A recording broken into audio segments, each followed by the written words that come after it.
The Shape of Water by Andrea Camilleri, translated by Stephen Sartorelli, and read by Mark Meadows. Chapter 1. No light of daybreak filtered yet into the courtyard of Splendor, the company under government contract to collect trash in the town of Vigata. A low, dense mass of clouds completely covered the sky, as though a great grey tarpaulin had been drawn from one corner to another. Not a single leaf fluttered. The sirocco was late to rise from its leaden sleep, yet people already struggled to exchange a few words.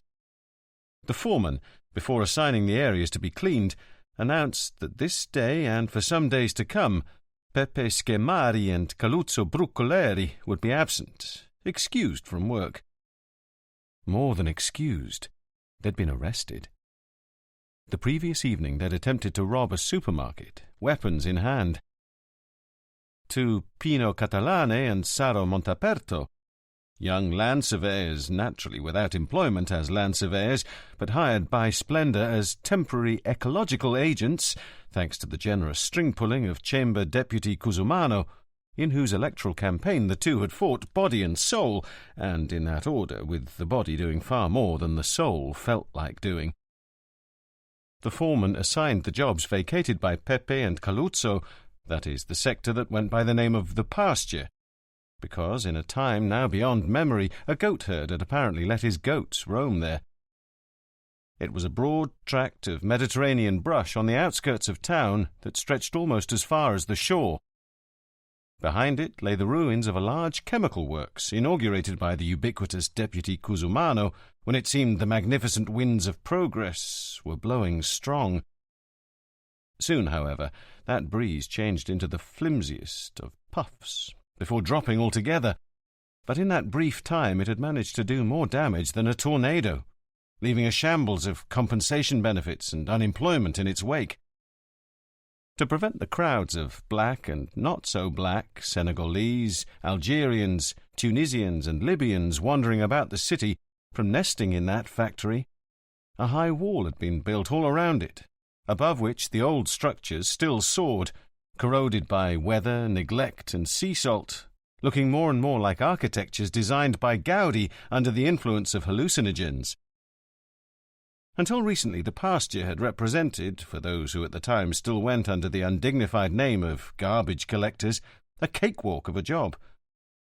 Amid the scraps of paper, plastic bags, cans of beer and Coca-Cola, and shit piles barely covered up or left out in the open air, now and then a used condom would appear, and it would set one thinking, provided one had the desire and imagination to do so, about the details of that encounter. For a good year now, however, the occasional condom had turned into an ocean, a carpet of condoms, ever since a certain minister with a dark, taciturn face worthy of a Lombroso diagram had fished deep into his mind, which was even darker and more mysterious than his face, and come up with an idea he thought would solve all the South's law and order problems. He had managed to sell this idea to a colleague of his who dealt with the army, and who, for his part, looked as if he had walked right out of a Pinocchio illustration, and together the two had decided to send a number of detachments to Sicily for the purpose of controlling the territory, to lighten the load of the carabinieri, local police, intelligence services, special operations teams, coast guard, the highway police, railway police and port police, the anti-mafia, anti-terrorism, anti-drug, anti-theft and anti-kidnapping commissions, and others, here omitted for the sake of brevity, quite busy with other business. Thanks to the brilliant idea of these two eminent statesmen, all the Piedmontese mama's boys and beardless Friulian conscripts, who just the night before had enjoyed the crisp fresh air of their mountains, suddenly found themselves painfully short of breath, huffing in their temporary lodgings, in towns that stood barely a yard above sea level, among people who spoke an incomprehensible dialect, consisting not so much of words as of silences, indecipherable movements of the eyebrows, imperceptible puckerings of the facial wrinkles. They adapted as best they could, thanks to their young age, and were given a helping hand by the residents of Vigata themselves, who were moved to pity by the foreign boys' lost, bewildered looks. The one who saw to lessening the hardship of their exile was a certain Gege Gulotta, a fast thinker who until that moment had been forced to suppress his natural gifts as a pimp by dealing in light drugs. Having learned through channels both underhanded and ministerial of the soldiers' imminent arrival, Gege had had a flash of genius. And, to put said flash to work for him, he had promptly appealed to the beneficence of those in charge of such matters in order to obtain all the countless convoluted authorizations indispensable to his plan, those in charge being, that is, those who truly controlled the area and would never have dreamt of issuing officially stamped permits. Gege, in short, succeeded in opening a specialized market of fresh meat and many and sundry drugs, all light, at the pasture. Most of the meat came from the former Eastern Bloc countries, now free at last of the communist yoke, which, as everyone knows, had denied all personal human dignity. Now, between the pasture's bushes and sandy shore, come nightfall, that reconquered dignity shone again in all its magnificence. But there was also no lack of third-world women, transvestites, transsexuals, Neapolitan faggots, Brazilian viados, something for every taste, a feast, an embarrassment of riches. And business flourished, to the great satisfaction of the soldiers, Gege, and those who, for a proper cut of the proceeds, had granted Gege permission to operate. Pino and Saro headed towards their assigned work sector, each pushing his own cart. To get to the pasture took half an hour, if one was slow of foot as they were. The first 15 minutes they spent without speaking, already sweaty and sticky. It was Saro who broke the silence. "That Pecorilla is a bastard," he announced. "A fucking bastard," clarified Pino. Pecorilla was the foreman in charge of assigning the areas to be cleaned, and he nurtured an undisguised hatred for anyone with an education, having himself managed to finish middle school at age 40, only thanks to Cusumano, who had a man-to-man talk with the teacher. Thus he manipulated things so that the hardest, most demeaning work always fell to the 3 university graduates in his charge. That same morning, in fact, he had assigned to Cicu Loreto the stretch of wharf from which the mail boat sailed for the island of Lampedusa, which meant that Cicu, with his accounting degree, would be forced to account for the piles of trash that noisy mobs of tourists, many-tongued, yet all sharing the same utter disregard for personal and public cleanliness, had left behind on Saturday and Sunday while waiting to embark. And no doubt Pino and Saro, after the soldiers' 2 days off duty, would find the pasture one big glory hole. When they reached the corner of Via Lincoln and Viale Kennedy, in Vigata there was even a Cortile Eisenhower and a Vicolo Roosevelt, Saro stopped. "I'm going to run upstairs and see how the little guy's doing," he said to his friend. "Wait here. I'll only be a minute." Without waiting for Pino's answer, he slipped into one of those midget high-rises that were not more than 12 stories high, having been built around the same time as the chemical works, and having just as quickly fallen into ruin, when not abandoned altogether. For someone approaching from the sea, Vigata rose up like a parody of Manhattan on a reduced scale. And this explained, perhaps, the names of some of its streets. Nene, the little guy, was awake. He slept on and off for some 2 hours a night, spending the rest of the time with eyes wide open, without ever crying. Who had ever seen a baby that didn't cry? Day after day he was consumed by an illness of unknown cause and cure. The doctors of Vigata couldn't figure it out. His parents would have to take him somewhere else, to some big-shot specialist, but they didn't have the money. Nene grew sullen as soon as his eyes met his father's, a wrinkle forming across his forehead. He couldn't talk, but had expressed himself quite clearly with that silent reproach of the person who had put him in these straits. "He's doing a little better. The fever's going down," said Tana, Saro's wife, just to make him happy. The clouds had scattered, and now the sun was blazing hot enough to shatter rocks. Saro had already emptied his cart 12 times in the garbage bin that had appeared, thanks to private initiative, where the rear exit of the factory used to be, and his back felt broken. When he was a few steps from the path that ran along the enclosure wall and led to the provincial road, he saw something sparkle violently on the ground. He bent down to have a better look. It was a heart-shaped pendant, enormous, studded with little diamonds all around, and with one great big diamond in the middle. The solid gold chain was still attached, though broken in one spot. Saro's right hand shot out, grabbed the necklace, and stuffed it in his pocket. The hand seemed to have acted on its own before his brain, still flabbergasted by the discovery, could tell it anything. Standing up again, drenched in sweat, he looked around, but didn't see a living soul. Pino, who had chosen to work the stretch of the pasture nearest the beach, at one point spotted the nose of a car about 20 yards away, sticking out of some bushes, a bit denser than the rest. Unsure, he stopped. It wasn't possible someone could still be around here at this hour, 7 in the morning, screwing a whore.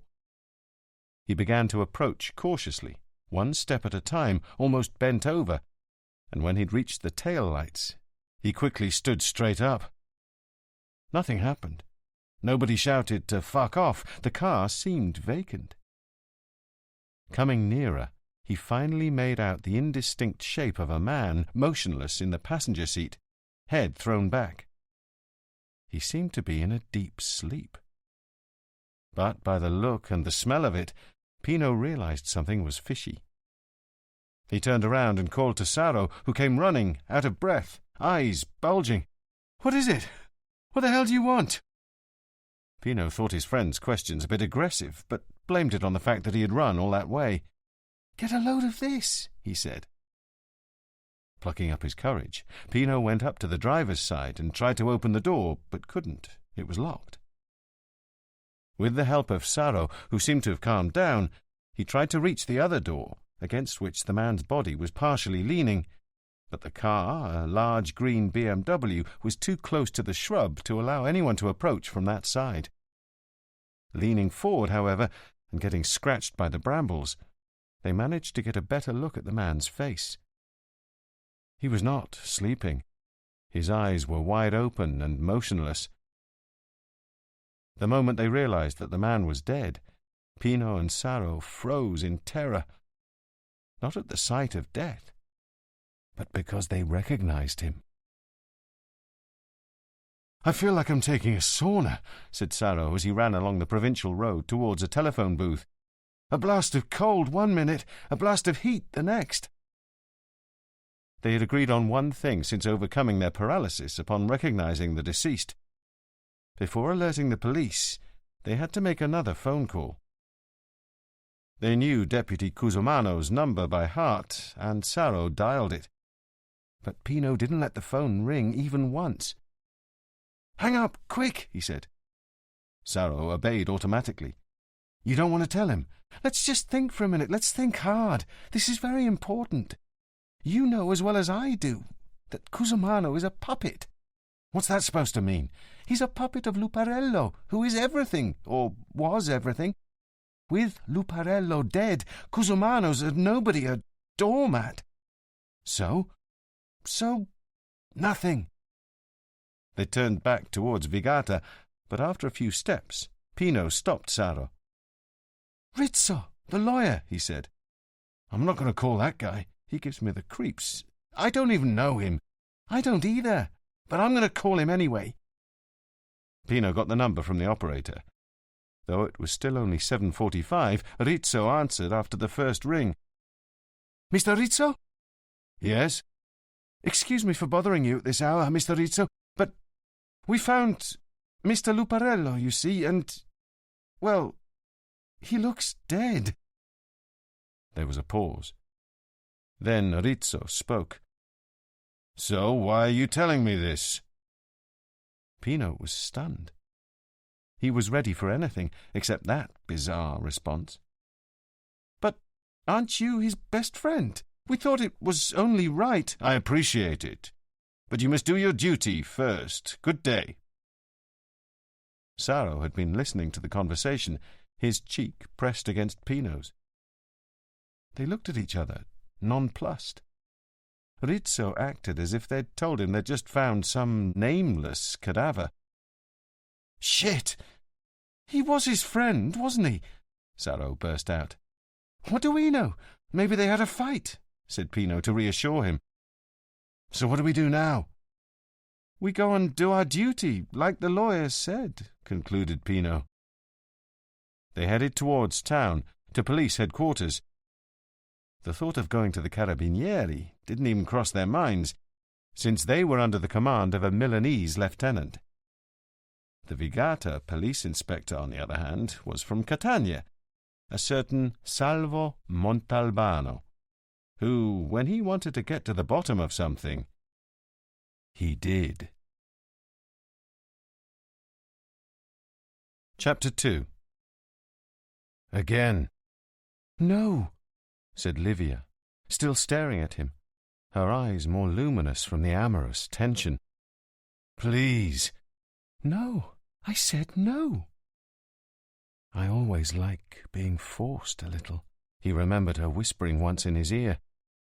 And so, aroused, he tried slipping his knee between her closed thighs as he gripped her wrists roughly and spread her arms until she looked as though crucified.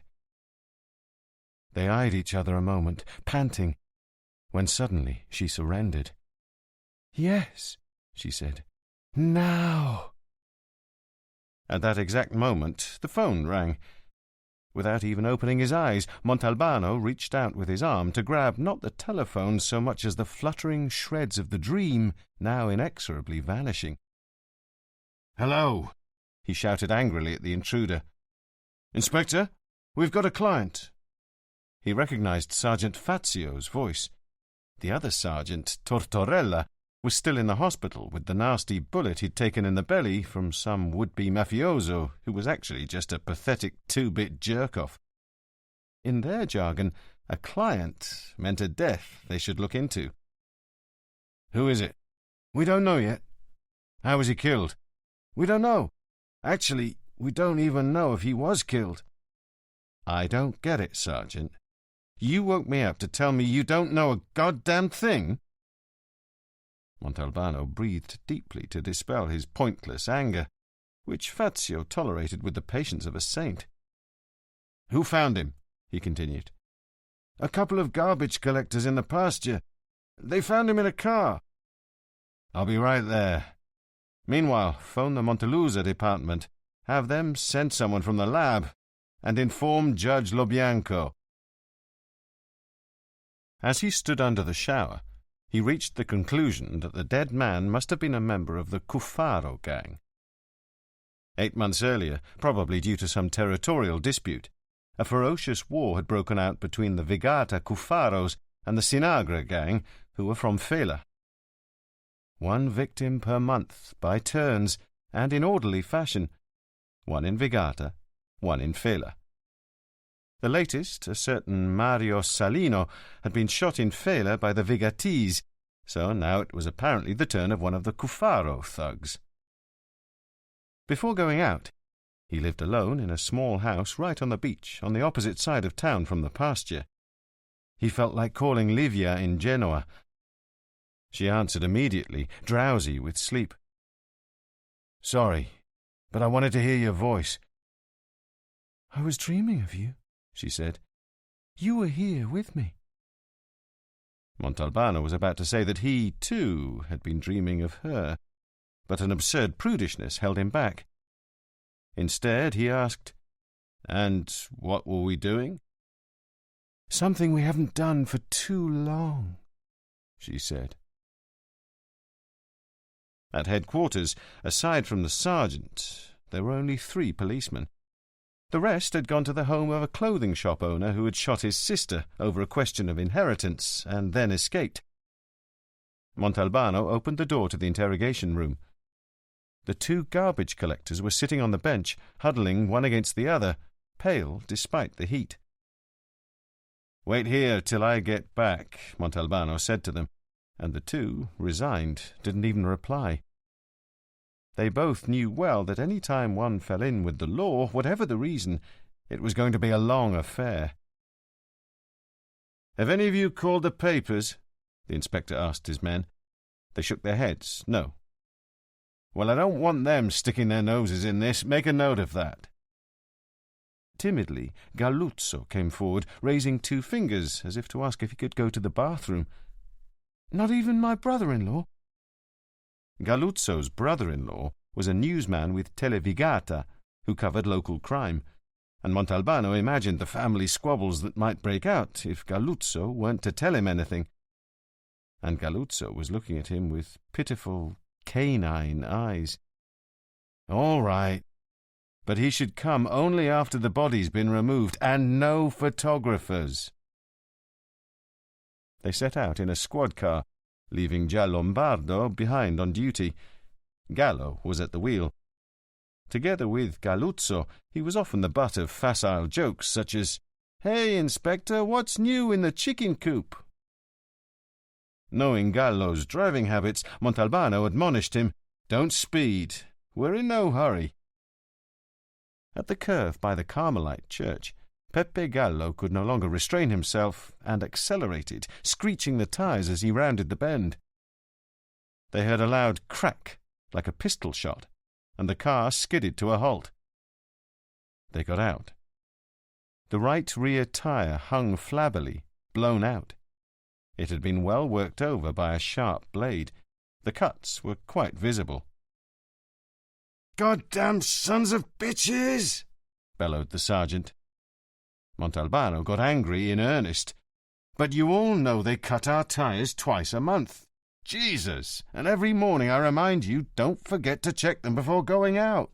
But you arseholes don't give a shit. And you won't until the day somebody breaks his neck."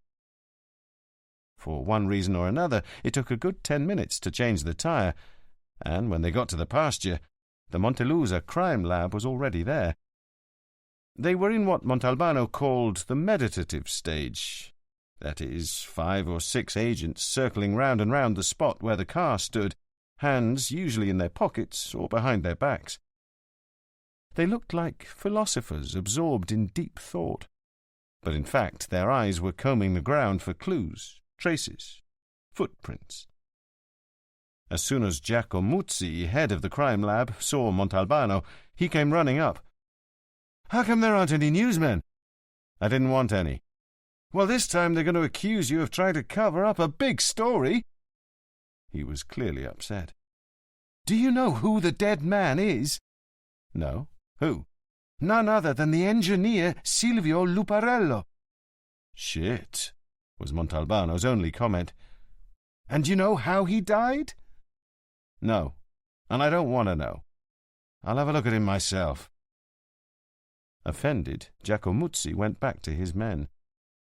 The lab photographer had finished, and now it was Dr. Pasquano's turn. Montalbano noticed that the coroner was forced to work in an uncomfortable position, his body half inside the car, wiggling his way towards the passenger seat, where a dark silhouette could be seen. Fazio and the Vigata officers were giving a hand to their Montelusa colleagues.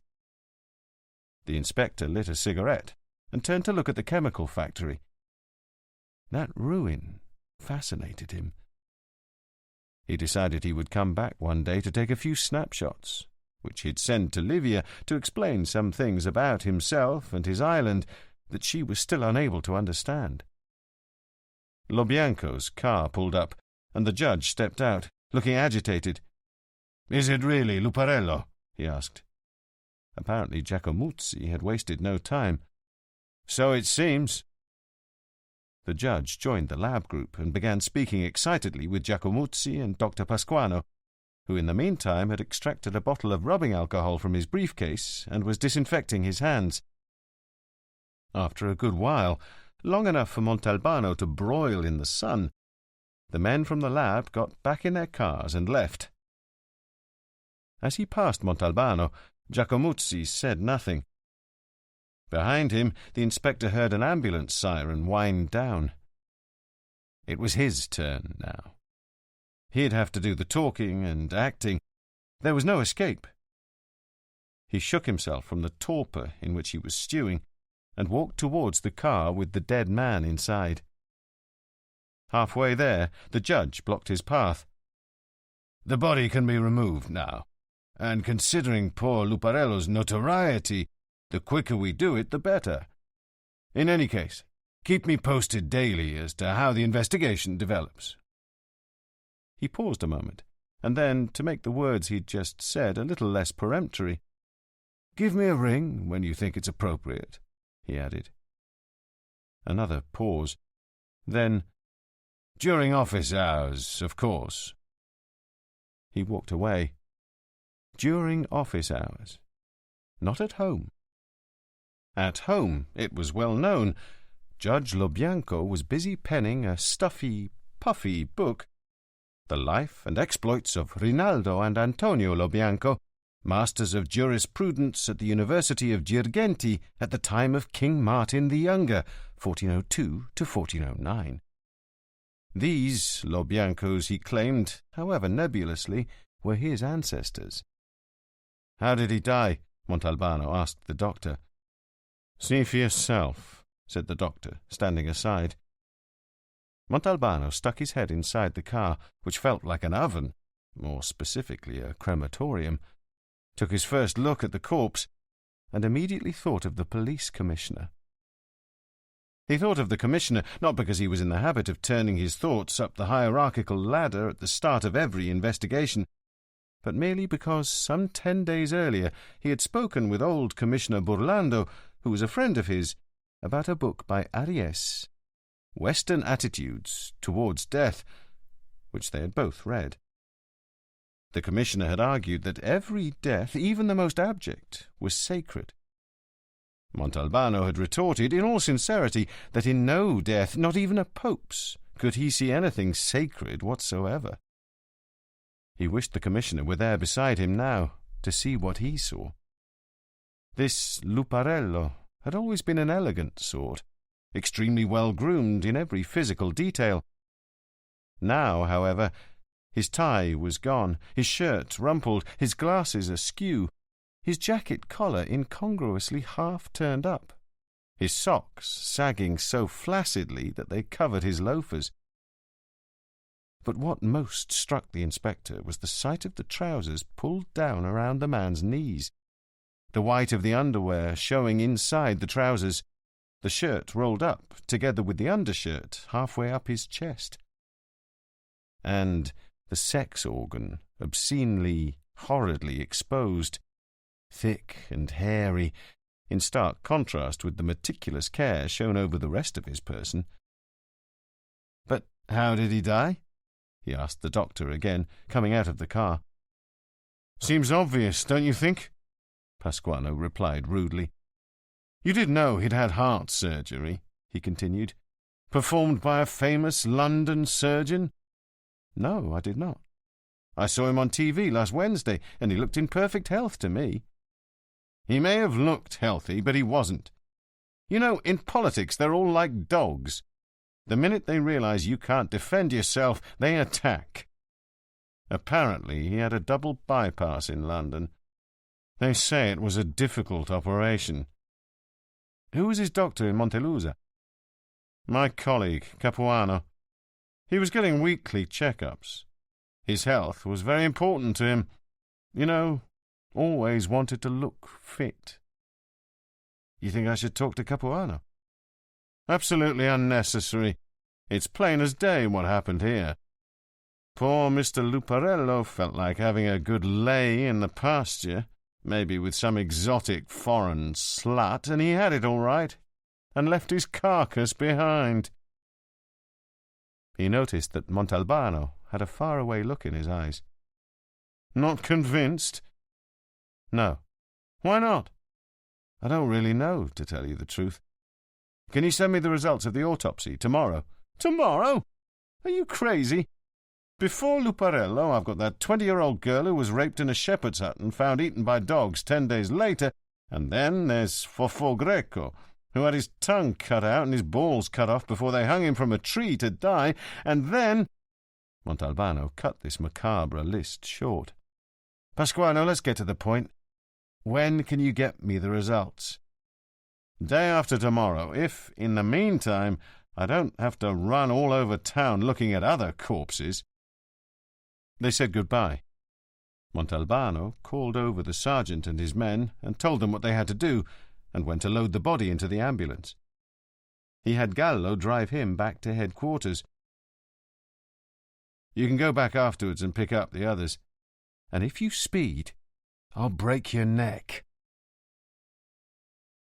Pino and Saro signed the sworn statement. In it, their every movement before and after they discovered the body was described. But it neglected to mention two important things which the garbage collectors had been careful not to reveal to the law. The first was that they had almost immediately recognized the dead man. The second, that they had hastened to inform the lawyer Rizzo of their discovery. They headed back home, Pino apparently with his thoughts elsewhere, Saro now and again touching the pocket that still held the necklace. Nothing would happen for at least another 24 hours. In the afternoon, Montalbano went back to his house, threw himself down on the bed, and fell into a 3-hour sleep. When he woke, as the mid-September sea was flat as a mirror, he went for a long swim. Back inside, he made himself a dish of spaghetti with a sauce of sea urchin pulp and turned on the television. Naturally, all the local news programs were talking about Luparello's death. They sang his praises, and from time to time a politician would appear with a face to fit the occasion and enumerate the merits of the deceased and the problems created by his passing. But not a single one of them, not even the news program of the opposition's channel, dared to mention where and in what circumstances the late lamented Luparello had met his end. Chapter 3. Saro and Tana had a bad night. There was no doubt Saro had discovered a secret treasure, the kind told about in tales where vagabond shepherds stumble upon ancient jars full of gold coins or find little lambs covered in diamonds. But here the matter was not at all as in olden times. The necklace, of modern construction, had been lost the day before, this much was certain, and by anyone's guess it was worth a fortune. Was it possible nobody had come forward to declare it missing?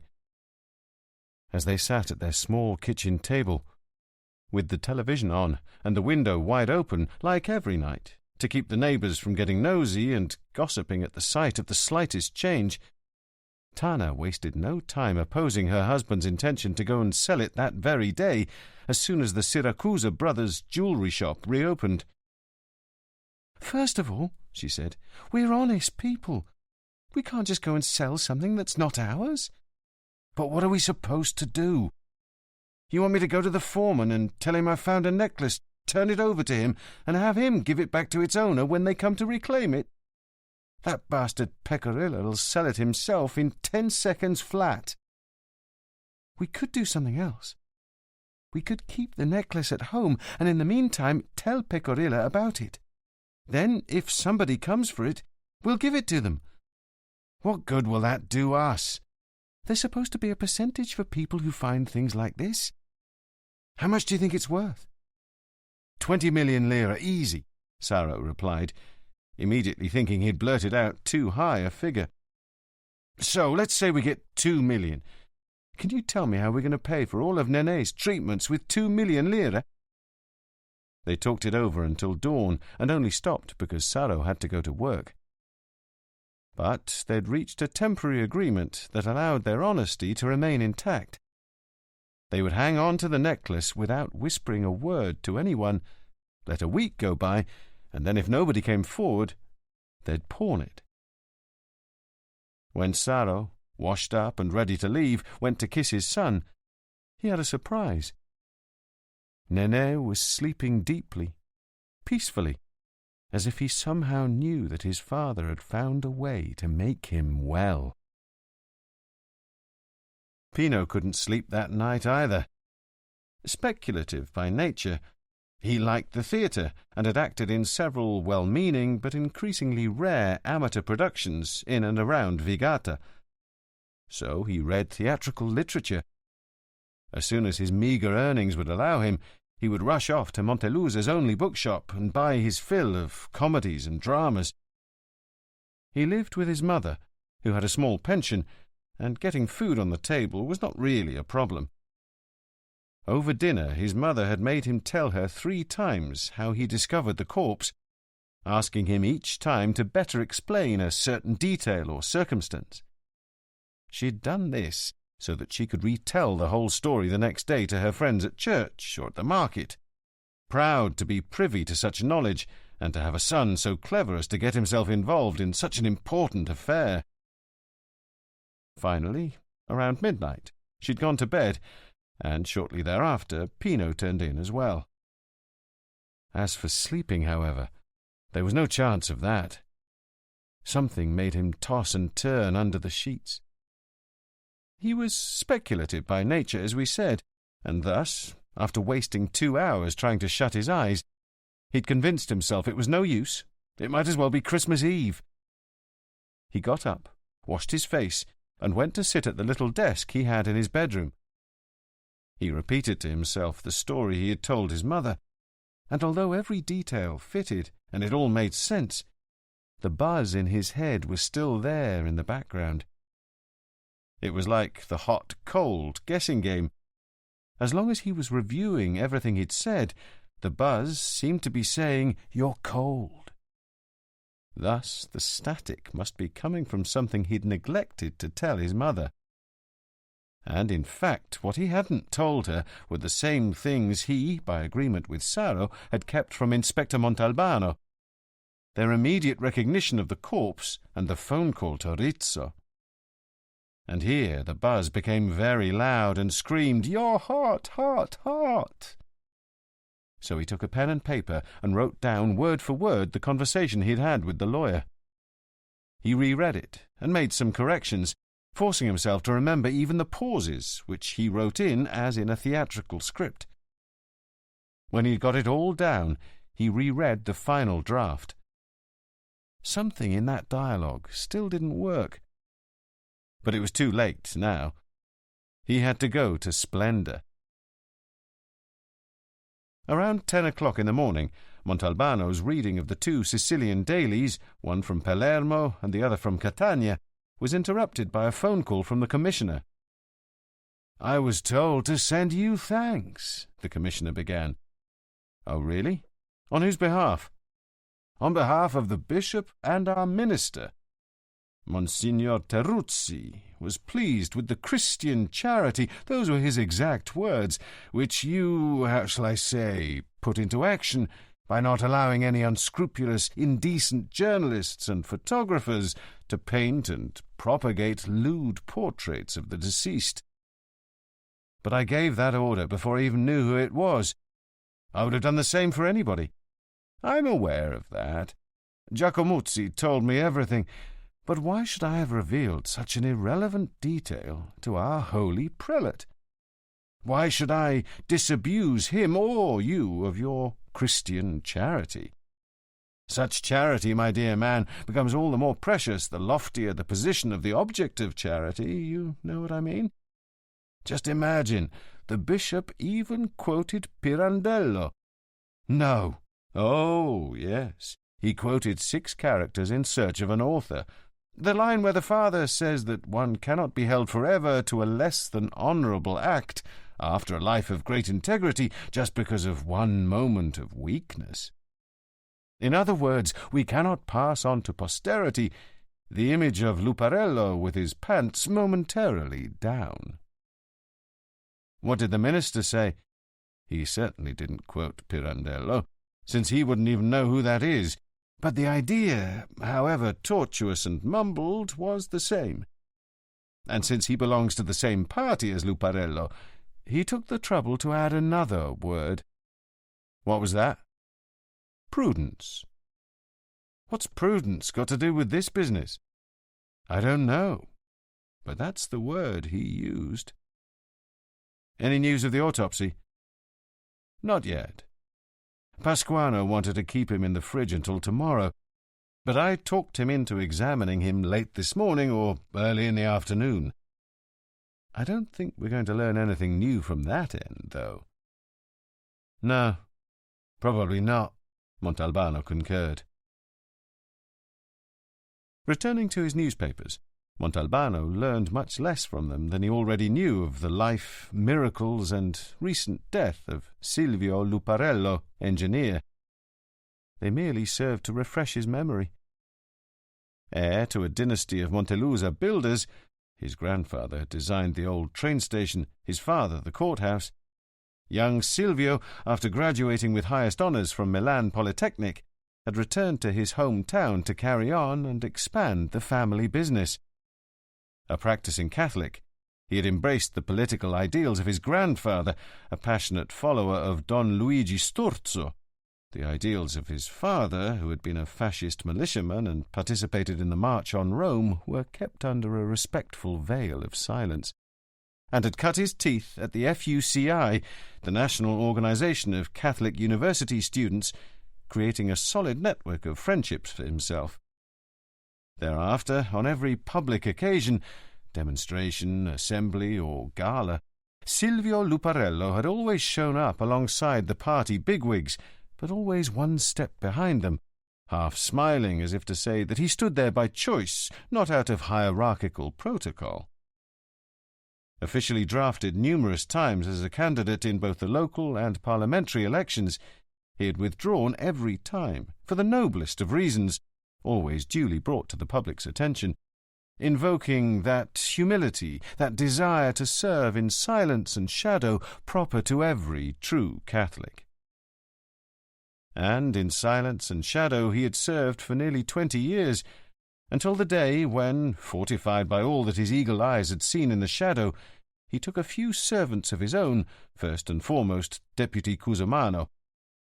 Later he would likewise get Senator Portolano and Chamber Deputy Tricomi to wear his livery, though the papers called them fraternal friends and devoted followers. In short, the whole party in Montelusa and its province had passed into his hands, as had some 80% of all public and private contracts. Not even the earthquake unleashed by a handful of Milanese judges, unseating a political class that had been in power for 50 years, had touched him. On the contrary, having always remained in the background, he could now come out into the open, step into the light, and thunder against the corruption of his party cronies. In barely a year's time, as the standard-bearer for renewal, he had become provincial secretary, to the acclaim of the rank and file. Unfortunately, however, this glorious appointment had come a mere 3 days before his death. One newspaper lamented the fact that cruel fate had not granted a man of such lofty and exemplary stature the time needed to restore his party to its former splendour. In commemorating him, both newspapers together recalled his great generosity and kind-heartedness, his readiness to lend a hand in any circumstance, to friend and foe alike, without partisan distinction. With a shudder, Montalbano remembered a news story he'd seen the previous year on some local TV station. In the town of Belfi, his grandfather's birthplace, Luparello was dedicating a small orphanage named after this same grandfather. Some 20 small children, all dressed alike, were singing a song of thanks to the engineer, who listened with visible emotion. The words of that little song had etched themselves indelibly in the inspector's memory. "What a good man, what a fine fellow is our dear Signor Luparello." In addition to glossing over the circumstances of the engineer's death, the newspapers also carefully ignored the rumours that had been swirling for untold years around far less public affairs in which he'd been involved. There was talk of rigged contract competitions, kickbacks in the billions of lira, pressures applied to the point of extortion.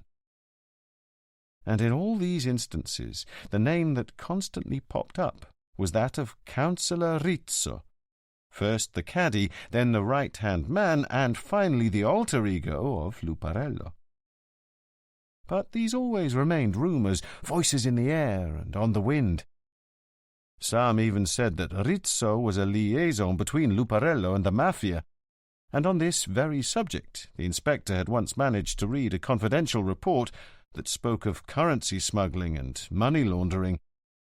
Suspicions, of course, and nothing more, since they were never given a chance to be substantiated. Every authorization request for an investigation had been lost in the labyrinths of that same courthouse the engineer's father had designed and built. At lunchtime, Montalbano phoned the Montelusa flying squad and asked to speak to Corporal Ferrara. She was the daughter of an old schoolmate of his who had married young, an attractive, sharp-witted girl who every now and then, for whatever reason, would try to seduce him. "Anna, I need you." "What? I don't believe it." "Do you have a couple of free hours this afternoon?" "I'll get them, Inspector. Always at your service, night and day. At your beck and call, even. Or, if you like, at your whim." "Good. I'll come and pick you up in Montelusa at your house around 3. This must be happiness. Oh, and, Anna, wear feminine clothes. Spike heels and slit dress, that sort of thing. I just meant not in uniform." Punctually, at the second honk, Anna came out of the front door in skirt and blouse. She didn't ask any questions, and limited herself to kissing Montalbano on the cheek. Only when the car turned onto one of the 3 small byways that led from the provincial road to the pasture did she speak. If you want to fuck, let's go to your house. I don't like it here." At the pasture there were only 2 or 3 cars, but the people inside them clearly did not belong to Gigi Gulotta's evening shift. They were students, boys and girls, married lovers who had nowhere else to go. Montalbano took the little road to the end, not stopping until the front tyres were already sinking into the sand. The large shrub next to which Luparello's BMW had been found was on their left, but could not be reached by that route. "Is that where they found him?" asked Anna. "Yes." "What are you looking for?" "I'm not sure. Let's get out." As they headed towards the water's edge, Montalbano put his arm around her waist and pressed her towards him. She rested her head on his shoulder, smiling. She now understood why the inspector had invited her along. It was all an act. Together they would look like a pair of lovers who had found a place to be alone at the pasture. In their anonymity, they would arouse no curiosity.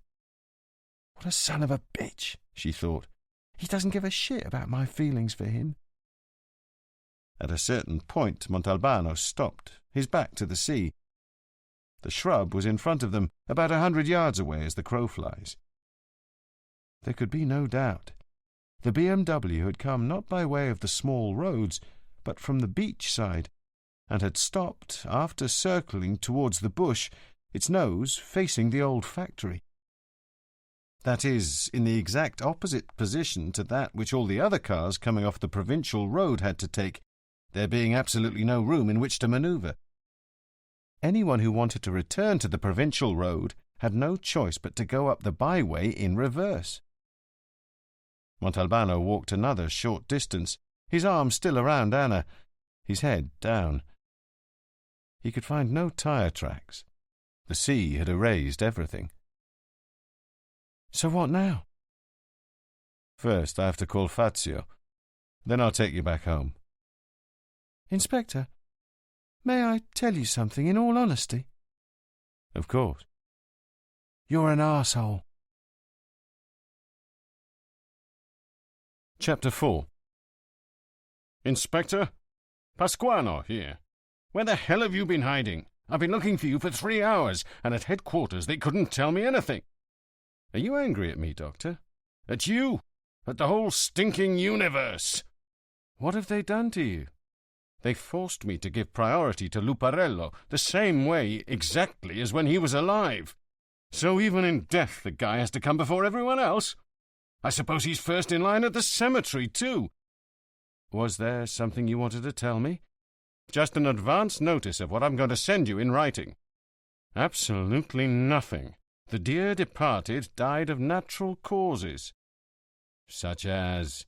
"To put it in unscientific terms, his heart burst, literally. In every other respect he was healthy, you know. It was only his pump that didn't work, and that's what screwed him, even though they made a valiant attempt to repair it." "Any other marks on the body?" "What sort of marks?" "I don't know. Bruises, injections." "As I said, nothing. I wasn't born yesterday, you know, and anyway, I asked and obtained permission from my colleague Capuano, his regular doctor, to take part in the autopsy." "Covering your arse, eh, Doc?" "What did you say?" "Something stupid. I'm sorry. Did he have any other ailments?" "Why are you starting over from the top?" "There was nothing wrong with him, just a little high blood pressure. He treated it with a diuretic, took a pill every Thursday and Sunday, first thing in the morning." "So, on Sunday, when he died, he had taken it?" "So what? What the hell's that supposed to mean? That his diuretic pill had been poisoned? You think we're still living in the days of the Borgias? Or have you started reading remaindered mystery novels? If he'd been poisoned, don't you think I would have noticed?" "Had he dined that evening?" "No, he hadn't." "Can you tell me at what time he died?" "You're going to drive me crazy with questions like that. You must be watching too many American movies, you know, where as soon as the cop asks what time the crime took place, the coroner tells him the murderer finished his work at 6:32 p.m., give or take a few seconds, 36 days ago. You saw with your own eyes that rigor mortis hadn't set in yet, didn't you? You felt how hot it was in that car, didn't you?" "So?" "So it's safe to say the deceased left this world between 7 and 9 o'clock the evening before he was found." "Nothing else?" "Nothing else. Oh, yes, I almost forgot. Mr. Luparello died, of course, but he did manage to do it first. To have sex, that is. Traces of semen were found around his lower body." "Mr. Commissioner, this is Montalbano. I wanted to let you know I just spoke with Dr. Pasquano on the phone. The autopsy's been done." "Save your breath, Montalbano. I know everything already. Around 2 o'clock I got a call from Giacomuzzi, who was there and filled me in. Wonderful, eh?" "I'm sorry, I don't understand." "It's wonderful, that is, that someone in this fine province of ours should decide to die a natural death, and thereby set a good example, don't you think? Another 2 or 3 deaths like Luparello's, and we'll start catching up with the rest of Italy." "Have you spoken to Lobianco?" "Not yet. Please do so at once. Tell him there are no more problems as far as we're concerned. They can get on with the funeral whenever they like if the judge gives the go-ahead. Listen, Montalbano, I forgot to mention it this morning. My wife has invented a fantastic new recipe for baby octopus. Can you make it Friday evening?" "Montalbano, this is Lobianco. I wanted to bring you up to date on things. Early this afternoon I got a phone call from Dr. Giacomuzzi." What a wasted career, Montalbano thought furiously to himself. In another age he would have made an excellent town crier. "He told me the autopsy revealed nothing abnormal," the judge continued, "so I authorized burial. Do you have any objection?" "None." "Can I therefore consider the case closed?" "Think I could have 2 more days?" He could hear the alarms ringing in the judge's head. "Why, Montalbano? Is there something wrong?" "No, Your Honour, nothing at all." "Well, why then, for the love of God?" "I'll confess to you, Inspector, I've no problem doing so, that I, as well as the Chief Prosecutor, the Prefect, and the Commissioner, have been strongly pressured to bring this affair to an end as quickly as possible. Nothing illegal, mind you. Urgent entreaties, all very proper on the part of those family, political friends who want to forget the whole sad story as soon as possible. And they're right, in my opinion. I understand, Your Honour, but I still need 2 days, no more. But why? Give me a reason.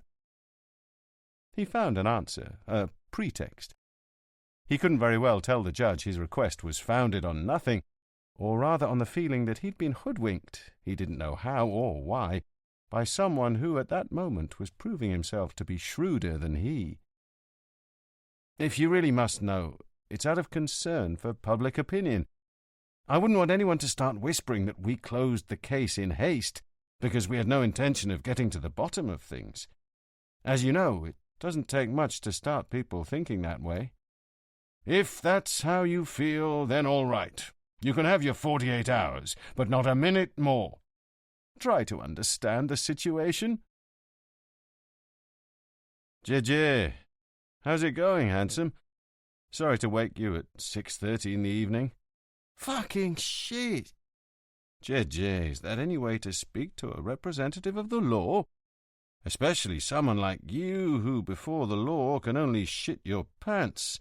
And speaking of fucking, is it true you're doing it with a 10 and change black man? 10 and change what? Inches of cock. Cut the shit. What do you want? To talk to you. When? Tonight. Late. You tell me what time. Let's make it midnight. Where? The usual place at Punta Seca. A big kiss for your pretty lips, JJ. Inspector Montalbano, this is Prefect Squatrito. Judge Lobianco communicated to me just now that you asked for another 24 hours, or 48, I can't remember, to close the case of the late Mr. Luparello. Dr. Giacomuzzi, who has politely kept me informed of all developments, told me that the autopsy established unequivocally that Luparello died of natural causes. Far be it from me to think, what am I saying, to even dream of interfering in any way, since in any case there'd be no reason to do so, but do let me ask you, why this request? My request, sir, as I've already explained to Justice Lobianco, and will now reiterate, was dictated by a desire for transparency, to nip in the bud any malicious supposition that the police department might prefer not to clarify every aspect of the case and wish to close it without due verification of all leads. That's all. The prefect declared himself satisfied with the reply, and indeed Montalbano had carefully chosen 2 verbs, clarify and reiterate, and 1 noun, transparency, which had forever been key words in the prefect's vocabulary. Hello, this is Anna. Sorry to disturb you. Why are you talking like that? Do you have a cold? No, I'm at the squad office, but I don't want anyone to hear. What is it? Giacomuzzi called my boss and told him you don't want to close the Luparello case yet. The boss said you're just being an arsehole, as usual, which I agree with, and actually had a chance to tell you just a few hours ago. Is that why you called? Thanks for the confirmation. There's something else I have to tell you, Inspector. Something I found out right after I left you when I got back here. Look, Anna, I'm up to my neck in shit. Tell me about it tomorrow. There's no time to lose. It may be of interest to you. I'm going to be busy here till 1 or 1:30 this morning. If you want to drop by now, then all right. I can't make it right now. I'll see you at your place at 2. Tonight? Yes. And if you're not there, I'll wait. Hello, darling. It's Livia. Sorry to call you at work, but you can call me whenever and wherever you want. What is it? Nothing important. I was reading in a newspaper just now about the death of a politician in your parts. It's just a brief notice. It says that Inspector Salvo Montalbano is conducting a thorough investigation of the possible causes of death. So? Is this death causing you any problems? Not too many. So nothing's changed? You're still coming to see me on Saturday? You don't have some unpleasant surprise in store for me? Like what? Like an awkward phone call telling me the investigation has taken a new turn, and so I'll have to wait. But you don't know how long, and so it's probably better to postpone everything for a week. It certainly wouldn't be the first time. Don't worry. This time I'll manage. Inspector Montalbano, this is Father Arcangelo Baldovino, secretary to His Excellency the Bishop. It's a pleasure. What can I do for you, Father? The Bishop has learned, with some astonishment, I must say, that you think it advisable to prolong your investigation into the sad and unfortunate passing of Silvio Luparello. Is this true? It was, indeed, Montalbano confirmed, and for the third time he explained his reasons for acting in this manner. Father Baldovino seemed persuaded, yet begged the inspector to hurry up, to avoid untoward speculation and spare the already afflicted family yet another torment. Inspector Montalbano, this is Mr. Luparello. What the hell? Didn't you die? Montalbano was about to say, but he stopped himself in the nick of time. I'm his son, the other continued, in a very educated, polite tone that had no trace of dialect whatsoever. My name is Stefano. I'm afraid I must appeal to your kindness and make what may seem to you an unusual request. I'm calling you on my mother's behalf. By all means, if I can be of any help. Mamma would like to meet you. What's unusual about that? I myself was intending to ask your mother if I could drop by sometime. The thing is, Inspector, Mamma would like to meet you by tomorrow, at the latest. My God, Mr. Luparello, I really haven't got a single free moment these days, as you can imagine. And neither do you, I should think. Don't worry. We can find 10 minutes. How about tomorrow afternoon at 5 o'clock, sharp? Montalbano, sorry to make you wait, but I was on the toilet in your element. Come on, what do you want? I wanted to let you in on something very serious. The Pope just phoned me from the Vatican, really pissed off at you. What are you talking about? He's furious because he's the only person in the world who hasn't received your report on the Luparello autopsy. He felt neglected and told me he intends to excommunicate you. You're screwed. Montalbano, you've completely lost your mind. Can you tell me something, just out of curiosity? Sure. Do you kiss arse out of ambition or natural inclination? Natural inclination, I think.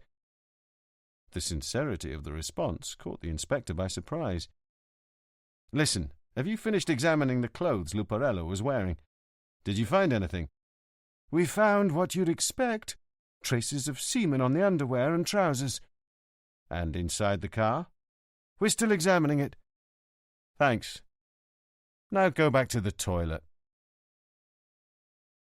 Inspector, I'm calling from a phone booth on the provincial road near the old factory.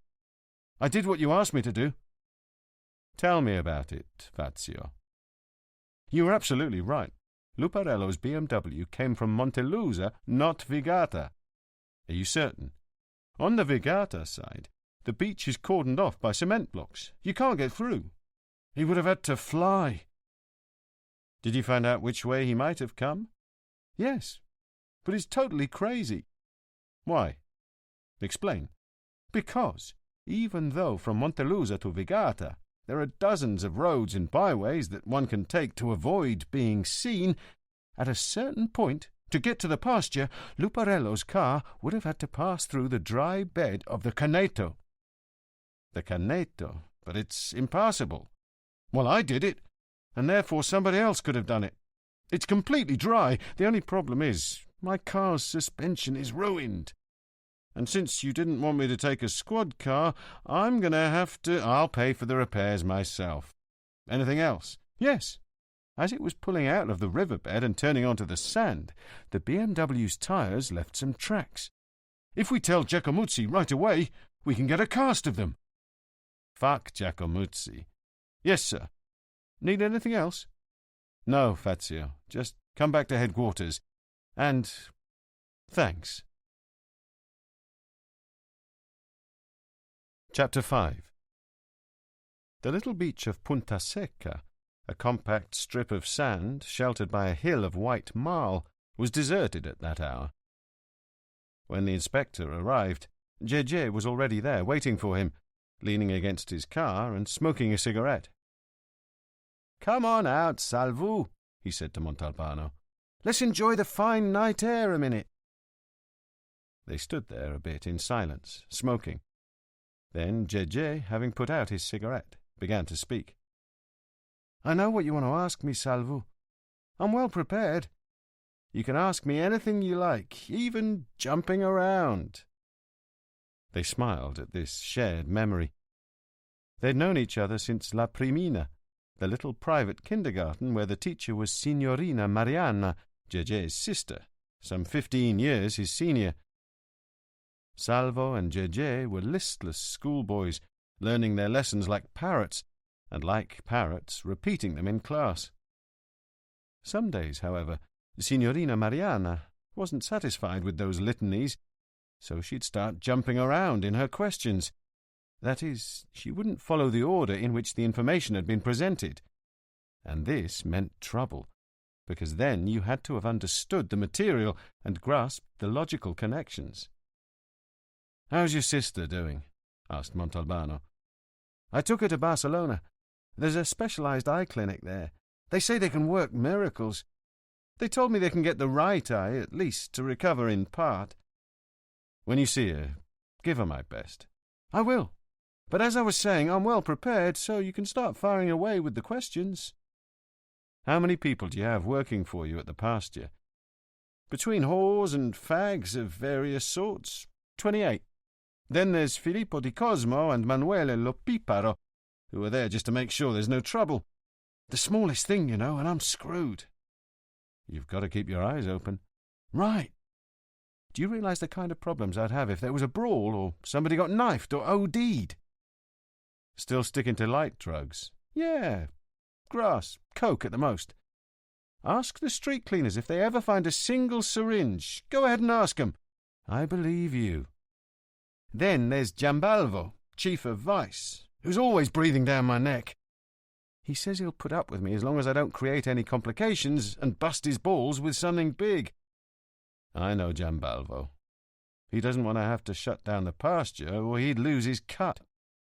What do you give him? A monthly wage? A fixed percentage? How much does he get?" JJ smiled. "Get yourself transferred to vice, and you'll find out. I'd like that. It'd give me a chance to help out a poor wretch like you, who lives only on his salary and goes around dressed in rags." "Thanks for the compliment. Now tell me about that night." "Well, it must have been around 10:30, when Millie, who was working that night, saw some headlights coming from the Montelusa side near the sea, heading up towards the pasture at a good clip. Freaked her out." "Who's this Millie?" "Her real name's Giuseppina La Volpe, 30 years old, born at Mistretta. She's a smart girl." He took a folded-up sheet of paper out of his pocket and handed it to Montalbano. "Here, I've written out everyone's real name, and address too, in case you wanted to talk to somebody in person." "Why did you say Millie got scared?" "Because there's no way a car could come from that direction unless it passed through the Caneto, which would be a sure way to bust up your car and your arse into the bargain. At first she thought it was some brilliant idea of Giambalvo's, a surprise roundup or something. Then she realized it couldn't be vice. You don't do a roundup with only one squad car. So she got even more scared, because it occurred to her it might be the Monterosso boys, who've been waging war on me, trying to take the pasture away, and maybe there would even be a shootout. So, to be ready to hightail it out of there at any moment, she kept her eyes on that car, and her client started complaining. But she had enough time to see that the car was turning and heading straight for the bushes nearby, driving almost into them. And then it stopped." "You're not telling me anything new, JJ." "The guy who'd been fucking Millie then dropped her off and went back up the path in reverse to the provincial road. Millie waited around for another trick, walking back and forth. Then Carmen arrived at the spot where she'd been a minute before, with a devoted client who comes to see her at the same time every Saturday and Sunday and spends hours with her. Carmen's real name is on that piece of paper I gave you. Her address, too? Yes. Before the client turned off his headlights, Carmen noticed that the two inside the BMW were already fucking. Did she tell you exactly what she saw? Yes. It was only a few seconds, but she got a good look. Maybe because it had made an impression on her, since you don't usually see cars like that at the pasture. Anyway, the girl who was in the driver's seat, I forgot to mention, Millie said it was the girl who was driving. She turned, climbed onto the lap of the man beside her, fiddling around with her hands underneath, but you couldn't see them. And then she started going up and down. You haven't forgotten how people fuck, have you? I don't think so, but we can check. When you've finished telling me what you've got to tell me, drop your pants, put your pretty little hands on the trunk, and stick your ass up in the air. If I've forgotten anything, you can remind me. Now go on and stop wasting my time. When they were done, the girl opened the car door and got out, straightened her skirt, and shut the door. The man, instead of starting up the car and leaving, stayed where he was, with his head leaning back. The girl passed very close by Carmen's car, and at that exact moment a car's headlights shone right on her. She was a good-looking lady, blonde, well-dressed, and she had a shoulder bag in her left hand. Then she headed towards the old factory. Anything else? Yes. Manuele, who was making the rounds in his car, saw her leave the pasture and walk towards the provincial road.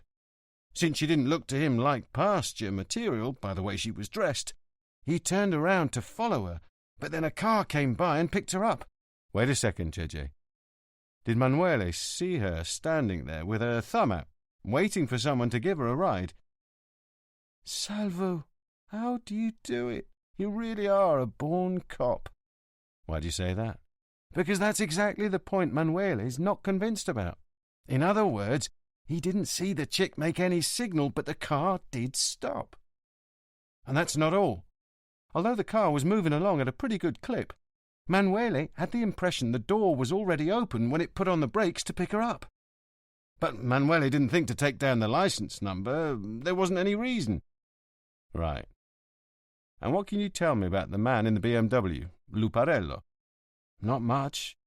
He wore glasses, and he never took his jacket off to fuck, even though it was hot as hell. But there's one point where Millie's story and Carmen's don't jibe.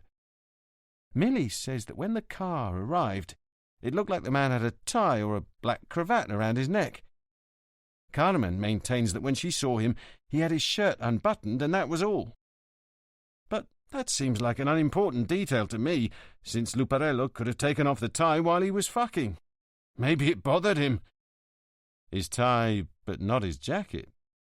But that's not unimportant, JJ, because no tie or cravat was found inside the car. That doesn't mean anything. Maybe it fell out onto the sand when the girl got out.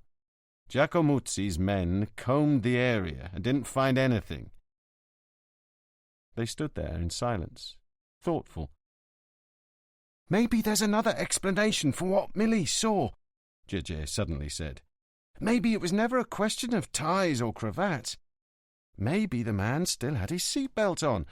After all, they'd just driven along the bed of the Caneto with all its rocks and sticks, and he took it off when the girl climbed onto his lap, since the seatbelt would surely have been a bother. It's possible. I've told you everything I was able to find out about this, Salvo, and I tell you in my own interest. Because for a big cheese like Luparello to come and croak at the pasture isn't good for business. Now, everybody's eyes are going to be on it, so the sooner you finish your investigation, the better. After a couple of days, people forget, and we can all go back to work in peace. Can I go now? These are peak hours at the pasture. Wait, what's your opinion of the whole thing? Me? You're the cop. But just to make you happy, I will say that the whole thing stinks to me. Let's imagine the girl is a high-class whore, a foreigner. Are you going to tell me Luparello doesn't have a place to take her? JJ, do you know what a perversion is? You're asking me? I could tell you a few things that would make you puke on my shoes. I know what you're going to say, that they came to the pasture because they thought it would make it more erotic. And that does happen sometimes. Did you know that one night a judge showed up with his bodyguards? Really? Who was it? Judge Cosentino. See, I can even tell you the name. The evening before he was kicked out of office, he came to the pasture with an escort car, picked up a transvestite, and had sex with him. What did the bodyguards do? They went for a long walk on the beach. But to get back to the subject, Cosentino knew he was a marked man and decided to have a little fun. But what interest could Luparello have had? He wasn't that kind of guy. Everybody knows he liked the ladies, but he was always careful never to let anyone see him. And where is the woman who could make him risk everything he had and everything he stood for just to get laid? I don't buy it, Salvo. Go on. If we suppose, on the other hand, that the chick was not a whore, then I really don't know. It's even less likely, downright impossible, they'd let themselves be seen at the pasture. Also, the car was driven by the girl, that much is certain. Aside from the fact that no one would ever trust a whore with a car like that lady must have been something to strike fear in a man's heart. First of all, she has no problem driving down into the Caneto, and then, when Luparello dies between her thighs, she gets up like nothing, closes the door and walks away. Does that seem normal to you? I don't think so. At this point, Gege started laughing and flicked on his cigarette lighter. What are you doing? Asked Montalbano. Come over here, faggot. Bring your face to the light. The inspector obeyed, and Gege illuminated his eyes. Then he extinguished the lighter. I get it. All along, you, a man of the law, were thinking the exact same thoughts as me, a man of crime. And you just wanted to see if they matched up. Eh, Salvo? You guessed right. I'm hardly ever wrong when it comes to you. Gotta go now. Ciao. Thanks, said Montalbano. The inspector left first, but a moment later his friend pulled up beside him, gesturing for him to slow down. What do you want? I don't know where my head was. I wanted to tell you this before. Do you have any idea what a pretty sight you made this afternoon, hand in hand with Corporal Ferrara? Then he accelerated, putting a safe distance between himself and the inspector, his arm waving goodbye. Back at home, Montalbano jotted down a few of the details that Gege had provided, but tiredness soon came over him. He glanced at his watch, noticed it was a little past 1, and went to bed. The insistent ringing of the doorbell woke him up. His eyes looked over at the alarm clock. 2:15. He got up with some effort. The early stages of sleep always slowed down his reflexes. Who the fuck is that at this hour? He went to the door just as he was, in his underpants, and opened up. "Hi," said Anna. He'd completely forgotten. The girl had indeed said that she would come and see him around this hour. Anna was looking him over. "I see you're wearing the right clothes," she said, then stepped inside. Say what it is you have to tell me, then go back home. I'm dead tired. Montalbano was truly annoyed by the intrusion. He went into his bedroom, put on a pair of trousers and a shirt, and returned to the dining room. Anna wasn't there. She'd gone into the kitchen, opened the refrigerator, and was already sinking her teeth into a bread roll filled with prosciutto. "I'm so hungry I can hardly see." "You can talk while you're eating." Montalbano put the espresso pot on the stove. "You going to make coffee? At this hour? Will you be able to fall back asleep afterwards?" "Anna, please." He was unable to be polite. "All right. This afternoon, after we split up, I found out from a colleague who for his part had been told by an informer that, starting yesterday, Tuesday morning, some guy's been going around to all the jewellers, receivers of stolen goods, and pawnbrokers, both legitimate and illegitimate, to alert them that if someone came in to buy or pawn a certain piece of jewellery, they should let him know. The piece in question is a necklace with a solid gold chain and a heart-shaped pendant covered with diamonds. The kind of thing you'd find at some cheap department store, except that this one's real." "So how are they supposed to let him know? By phone?" "It's no joke. He told each one of them to give a different signal. I don't know, like putting a green cloth in the window or hanging a piece of newspaper from the front door, things like that. He's shrewd. That way he can see without being seen." "Fine, but I think—" "Let me finish. From the way he spoke and acted, the people he approached concluded it was best to do as he said. Then we found out that some other people at the same time were making the same rounds in all the towns of the province, Vigata included. Therefore, whoever lost that necklace wants it back." "Nothing wrong with that. So why, in your opinion, should this interest me?" "Because the man told a certain receiver in Montelusa that the necklace might have been lost in the pasture on Sunday night or Monday morning. Does it interest you now?" "Up to a point." "I know it may be only a coincidence and have nothing whatsoever to do with Luparello's death." "Thanks anyway. Now go back home. It's late." The coffee was ready. Montalbano poured himself a cup, and Anna naturally took advantage of the opportunity. "None for me." With the patience of a saint, the inspector filled another cup and handed it to her. He liked Anna, but couldn't she understand he was with another woman? "No," Anna said suddenly, putting down her coffee. "No what?" "I don't want to go home. Would you really mind so much if I stayed here with you?" "Yes, I would. But why?" "Because I'm too good a friend of your father. I'd feel like I was doing him wrong." "What bullshit!" "It may be bullshit, but that's the way it is. And anyway, you seem to be forgetting that I'm in love, really in love, with another woman." "Who's not here?" "She's not here, but it's as if she were. Now don't be silly, and don't say silly things. You're unlucky, Anna. You're up against an honest man. I'm sorry. Forgive me." He couldn't fall asleep. Anna had been right to warn him that the coffee would keep him awake. But something else was getting on his nerves. If that necklace had indeed been lost at the pasture, then surely Gege must also have been told about it. But Gege had been careful not to mention it, and surely not because it was a meaningless detail. Chapter 6.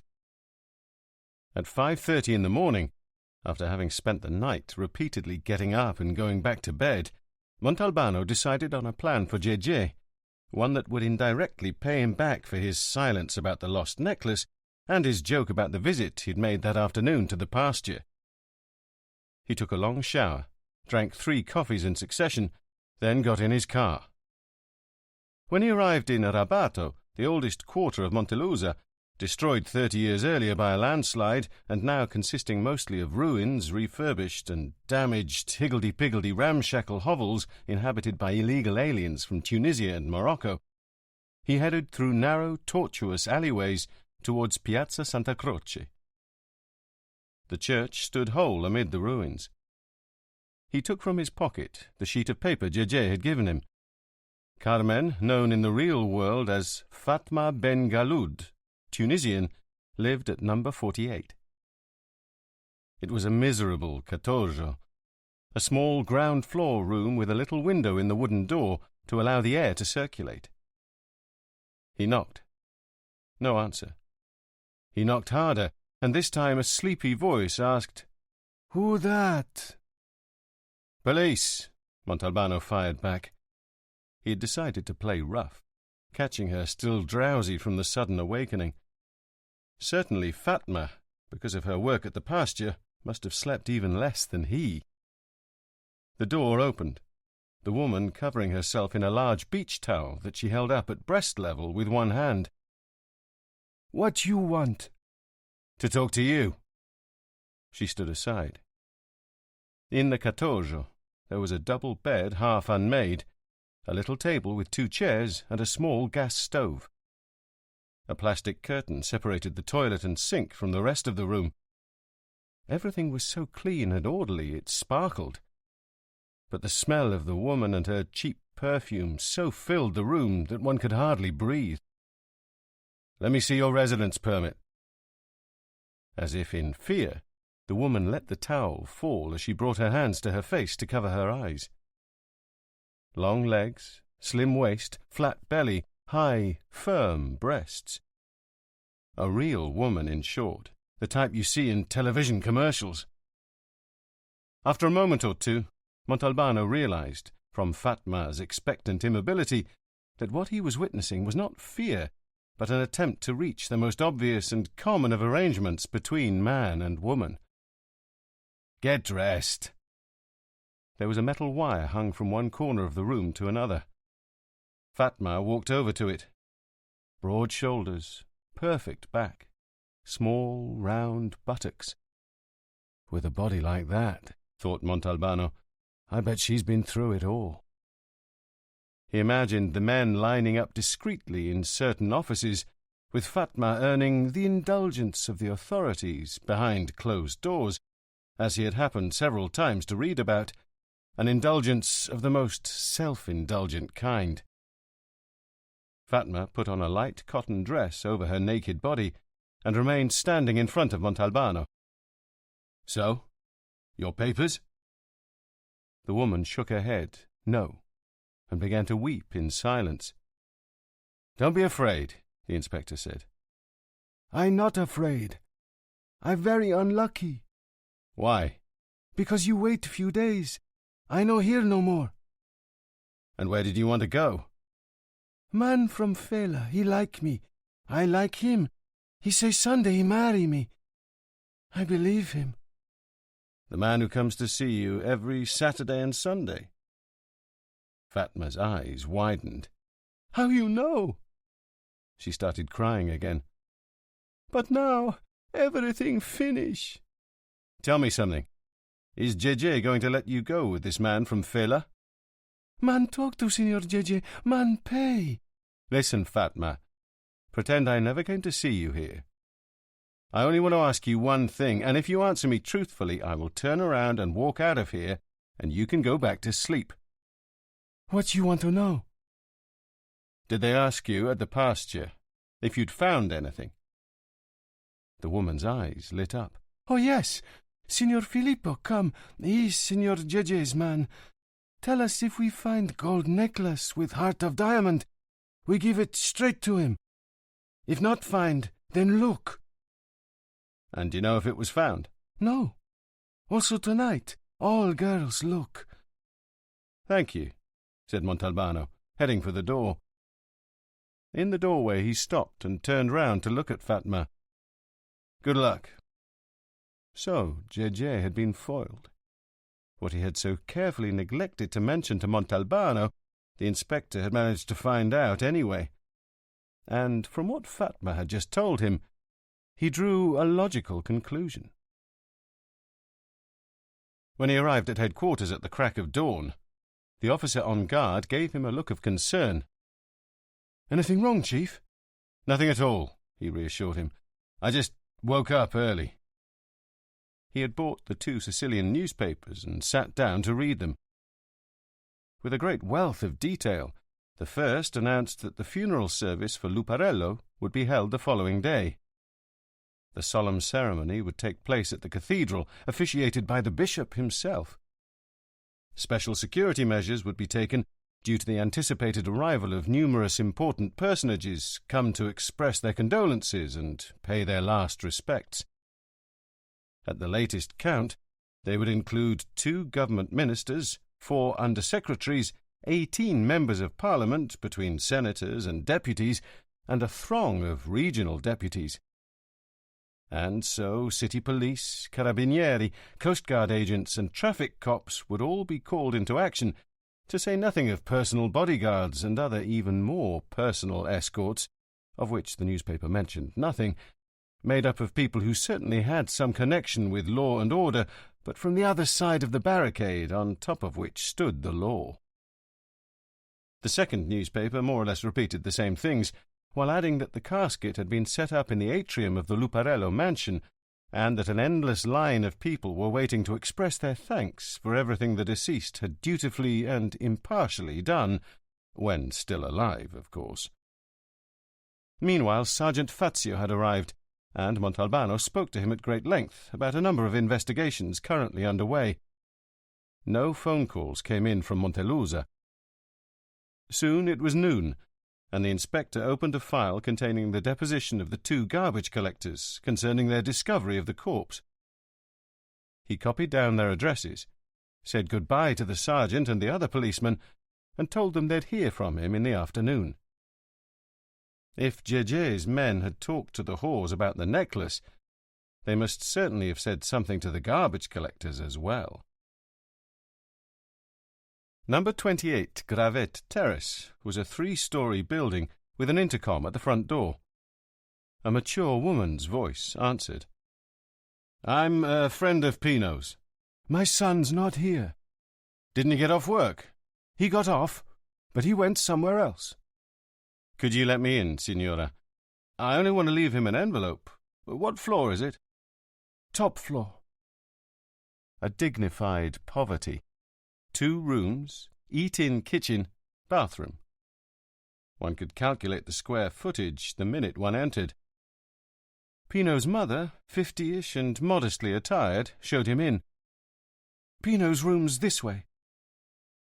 A small room full of books and magazines, a little table covered with paper by the window. Where did Pino go? "To Raccadali.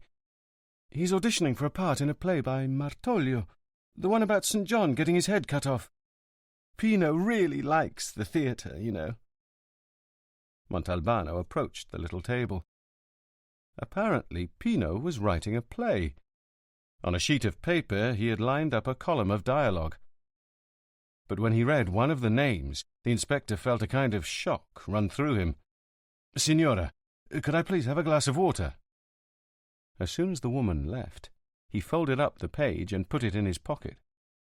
"The envelope?" Pino's mother reminded him when she returned, handing him his water.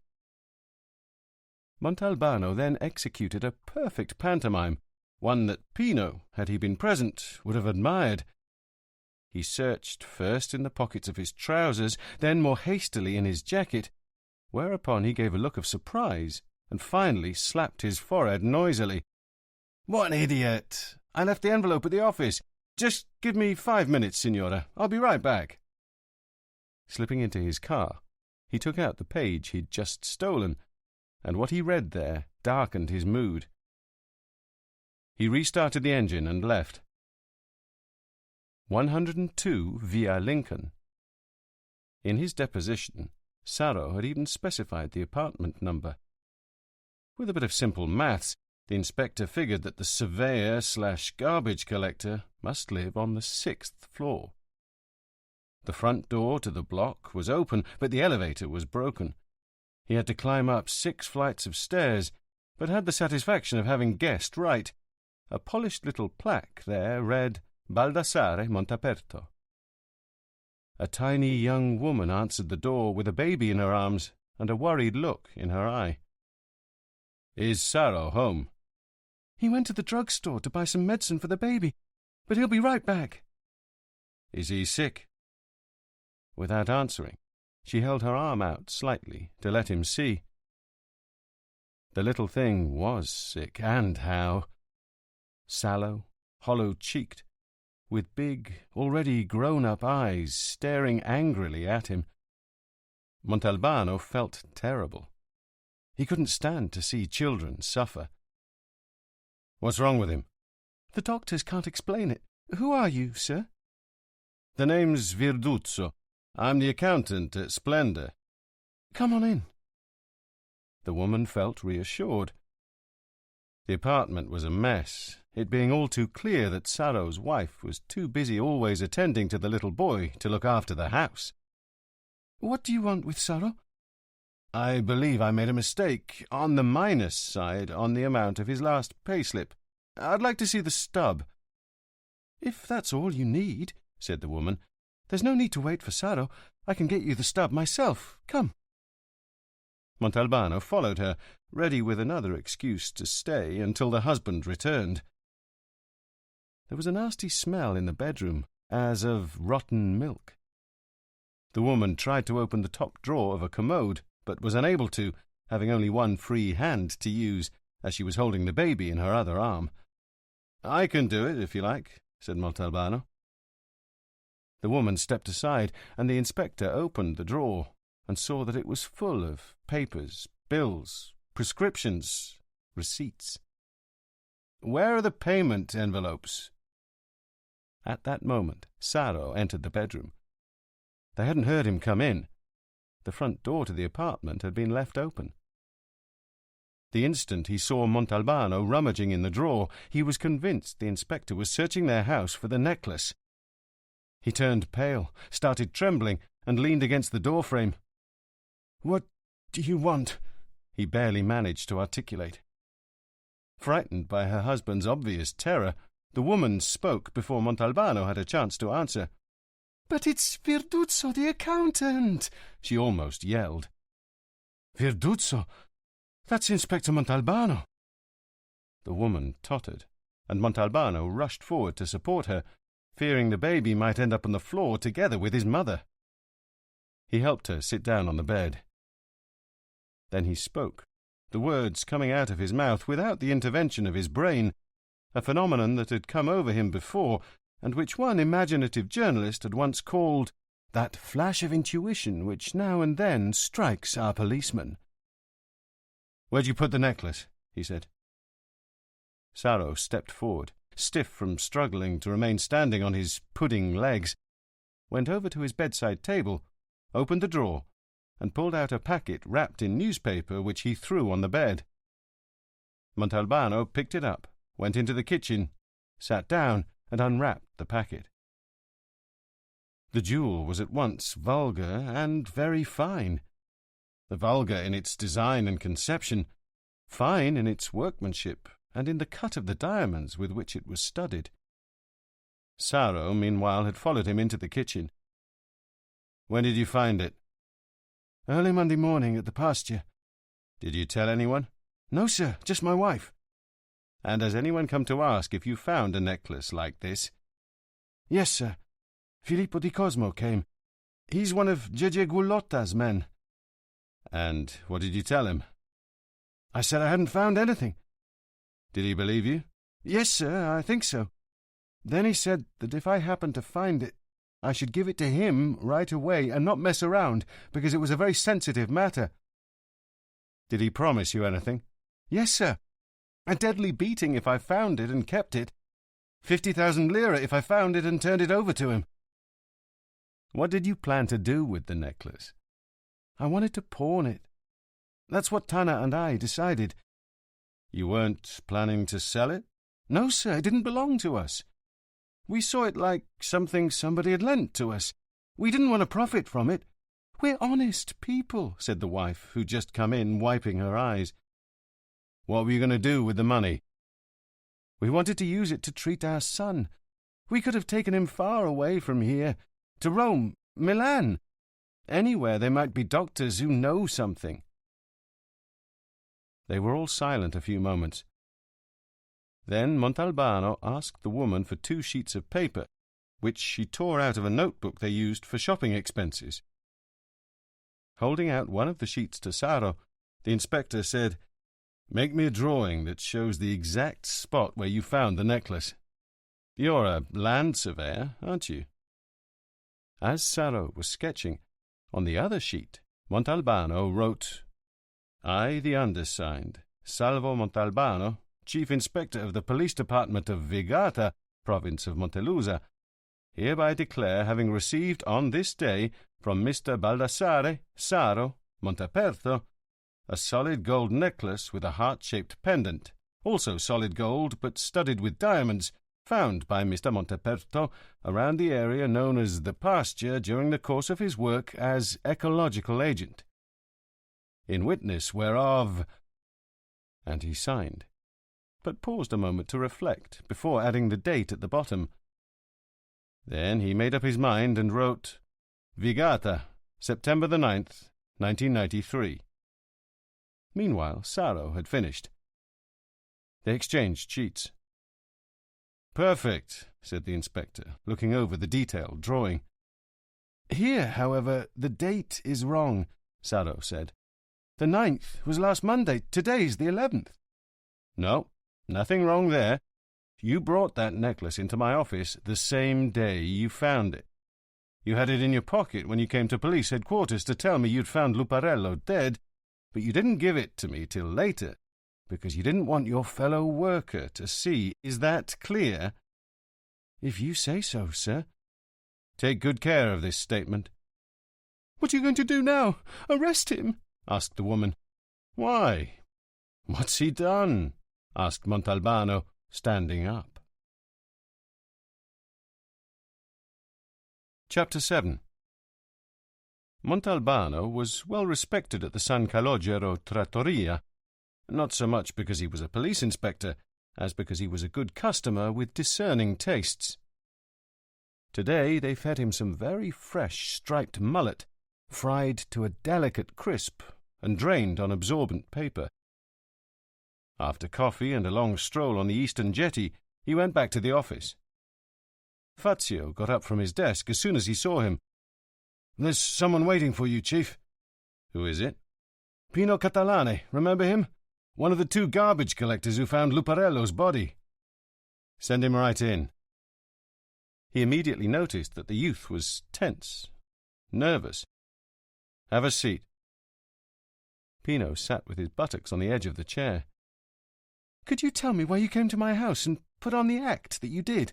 I've got nothing to hide." "I did it simply to avoid frightening your mother. If I told her I was a police inspector, she might have had a heart attack." "Well, in that case, thanks." "How did you figure out it was me who was looking for you?" "I phoned my mother to see how she was feeling. When I left her, she had a headache, and she told me a man had come to give me an envelope, but forgot to bring it with him.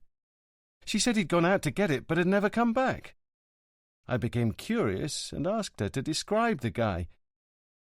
When you're trying to pretend you're somebody else, you should cover up that mole you've got under your left eye. What do you want from me?" "I have a question. Did anyone come to the pasture to ask if you'd found a necklace?" "Yes. Someone you know, in fact, Filippo di Cosmo." "What did you say?" "I told him I hadn't found it, which was the truth." "And what did he say?" "He said if I found it, so much the better for me, he'd give me 50,000 lire. But if I found it and didn't turn it over to him, so much the worse. He said the same thing to Saro.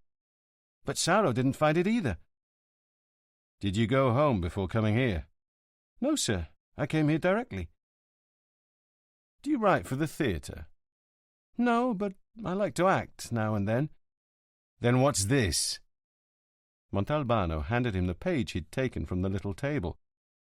Pino looked at it, unimpressed, and smiled. "No, that's not a theatre scene. That's—" He fell silent, at a loss.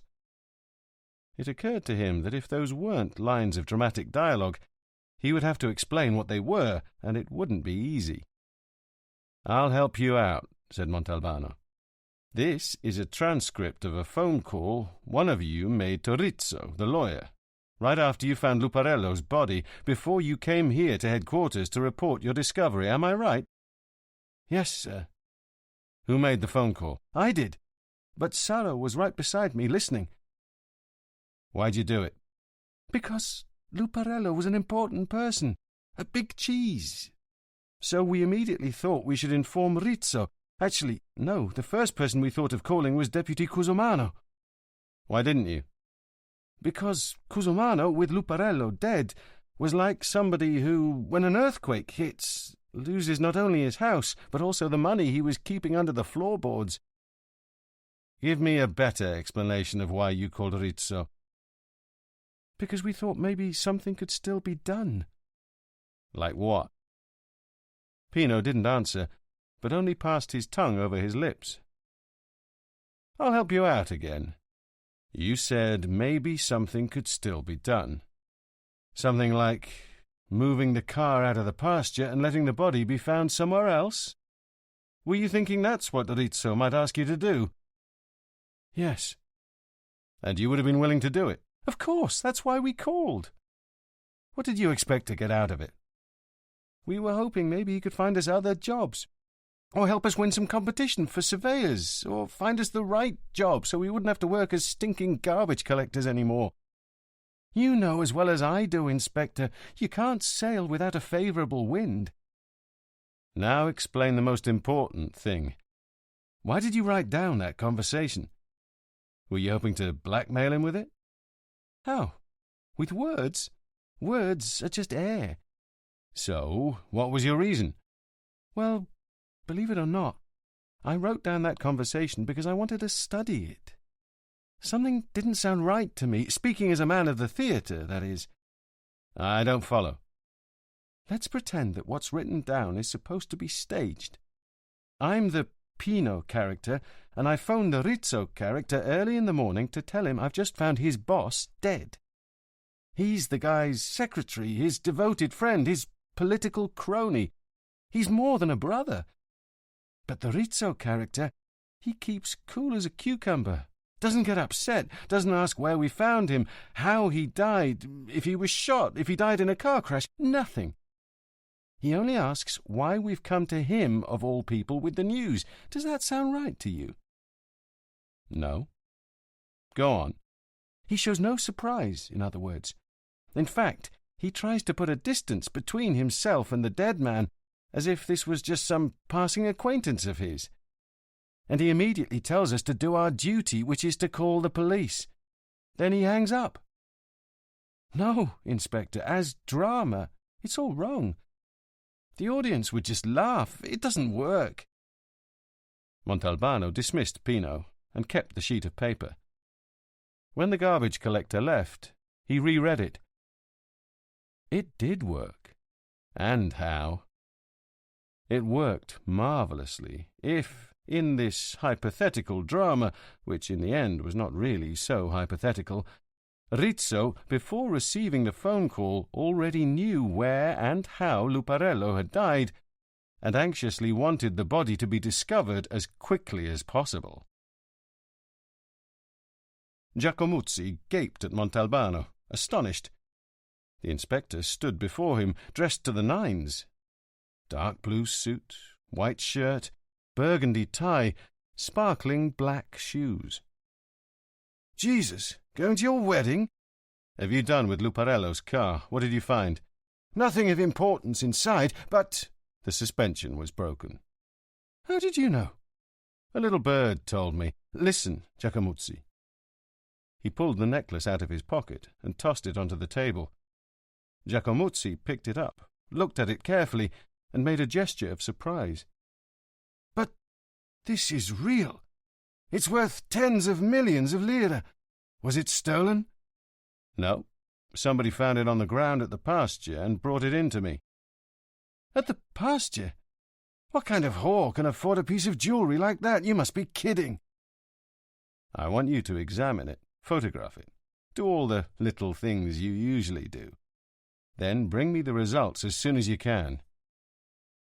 The telephone rang. Giacomuzzi answered and passed the receiver to his colleague. Who is it? It's Fazio, Chief. Come back to town immediately. All hell's breaking loose. What is it? Contino, the schoolteacher's shooting at people. What do you mean, shooting? Shooting! He fired 2 shots from the balcony of his apartment at the people sitting at the cafe below, screaming something nobody could understand. Then he fired another shot at me as I was coming through his front door to see what was going on. Has he killed anyone? No, he just grazed the arm of a certain De Francesco. Okay, I'll be right there. As he travelled the 6 miles back to Vigata at breakneck speed, Montalbano thought of Contino the schoolteacher. Not only did he know him, there was a secret between them. 6 months earlier, the inspector had been taking the stroll he customarily allowed himself 2 or 3 times a week along the eastern jetty out to the lighthouse. Before he set out, however, he always stopped at Anselmo Greco's shop, a hovel that clashed with the clothing boutiques and shiny mirrored cafes along the Corso. Among such antiquated items as terracotta dolls and rusty weights for 19th century scales, Greco also sold caglia e semenza, a mixture of roasted chickpeas and salted pumpkin seeds. Montalbano would buy a paper cone full of these and then head out. That day, after he had reached the point, he was turning around right under the lighthouse when he saw an elderly man beneath him, sitting on a block of the low concrete breakwater, head down, immobile. Montalbano got a better look to see if perhaps the man was holding a fishing line in his hands. But he wasn't fishing. He wasn't doing anything. Suddenly he stood up, quickly made the sign of the cross, and balanced himself on his tiptoes. "Stop!" Montalbano shouted. The man froze. He had thought he was alone. In a couple of bounds, Montalbano reached him, grabbed him by the lapels of his jacket, lifted him up bodily, and carried him to safety. "What were you trying to do? Kill yourself?" "Yes." "Why?" "Because my wife is cheating on me." This was the last thing Montalbano expected to hear. The man had surely passed his 80th year. "How old is your wife?" "Let's say 80. I'm 82. An absurd conversation in an absurd situation, and the inspector didn't feel like continuing it. Taking the man by the arm, he forced him to walk towards town. At this point, just to make everything even crazier, the man introduced himself. "I am Josue Contino, if I may. I used to teach elementary school. Who are you, if, of course, you wish to tell me?" "My name is Salvo Montalbano. I'm police inspector for the town of Vigata." "Oh, really? Then you came at just the right time. You yourself can tell my slut of a wife she'd better stop cuckolding me with Agatino de Francesco, or one of these days I'm going to do something crazy." "And who's this de Francesco?" "He used to be the postman. He's younger than I am, 76 years old, and he has a pension that's 1.5 times the size of mine." "Do you know this to be a fact, or are you just suspicious?" "I'm absolutely certain it's the gospel truth. Every afternoon God sends our way, rain or shine, this De Francesco comes and has a coffee at the cafe right under my house." "So what?" "How long do you take to drink a cup of coffee?" For a minute, Montalbano went along with the old schoolmaster's quiet madness. "That depends. If I'm standing—" "What's that got to do with it? When you're sitting?" "Well, it depends on whether I have an appointment and have to wait, or if I only want to pass the time." "No, my friend. That man sits there only to eye my wife, who eyes him back, and they never waste an opportunity to do so." They'd arrived back in town. "Where do you live, Mr. Contino?" "At the end of the Corso, on Piazza Dante." "Let's take a back street. I think that's better." Montalbano didn't want the sodden, shivering old man to arouse the townspeople's curiosity and questions. "Coming upstairs with me?" "Would you like a coffee?" he asked the inspector while extracting the front door keys from his pocket. "No, thanks. Just dry yourself off and change your clothes." That same evening he had gone to speak with De Francesco, the ex-postman, a tiny, unpleasant old man who reacted quite harshly to the inspector's advice, screaming in his face, "I'll take my coffee wherever and whenever I like. What? Is it illegal to go and sit at the cafe under that arteriosclerotic Contino's balcony? You surprise me, sir. You're supposed to represent the law, and instead you come and tell me these things." "It's all over," said the municipal policeman, keeping curious bystanders away from the front door on Piazza Dante. At the entrance to the apartment stood Sergeant Fazio, who threw his arms up in distress.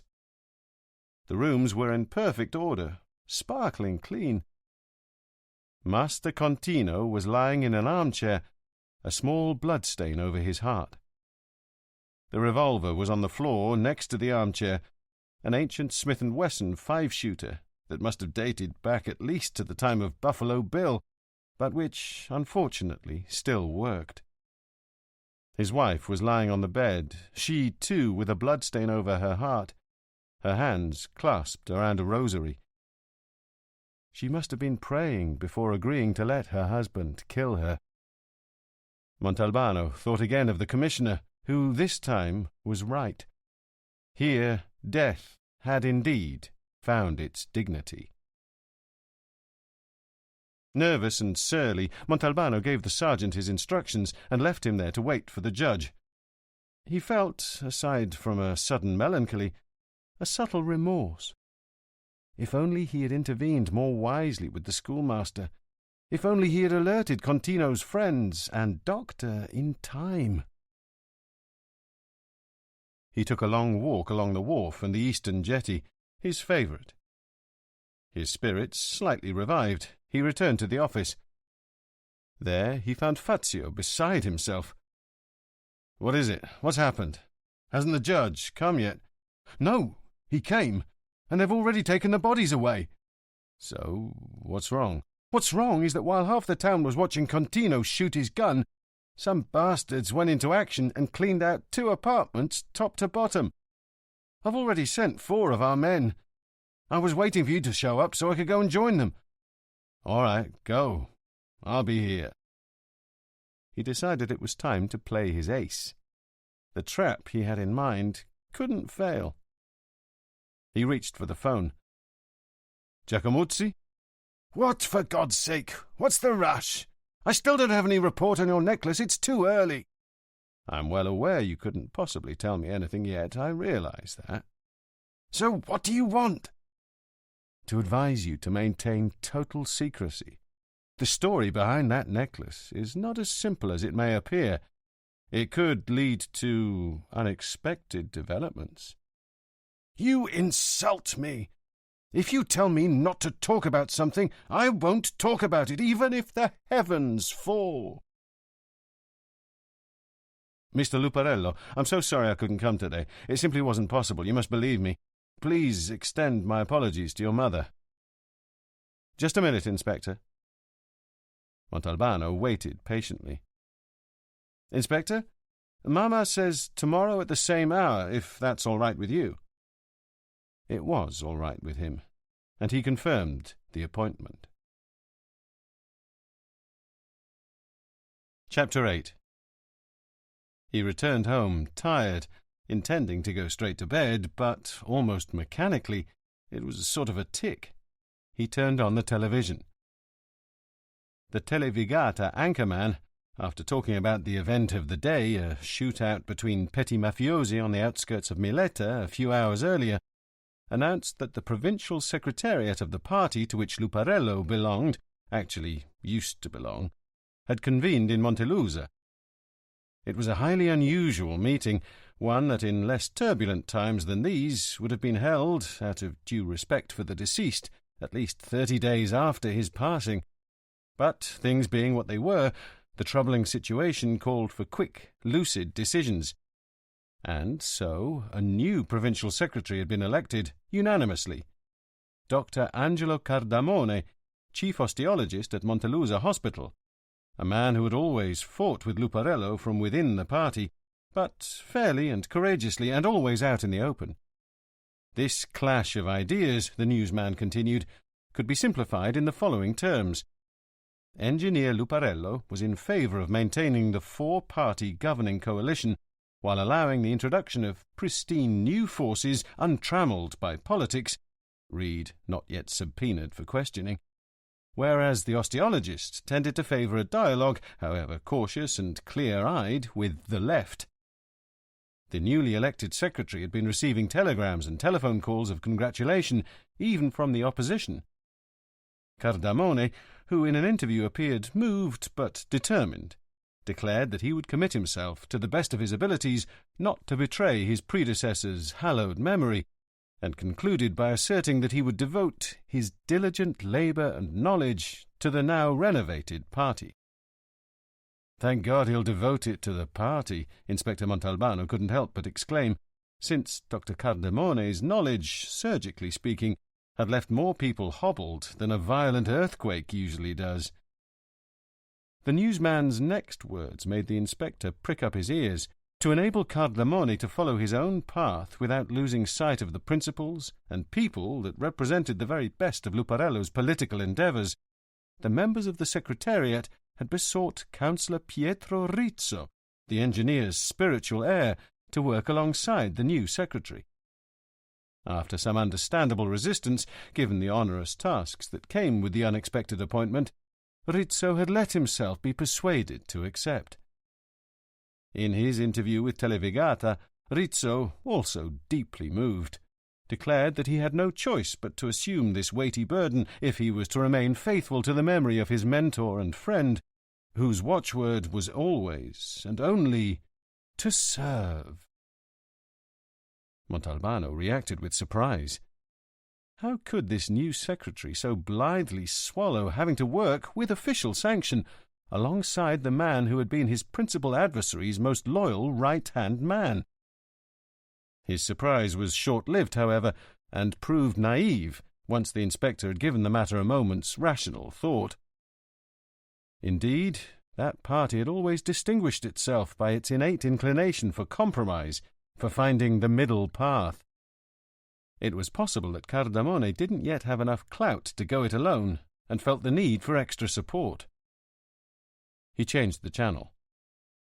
On the free channel, the voice of the leftist opposition, there was Niccolò Zitto, the most influential of their editorialists, explaining how in Sicily, and in the province of Montelusa in particular, mutatis mutandis, or zara zabara, to say it in Sicilian, things never budged, even when there was a storm on the horizon. He quoted, with obvious facility, the Prince of Salina's famous statement about changing everything in order to change nothing, and concluded that Luparello and Cardamone were two sides of the same coin, the alloy that coin was made of being none other than Councillor Rizzo. Montalbano rushed to the phone, dialed the free channel's number, and asked for Zitto. There was a bond of common sympathy, almost friendship, between him and the newsman. "What can I do for you, Inspector?" "I want to see you."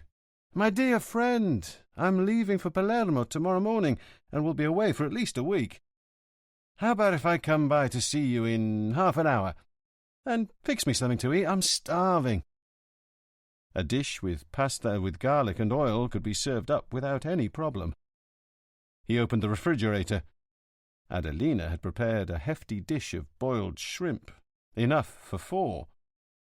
Adelina was the mother of a pair of repeat offenders, the younger of whom was still in prison, having been arrested by Montalbano himself 3 years earlier. The previous July, when she had come to Vigata to spend 2 weeks with him, Livia, upon hearing this story, became terrified. "Are you insane? One of these days that woman will take revenge and poison your soup." "Take revenge? For what?" "For having arrested her son." "Is that my fault?" "Adelina's well aware it's not my fault if her son was stupid enough to get caught. I played fair, didn't use any tricks or traps to arrest him. It was all on the level." "I don't give a damn about your contorted way of thinking. You have to get rid of her." "But if I fire her, who's going to keep house for me, do my laundry, iron my clothes, and make me dinner?" "You'll find somebody else." "There, you're wrong. I'll never find a woman as good as Adelina." He was about to put the pasta water on the stove when the telephone rang. "I feel like crawling underground for waking you at this hour," was the introduction. "I wasn't sleeping. Who is this?" "It's Councillor Pietro Rizzo." "Ah, Councillor Rizzo, my congratulations." "For what? If it's for the honour my party has just done me, you should probably offer me your condolences. Believe me, I accepted only out of a sense of undying loyalty to the ideals of the late Mr. Luparello. But to get back to my reason for calling, I need to see you, Inspector." "Now?" Not now, of course, but bear in mind, in any case, that it is an improcrastinable matter. We could do it tomorrow morning, but isn't the funeral tomorrow? You'll be very busy, I imagine. Indeed. All afternoon as well. There will be some very important guests, you know. And of course they will linger a while. So, when? Actually, on second thoughts, I think we could do it tomorrow morning, but First thing, what time do you usually get to the office? Around 8. 8 o'clock would be fine with me. It will take but a few minutes. Listen, Councillor, precisely because you will have so little time tomorrow morning, could you perhaps tell me in advance what it's about? Over the phone? Just a hint. All right. I have heard, though I don't know how much truth there is in the rumour, that an object found by chance on the ground was turned over to you. I've been instructed to reclaim it. Montalbano covered the receiver with one hand and literally exploded in a horse-like whinny, a mighty guffaw. He had baited the Giacomuzzi hook with the necklace, and the trap had worked like a charm, catching the biggest fish he could ever have hoped for. But how did Giacomuzzi manage to let everyone know things he wasn't supposed to let anyone know? Did he resort to lasers, to telepathy, to magical shamanistic practices? Montalbano heard Rizzo yelling on the line. "Hello? Hello? I can't hear you. What happened? Did we get cut off?" "No, excuse me, I dropped my pencil and was looking for it. I'll see you tomorrow at 8.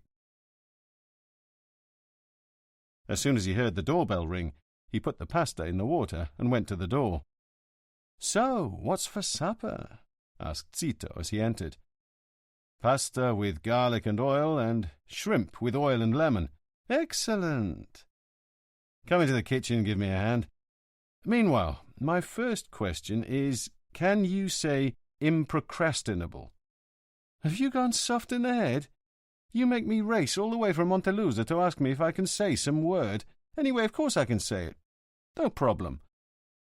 He tried to say it 3 or 4 times with increasing obstinacy, but he couldn't do it, getting more and more marble-mouthed with each try. "You have to be very adroit, said the inspector, thinking of Rizzo, and he wasn't referring only to the lawyer's adroitness in casually uttering tongue-twisters. As they ate, they spoke of eating, as always happens in Italy. Zito, after reminiscing about the heavenly shrimp he had enjoyed 10 years earlier at Fiacca, criticised these for being a little overdone and regretted that they lacked a hint of parsley. "So how is it that you've all turned British at the Free Channel?" Montalbano broke in without warning, as they were drinking an exquisite white wine his father had found near Randazzo. He had come by with 6 bottles the previous week, although they had been merely an excuse for them to spend a little time together. "In what sense, British?" "In the sense that you've refrained from dragging Luparello through the mud, as you would certainly have done in the past. Jesus Christ!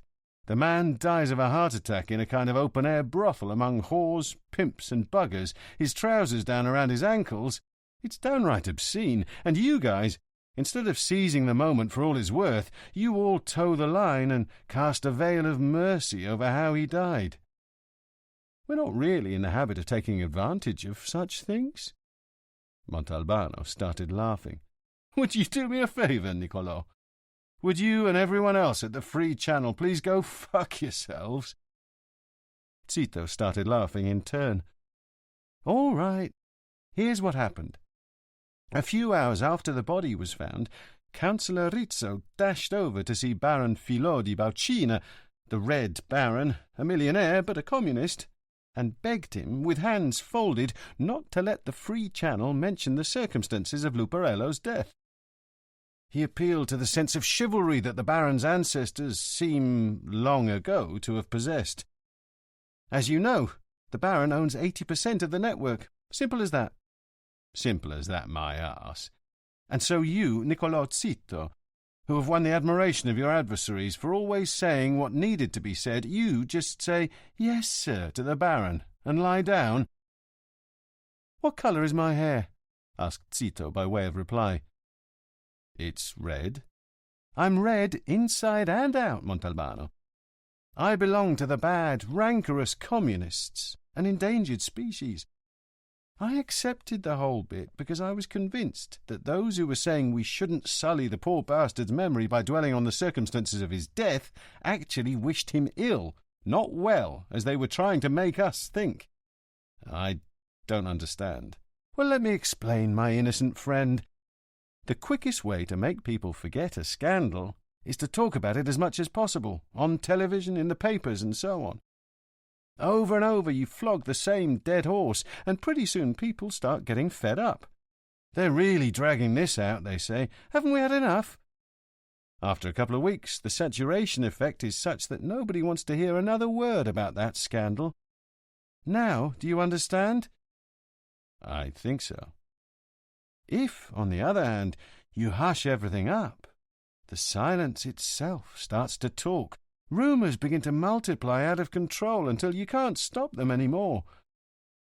You want an example? Do you know how many phone calls we've received at the studio precisely because of our silence? Hundreds.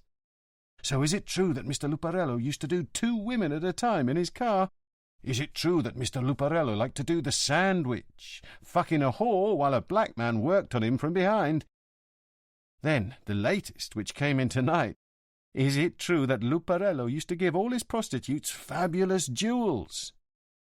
Apparently somebody found one at the pasture. Speaking of which, do you know anything about this story? Me? No, that's just bullshit, the inspector calmly lied. See? I'm sure that in a few months some arsehole will come to me and ask if it's true that Luparello used to bugger little 4-year-olds and then stuff them with chestnuts and eat them.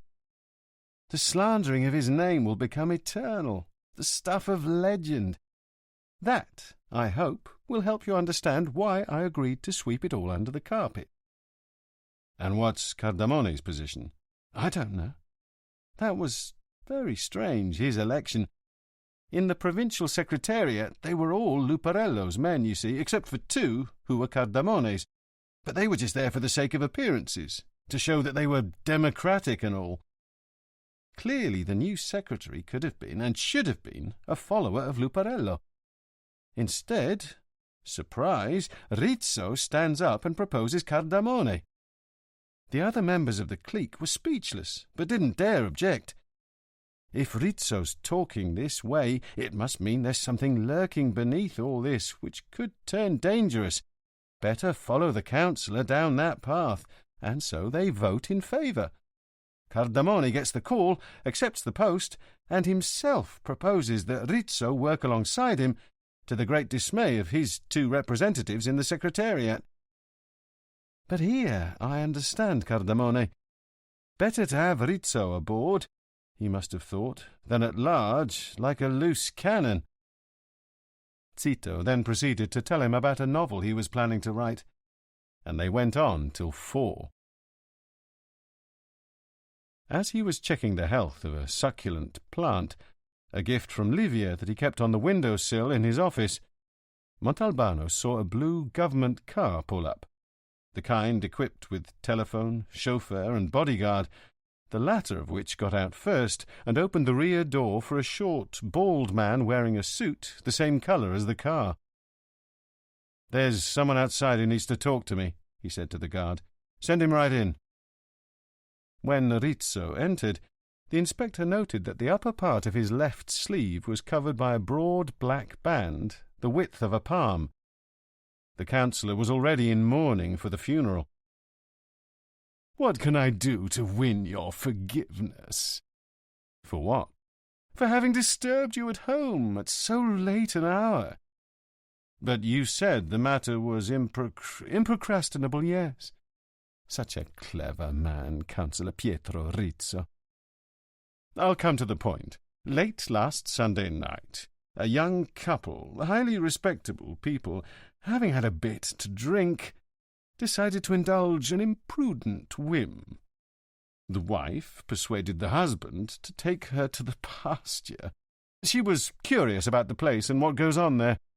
A reprehensible curiosity, to be sure, but nothing more. When the pair arrived at the edge of the pasture, the woman got out of the car, but almost immediately people began to harass her with obscene propositions, so she got back in the car and they left. Back at home, she realized she'd lost a precious object she was wearing around her neck. What a strange coincidence, muttered Montalbano, as if to himself. Excuse me? I was just noting that at around the same time, and in the same place, Silvio Luparello was dying. Rizzo didn't lose his composure, but assumed a grave expression. I noticed the same thing, you know. Tricks of fate. The object you mention, is it a solid gold necklace with a heart studded with precious stones? That's the one. I'm here to ask you to return it to its rightful owners, with the same discretion, of course, as you showed when my poor Mr. Luparello was found dead. You'll have to forgive me, said the inspector, but I haven't the slightest idea of how to proceed in a case like this. In any event, I think it would have been a different story if the owner herself had come forward. But I have a proper letter of attorney.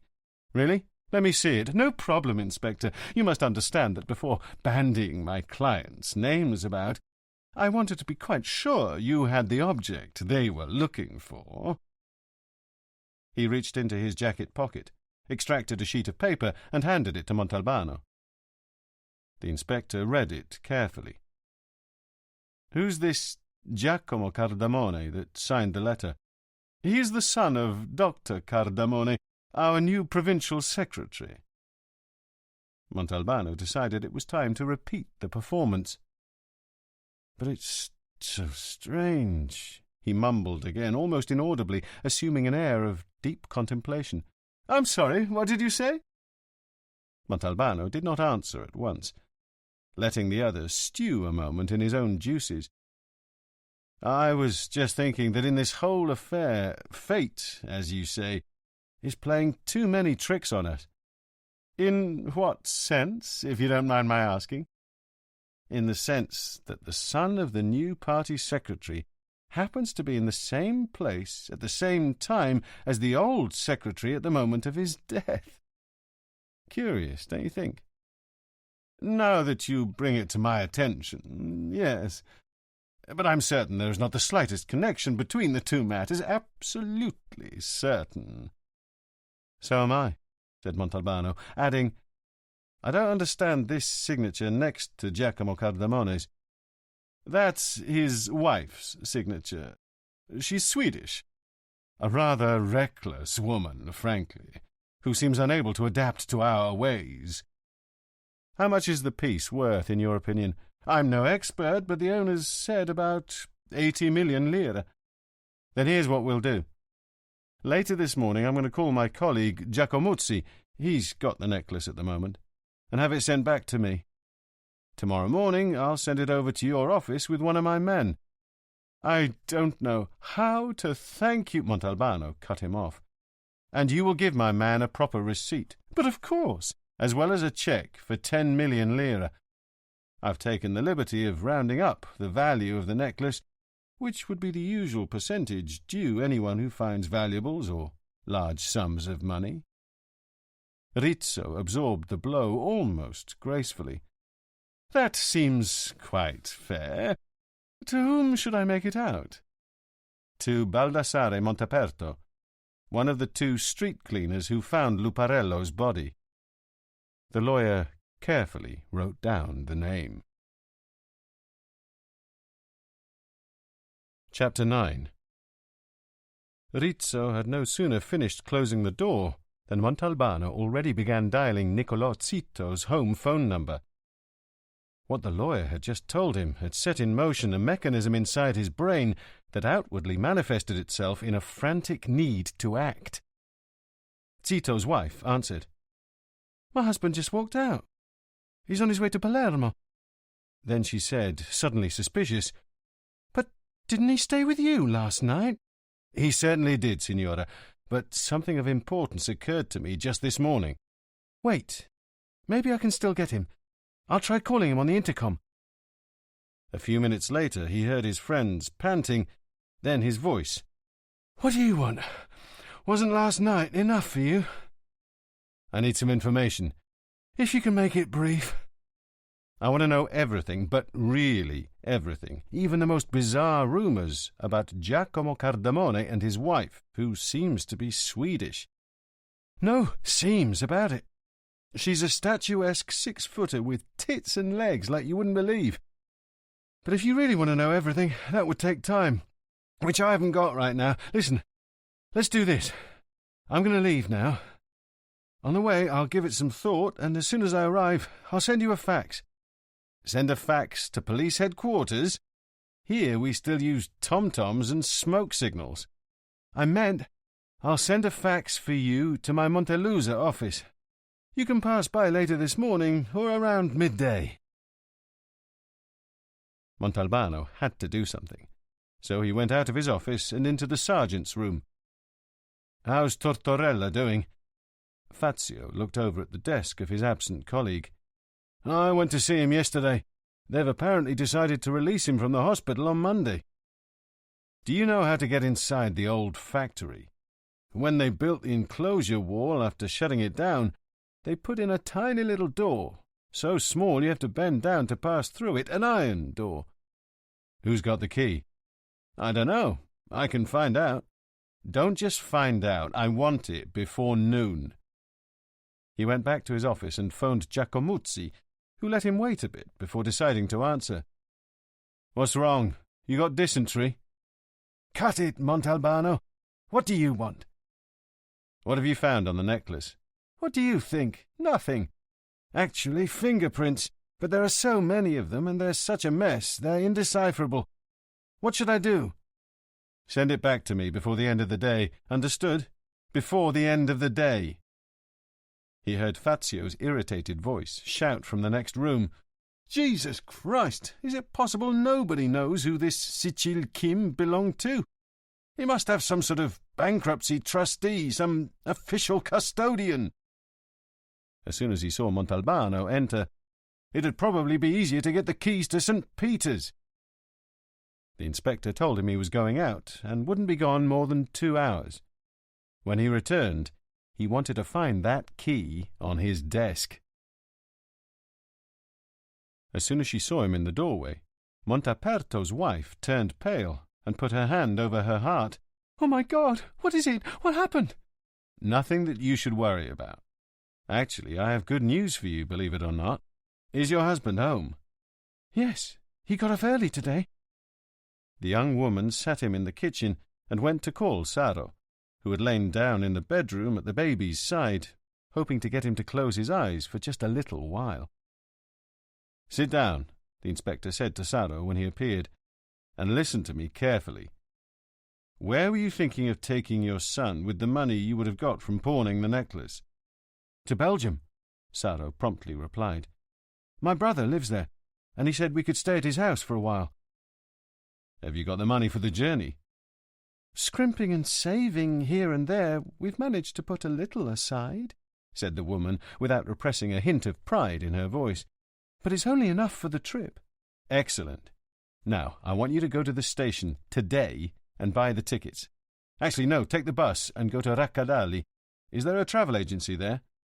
"Yes, but why go all the way to Raccadali?" "I don't want anyone here in Vigata to know what you're planning to do. While you're doing that, your wife should be packing for the journey. You mustn't tell anyone where you're going, not even family. Is that clear?" "Perfectly clear, as far as that goes. But, excuse me, Inspector, is there anything wrong in going to Belgium to have your son treated? You're telling me to do all these things on the sly, as if we were doing something illegal." "You're not doing anything illegal, Saro. No need to worry about that, but there are a lot of things I want to be absolutely sure about. So you'll have to trust me and do exactly as I say." "All right. But maybe you forgot. What are we going to Belgium for if the money we've got is barely enough to get us there and back? To go sightseeing?"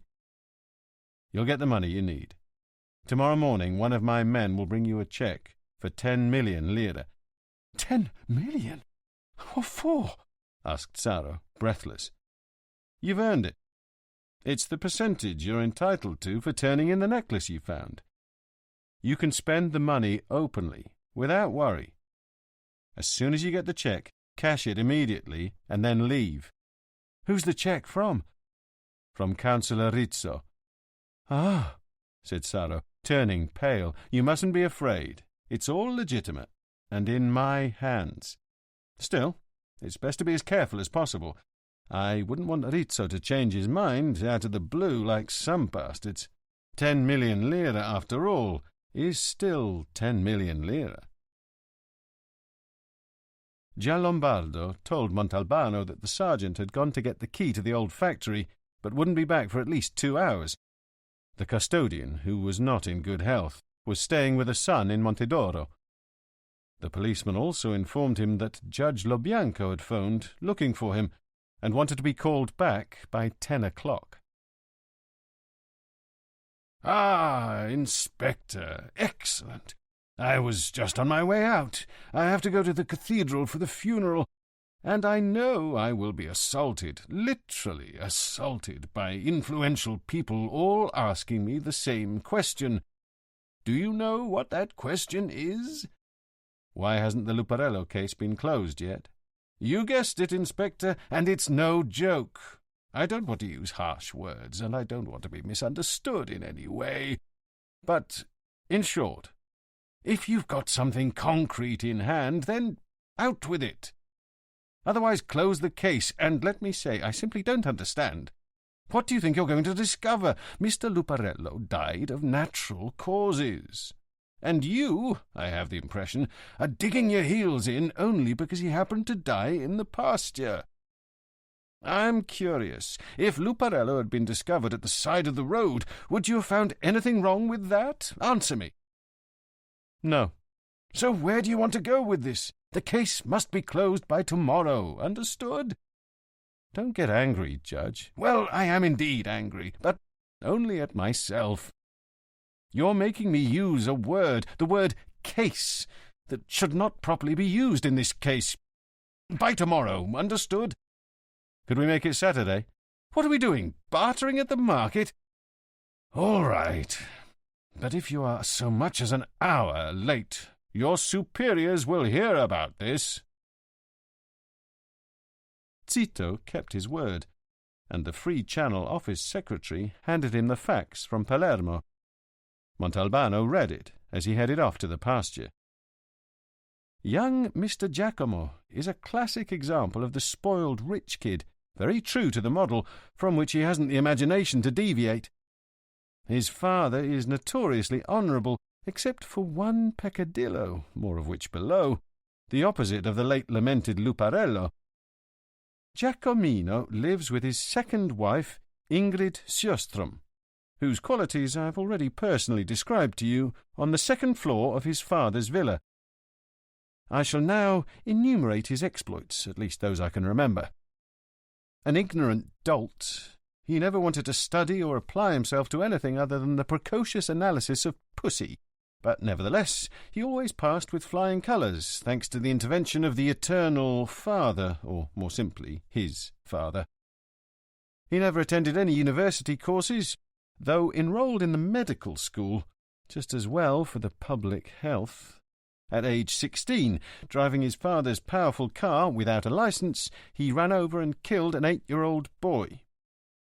Giacomino, for all practical purposes, never paid for this, but the father did, and handsomely at that, compensating the child's family. As an adult, he set up a business in services. 2 years later, the business failed. Cardamone lost not a penny, but his business partner nearly shot himself. A revenue officer trying to get to the bottom of things found himself suddenly transferred to Bolzano. Giacomino is currently in pharmaceuticals. Imagine that. Daddy's the brains behind it, of course, and throws around a lot more money than he probably takes in. An enthusiast for racing cars and horses, he has founded a polo club in Montelusa, where not a single game of that noble sport has ever been played, but there is plenty of snorting to make up for this lack.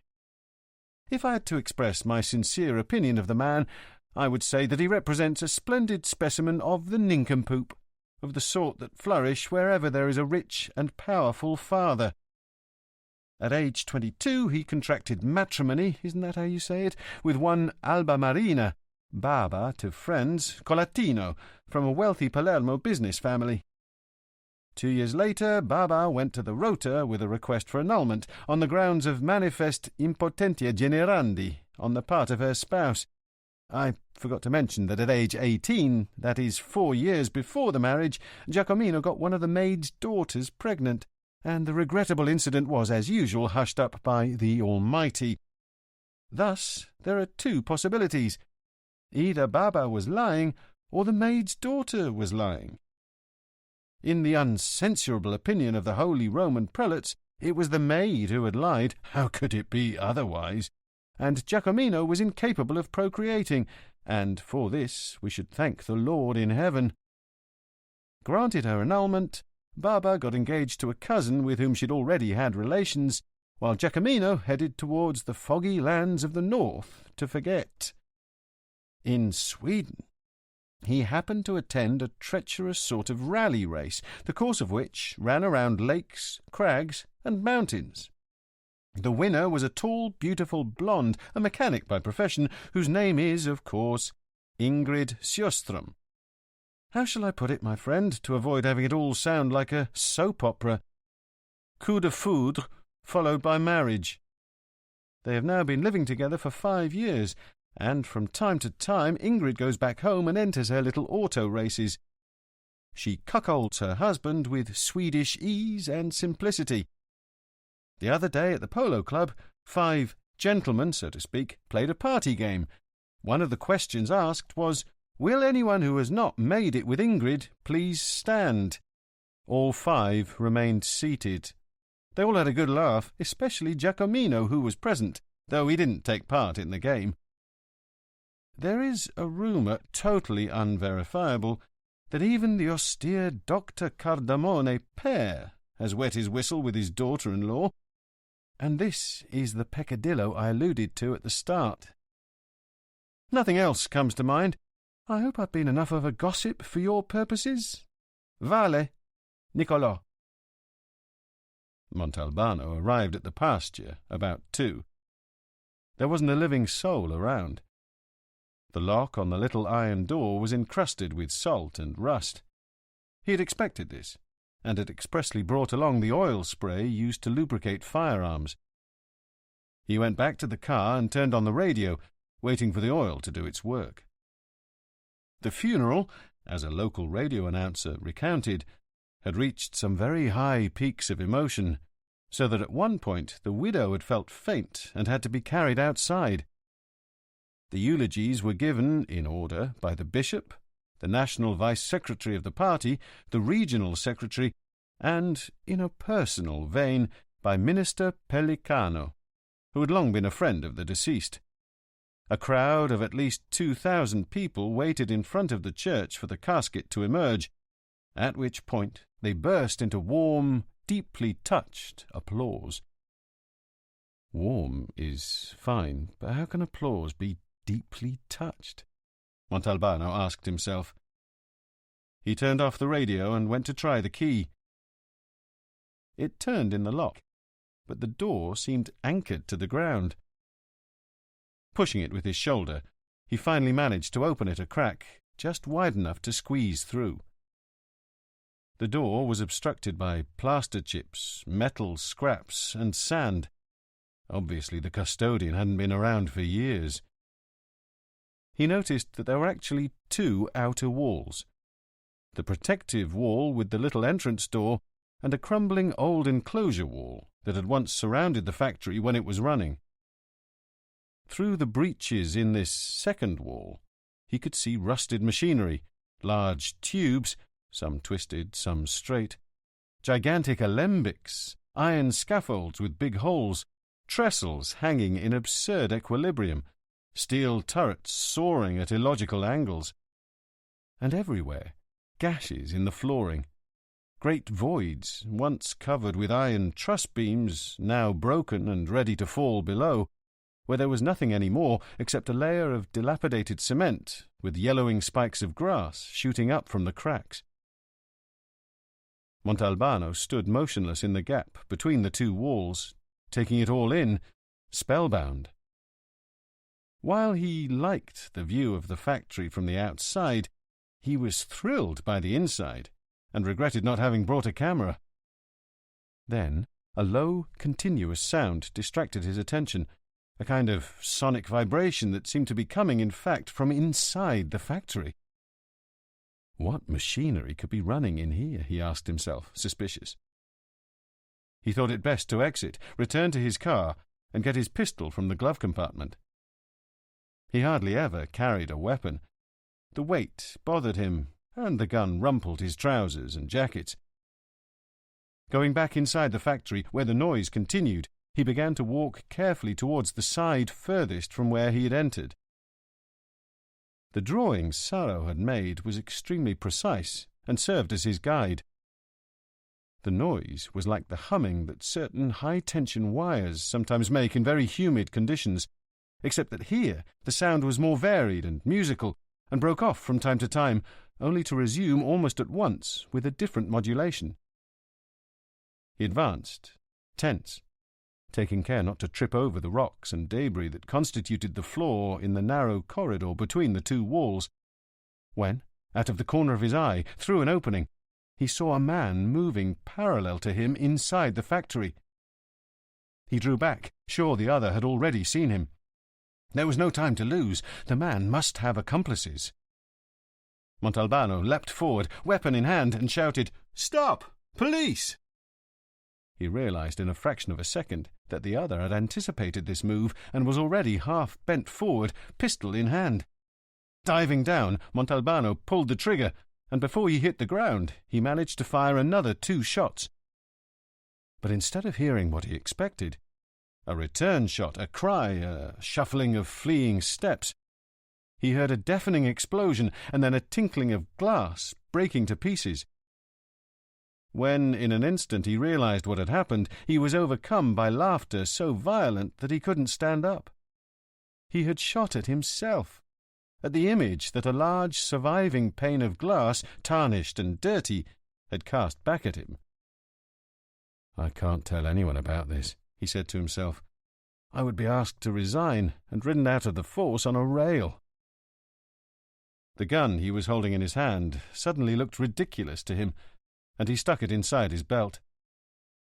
The shots, their long echo, the crash and the shattering of the glass had completely covered up the sound, which presently resumed, more varied than before. Now he understood. It was the wind which, every day, even in summer, lashed that stretch of beach, then abated in the evening, as if not wanting to disturb Jeje's business. Threading through the trestles metal cables, some of them broken, some of them taut, and through smokestacks pocked with holes like giant flutes, the wind played its plaintive melody inside the dead factory, and the inspector paused, entranced, to listen. It took him almost half an hour to reach the spot that Saro had indicated, having had at various points to climb over piles of debris. At last he figured he was exactly parallel to the spot where Saro had found the necklace on the other side of the wall, and he started looking calmly around. Magazines and scraps of paper yellowed by sun, weeds, Coca-Cola bottles, the cans being too light to be thrown over the high wall, wine bottles, a bottomless metal wheelbarrow, a few tires, some iron scraps, an unidentifiable object, a rotten wooden beam. And beside the beam, a leather handbag with strap, stylish, brand new, stamped with a designer name. It clashed visibly with the surrounding ruin. Montalbano opened it. Inside were 2 rather large stones, apparently inserted as ballast to allow the bag to achieve the proper trajectory from outside the wall to inside, and nothing else. He took a closer look at the bag. The owner's metal initials had been torn off, but the leather still bore their impressions, an I and an S. Ingrid Sjöström. "They're serving it up to me on a silver platter," thought Montalbano. Chapter 10. The thought of accepting the platter so kindly being offered him, along with everything that might be on it, came to mind as he was refortifying himself with a generous helping of the roast peppers that Adelina had left in the refrigerator. He looked for Giacomo Cardamone's telephone number in the directory. His Swedish wife would probably be home at this hour. "Who dat speaking?" "It's Giovanni. Is Ingrid there?" "I go see. You wait." He tried to guess from what part of the world this housekeeper had landed in the Cardamone home, but he couldn't figure it out. "Ciao, monster cock. How are you?" It was a deep, husky voice which fit the description Zito had given him. Her words, however, had no erotic effect whatsoever on the inspector. Actually, they made him feel upset. Of all the names in the world, he had to go and pick one belonging to a man Ingrid knew down to his anatomical proportions. "Are you still there? Did you fall asleep on your feet? Did you fuck a lot last night, you pig?" "Excuse me, signora." Ingrid's reaction was immediate, an acceptance without surprise or indignation. "You're not Giovanni?" "No." "Then who are you?" "I'm an inspector with the police force. My name is Montalbano." He expected an expression of alarm, but was promptly disappointed. "Oh, how exciting! A cop! What do you want from me?" Her tone remained familiar even after she knew she was speaking with someone she didn't know. Montalbano maintained his formality. "I would like to have a few words with you." "I can't this afternoon, but I'm free this evening." "All right, then. This evening." "Where? Shall I come to your office? Tell me where it is." "Better not. I'd prefer somewhere more discreet." Ingrid paused. "How about your bedroom?" The woman's voice had grown irritated. Apparently she was beginning to think that the person on the line was some imbecile trying to make advances. "Listen, signora, I realize you're suspicious, with good reason. Let's do this. I'll be back at headquarters in Vigata in an hour. You can phone there and ask for me, all right?" The woman didn't answer immediately. She was thinking it over before making up her mind. "No, I believe you, cop. Tell me when and where." They agreed on the place, the Marinella bar, which at the appointed hour, 10 o'clock, would surely be deserted. Montalbano advised her not to tell anyone, not even her husband. The Luparello villa stood at the entry to Montelusa as one approached from the sea. A massive 19th-century building, it was surrounded by a high defensive wall with a wrought-iron gate at the centre, now thrown open. Montalbano walked down the tree-lined lane cutting through one part of the park and came to the huge double front door, one half of which was open, the other half draped with a large black bow. He leaned forward to look inside. In the vestibule, which was rather vast, there were some 20 people, men and women, looking appropriately grief-stricken, murmuring in soft voices. He thought it unwise to walk through the crowd. Someone might recognize him and start wondering why he was there. Instead, he walked all around the villa and at last found a rear entrance, which was closed. He rang the bell several times before someone came and opened the door. "You've made a mistake. For condolence visits, use the front door," said a small, alert housekeeper in black pinafore and starched cap, who had classified him at a glance as not belonging to the category of caterers. "I'm Inspector Montalbano. Could you tell one of the family I'm here?" "They've been expecting you, Inspector." She led him down a long corridor, opened a door, and gestured for him to enter. Montalbano found himself in a large library with thousands of well-kept books neatly arrayed on enormous shelves. There was an immense desk in one corner, and in the corner opposite, a tastefully elegant sitting area with a small table and 2 armchairs. Only 5 paintings adorned the walls, and with a shudder of excitement, Montalbano immediately recognized the artists. There was a Guttuso portrait of a peasant from the 40s, a landscape in Lazio by Melli, a demolition by Maffei, 2 rowers on the Tiber by Dogni, and a woman bathing by Fausto Pirandello. The selection showed exquisite taste and rare discernment. The door opened, and a man of about 30 appeared. Black tie, open face, stylish. "It was I who phoned you. Thank you for coming. Mamma was very keen on seeing you. I'm sorry for all the trouble I've caused you." He spoke with no regional inflection whatsoever. "No trouble at all. I simply don't see of what use I could be to your mother." "That's what I said to her, too, but she insisted. And she wouldn't give me any hint as to why she wished to inconvenience you." He looked at the fingertips of his right hand, as if seeing them for the first time, then discreetly cleared his throat. "Please try to understand, Inspector." "I don't understand." "For Mamma's sake. It's been a very trying time for her." The young man turned to leave, then suddenly stopped.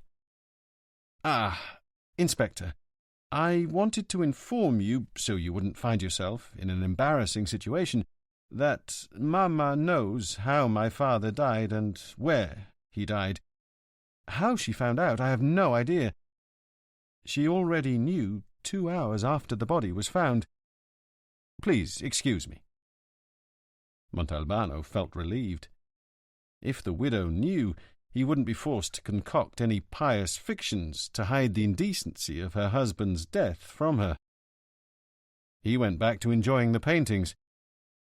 At his house in Vigata, he had only drawings and prints by Carmassi, Attardi, Guida, Cordio, and Angelo Canevari, to which he had been able to treat himself by docking his meagre salary.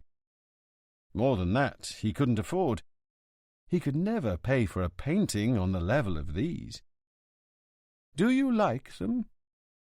He turned about abruptly. He hadn't heard the signora enter. She was a woman past 50, not tall, with an air of determination. The tiny wrinkles lining her face had not yet succeeded in destroying the beauty of her features. On the contrary, they highlighted the radiance of her penetrating green eyes. "Please make yourself comfortable," she said, then went and sat on the sofa as the inspector took a seat in an armchair. "Such beautiful pictures. I don't know much about painting, but I do like them. There are about 30 scattered around the house. My husband bought them. Painting was his secret vice, he loved to say. Unfortunately, it wasn't his only one." "We're off to a good start," Montalbano thought, then asked, "Are you feeling better, signora?" "Compared to when?" The inspector stammered, as if he were in front of a teacher asking him difficult questions. "Well, I don't know. Compared to this morning. I heard you were unwell today, in the cathedral." "Unwell? I was fine, as good as one might feel in such circumstances. No, my friend, I merely pretended to faint. I'm a good actress. Actually, a thought had come into my mind. If a terrorist, I said to myself, were to blow up this church with all of us inside, at least 1/10 of all the hypocrisy in the world would disappear with us.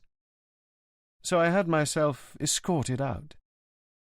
Impressed by the woman's candour, Montalbano didn't know what to say, so he waited for her to resume speaking.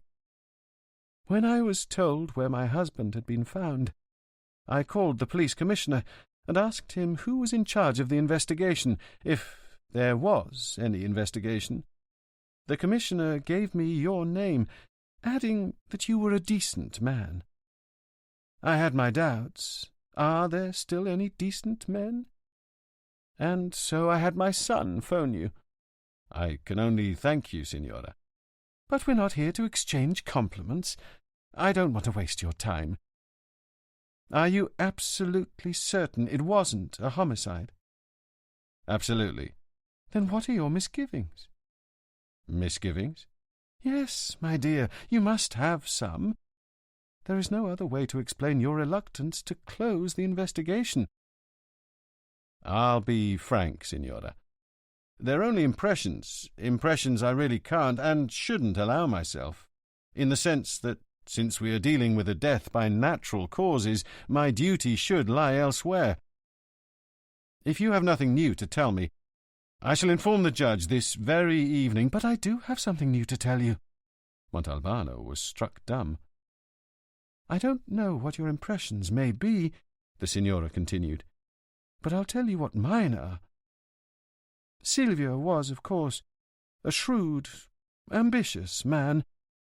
If he stayed in the shadows all those years, it was with a specific purpose in mind, to come into the limelight at the right moment and stay there.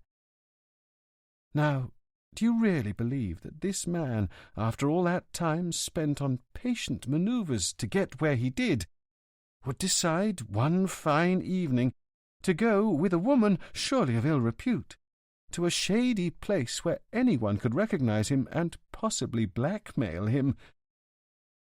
That, Signora, is one of the things that has perplexed me the most. Do you want to be even more perplexed? I said woman of ill repute, and I would like to clarify that I didn't mean a prostitute or any sort of woman for whom one pays.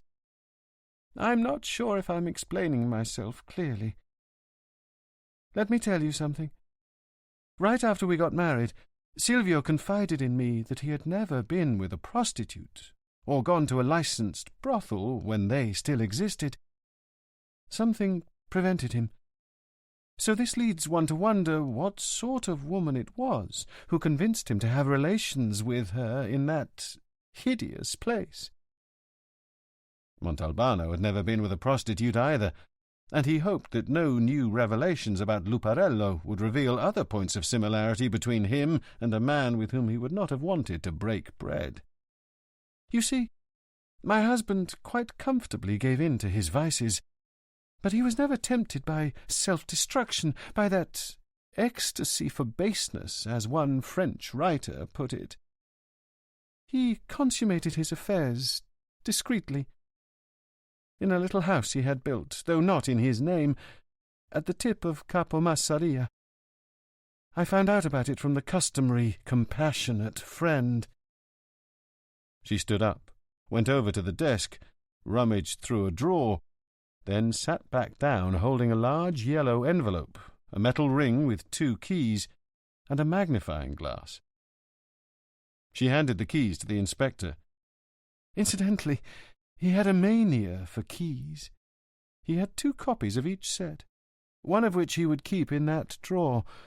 The other he always carried on his person. Well, the second copy was never found.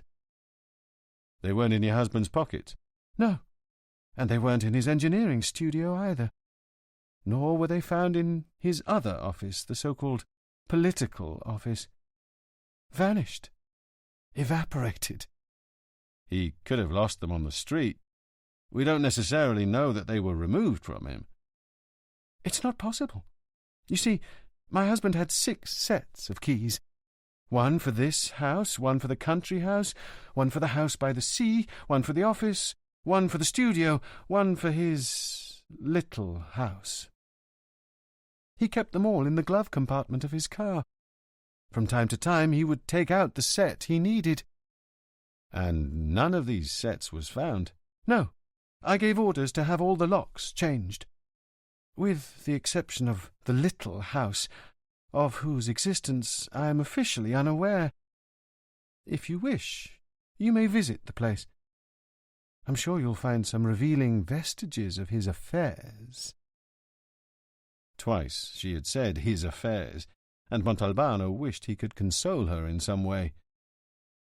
Aside from the fact that Mr. Luparello's affairs do not fall within the scope of my investigation, I have nevertheless questioned some people, and I must say, in all sincerity, that the answers I've received have been rather generic, applicable to anyone. The woman looked at him with the faint hint of a smile. I never did reproach him for it, you know.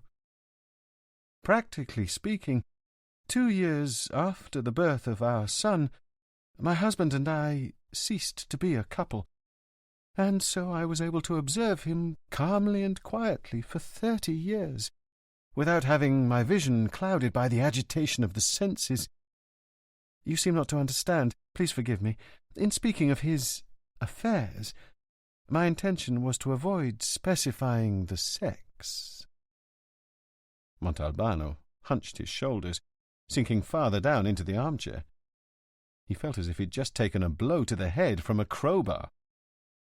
On the other hand, the woman continued, to get back to the subject of greatest interest to me, I am convinced that we are dealing with a criminal act. Let me finish. Not a homicide, not a physical elimination, but a political crime. An act of extreme violence was done, and it led to his death. Please explain, Signora. I am convinced that my husband was forced, under the threat of violence or blackmail, to go to that disgraceful place where he was found. They had a plan, but they were unable to execute it in full because his heart gave out under the stress, or, why not, out of fear. He was very ill, you know. He had just been through a very difficult operation. But how would they have forced him? I don't know. Perhaps you can help me find out. They probably lured him into a trap. He was unable to resist. I don't know. Maybe they photographed him at that place or had him recognized by someone. And from that moment on, they had my husband in the palm of their hands. He became their puppet. Who are they? His political adversaries, I think, or some business associates. You see, Signora, your reasoning, or rather your conjecture, has one serious flaw. You have no proof to support it. The woman opened the yellow envelope she had been holding in her hand all this time and pulled out some photographs, the ones the lab had taken of the corpse at the pasture. Oh, God, Montalbano murmured, shuddering. The woman, for her part, showed no emotion as she studied them. How did you get these? I have good friends. Have you looked at them? No. You were wrong not to. She chose a photo and handed it to Montalbano, along with the magnifying glass. Now, take a good look at this one. His trousers are pulled down, and you can just get a glimpse of the white of his underpants. Montalbano was covered in sweat. The discomfort he felt irritated him, but there was nothing he could do about it. I don't see anything strange about that. Oh, no? What about the label of the underpants? Yes, I can see it. So? You shouldn't be able to see it. This kind of brief, and if you come into my husband's bedroom, I'll show you others, has the label on the back and on the inside. If you can see them as you can, it means they were put on backwards, and you can't tell me that Silvio, when getting dressed that morning, put them on that way and never noticed. He took a diuretic, you see, and had to go to the bathroom many times a day, and could have easily put them properly back on at any point of the day. And this can mean only one thing. What's that? The inspector asked, stunned by the woman's lucid, pitiless analysis, which she made without shedding a tear, as though the deceased were a casual acquaintance. That he was naked when they surprised him, and that they forced him to get dressed in a hurry.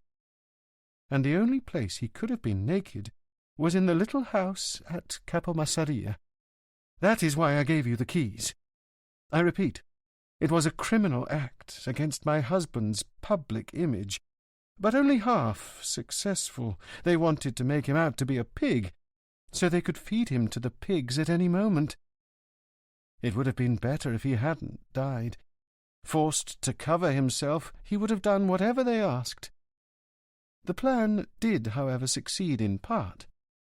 All my husband's men have been excluded from the new leadership. Rizzo alone escaped. Actually, he gained by it. And why did he? That is up to you to discover, if you so desire. or else you can stop at the shape they've given the water." "I'm sorry, I don't understand." "I'm not Sicilian. I was born in Grosseto and came to Montelusa when my father was made prefect here. We owned a small piece of land and a house on the slopes of the Amiata, and used to spend our summers there. I had a little friend, a peasant boy, who was younger than me. I was about 10. One day I saw that my friend had put a bowl, a cup, a teapot, and a square milk carton on the edge of a well, had filled them all with water, and was looking at them attentively. 'What are you doing?' I asked him. And he answered me with a question in turn. 'What shape is water?' 'Water doesn't have any shape,' I said, laughing. 'It takes the shape you give it.' At that moment, the door to the library opened, and an angel appeared. Chapter 11.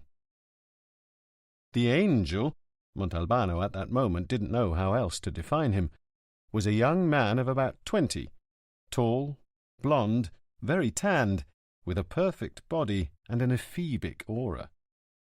A pandering ray of sun had taken care to bathe him in light in the doorway, accentuating the Apollonian features of his face.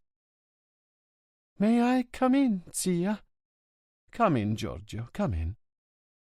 While the youth moved towards the sofa, weightlessly, his feet seeming not to touch the ground, but merely to glide across the floor, navigating a sinuous, almost spiral path, brushing past objects within reach, or, more than brushing, lightly caressing them, Montalbano caught a glance from the signora that told him to put the photograph he was holding in his pocket.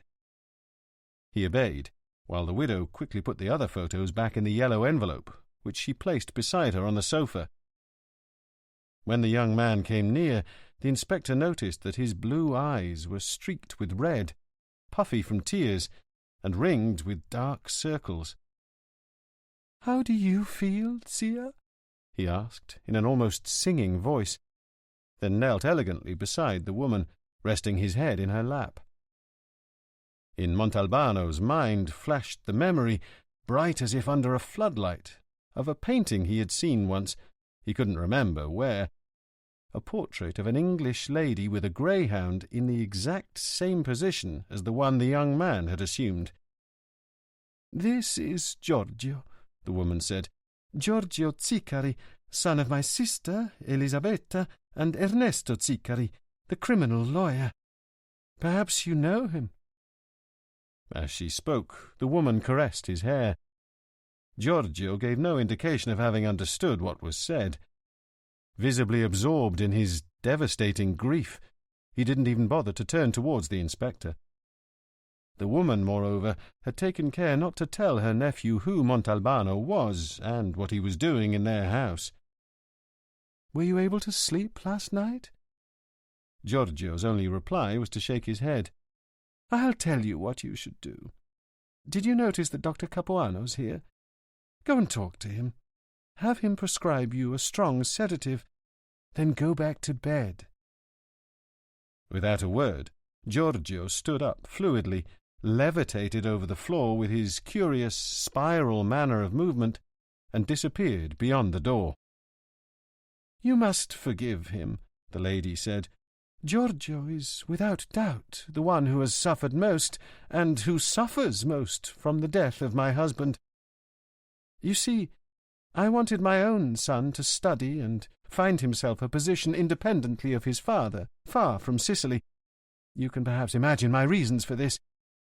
As a result, in Stefano's absence, my husband poured all his affection on our nephew, and his love was returned to the point of idolatry. The boy even came to live with us, to the great displeasure of my sister and her husband, who felt abandoned." She stood up, and Montalbano did likewise. "I've told you everything I thought I should tell you, Inspector. I know I'm in honest hands. You may call me whenever you see fit, at any hour of the day or night, and don't bother to spare my feelings. I'm what they call a strong woman. In any event, act as your conscience dictates. One question, Signora, which has been troubling me for some time. Why weren't you concerned to make it known that your husband hadn't returned? What I mean is, wasn't it disturbing that your husband didn't come home that night? Had it happened before? Yes, it had. But you see, he phoned me on Sunday night. From where? I couldn't say. He said he would be home very late. He had an important meeting and might even be forced to spend the night away.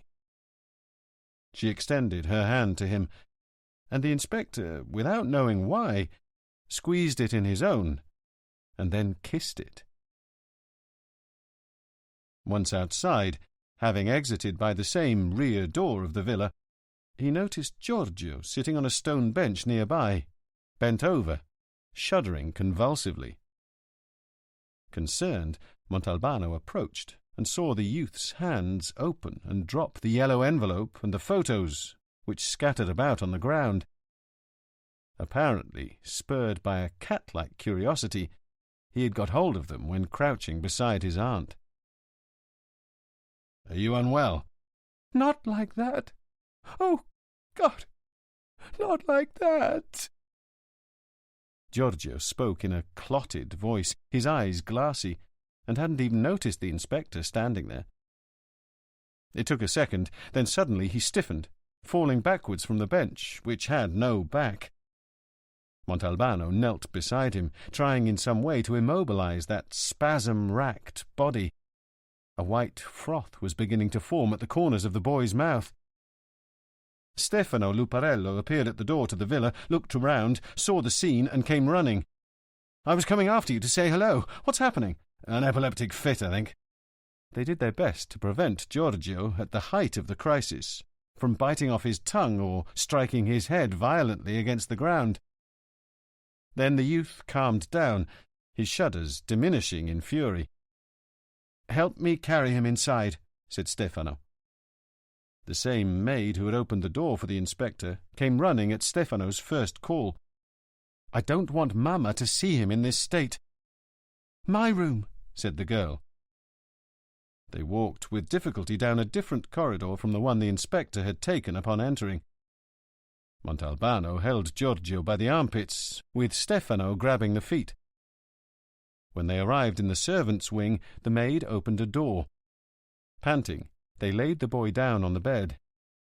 Giorgio had plunged into a leaden sleep. "Help me to undress him," said Stefano. Only when the youth was stripped down to his boxers and T-shirt did Montalbano notice that from the base of the neck up to the bottom of his chin, the skin was extremely white, diaphanous, in sharp contrast to the face and the chest, which were bronzed by the sun. "Do you know why he's not tanned there?" he asked Stefano. "I don't know," he said. "I got back to Montelusa just last Monday afternoon, after being away for months." "I know why," said the maid. "Master Giorgio hurt himself in a car accident. He took the collar off less than a week ago." "When he comes to and can understand," Montalbano said to Stefano, "tell him to drop by my office in Vigata tomorrow morning, around 10. He went back to the bench, bent down to the ground to pick up the envelope and photos, which Stefano had not noticed, and put them in his pocket. Capo Massaria was about 100 yards past the San Filippo bend, but the inspector couldn't see the little house that supposedly stood right on the point, at least according to what Signora Luparello had told him. He started to back the car up, proceeding very slowly. When he was exactly opposite the cape, he espied, amid dense, low trees, a path forking off the main road.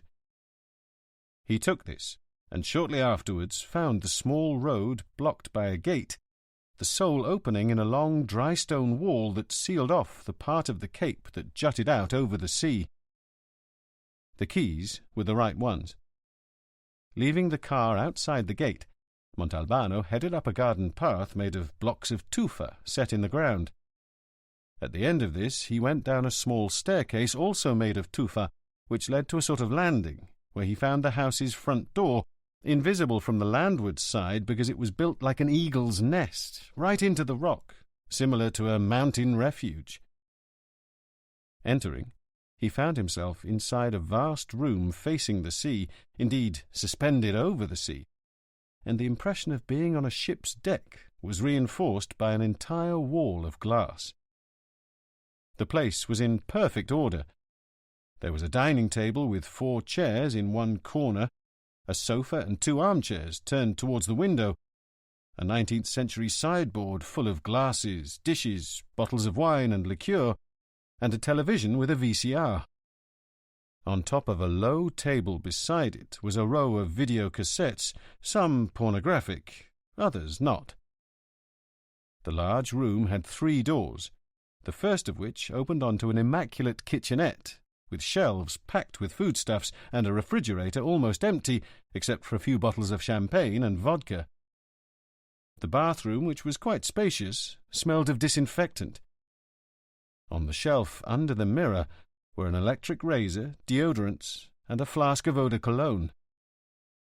In the bedroom, which also had a large window looking onto the sea, there was a double bed covered with a freshly laundered sheet, 2 bedside tables, one with a telephone, and a wardrobe with 3 doors.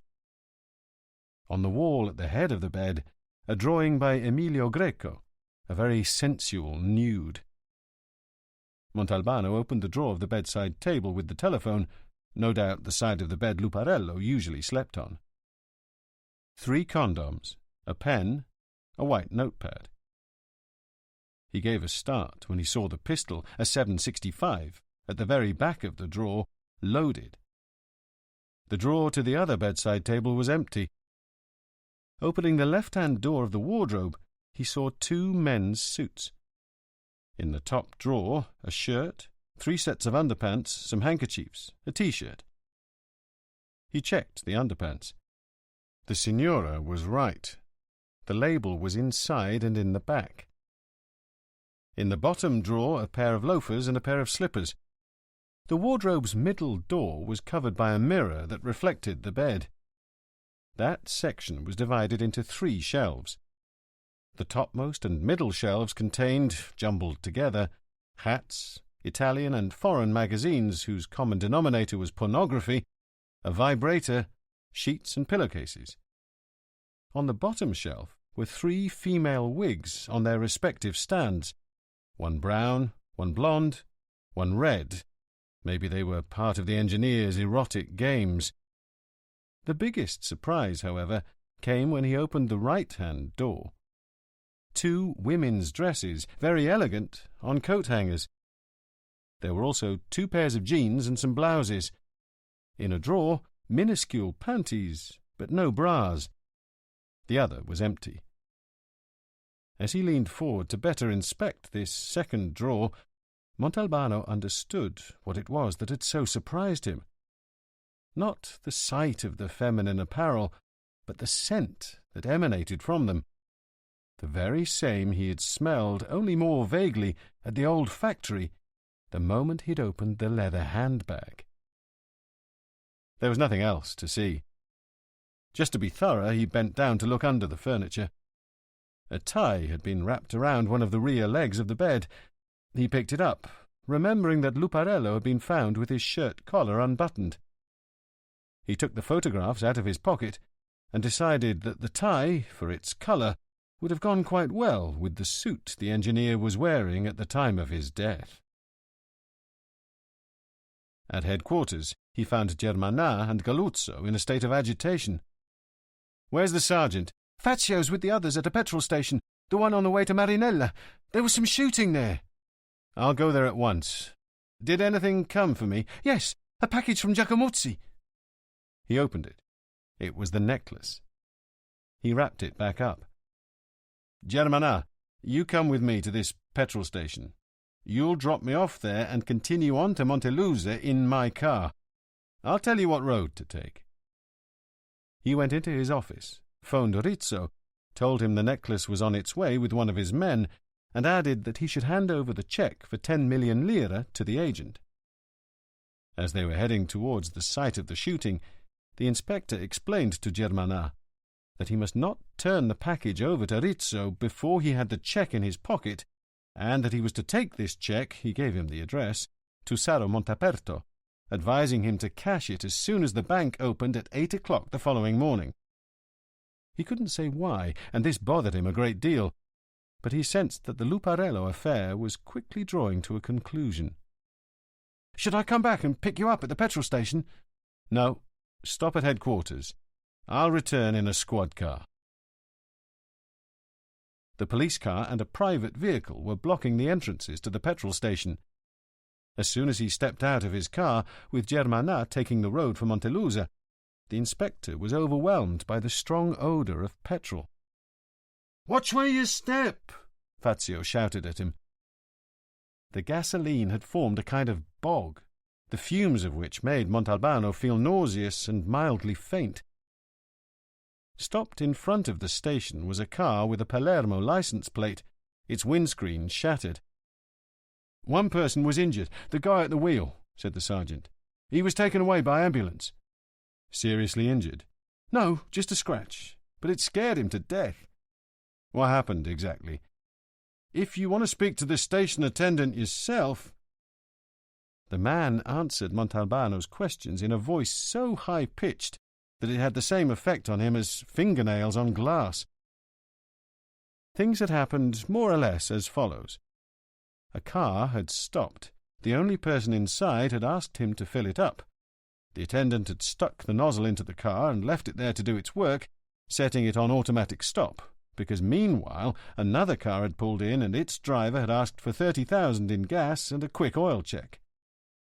As the attendant was about to serve the second client, a car on the road had fired a burst from a submachine gun and sped off, disappearing in traffic. The man at the wheel of the first car had set off immediately in pursuit. The nozzle had slipped out and continued to pump gasoline. The driver of the second vehicle was shouting like a madman. His shoulder had been grazed by a bullet. Once the initial moment of panic had passed and he realized there was no more danger, the attendant had assisted the injured man, while the pump continued to spread gasoline all over the ground. "Did you get a good look at the face of the man in the first car, the one that drove off in pursuit?" "No, sir." "Are you really sure?" "As sure as there's a God in heaven." Meanwhile, the fireman, summoned by Fazio, arrived. "Here's what we'll do," Montalbano said to the sergeant. "As soon as the firemen are done, pick up the attendant, who hasn't convinced me one bit, and take him down to the station. Put some pressure on him. The guy knows perfectly well who the man they shot at was." "I think so too." "How much do you want to bet it's one of the Cuffaro gang?" "I think this month it's their turn to get it." "What, you want to take the money right out of my pocket?" the sergeant asked, laughing. "That's a bet you've already won." "See you later." "Where are you going? I thought you wanted me to give you a lift in the squad car." "I'm going home to change my clothes. It's only about 20 minutes from here on foot. A little breath of air will do me good." He headed off. He didn't feel like meeting Ingrid Sjöström dressed in his Sunday best. Chapter 12. He plonked down in front of the television right out of the shower, still naked and dripping.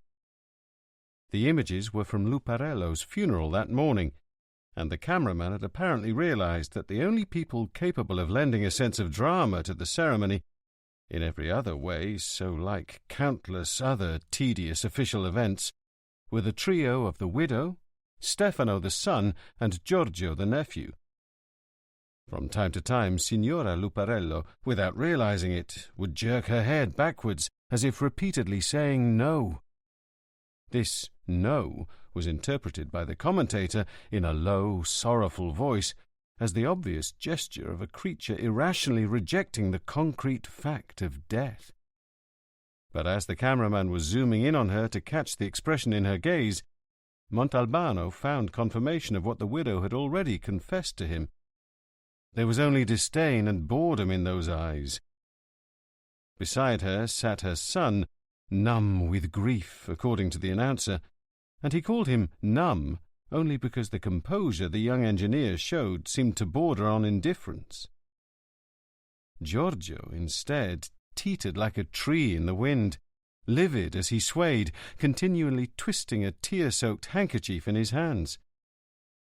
The telephone rang, and Montalbano went to answer it without taking his eyes off the television screen. "Inspector, this is Germana. Everything's been taken care of. Councillor Rizzo expressed his thanks and said he'd find a way to repay you." Some of Rizzo's ways of repaying debts, he whispered to himself, his creditors would have gladly done without. "Then I went to see Saro and gave him the cheque. It took some effort to convince them. They thought it was some kind of practical joke. And then they started kissing my hands. I'll spare you all the things they said the Lord should do for you. The car's at headquarters. You want me to bring it to you?" The inspector glanced at his watch. There was still a little more than an hour before his rendezvous with Ingrid. "All right, but there's no hurry. Let's say 9:30. Then I'll give you a ride back into town." He didn't want to miss the moment when she pretended to faint. He felt like a spectator to whom the magician had revealed his secret. The pleasure would be in appreciating not the surprise, but the skill. The one who missed it, however, was the cameraman, who was unable to capture that moment, even though he had quickly panned from his close-up of the minister back to the group of family members, where Stefano and 2 volunteers were already carrying the signora out, while Giorgio remained in place, still swaying. Instead of dropping Germana off in front of police headquarters and continuing on, Montalbano got out with him. Fazio was back from Montelusa, and he had spoken with the wounded man, who had finally calmed down. The man, the sergeant recounted, was a household appliance salesman from Milan, who every 3 months would catch a plane, land in Palermo, rent a car, and drive around.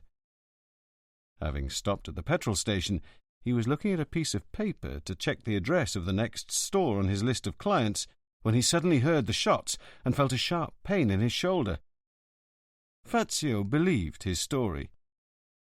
"Chief, when this guy goes back to Milan, he's going to join up with the people who want to separate Sicily from the rest of Italy." "What about the attendant?" "The attendant's another matter. Giallombardo's talking to him now, and you know what he's like.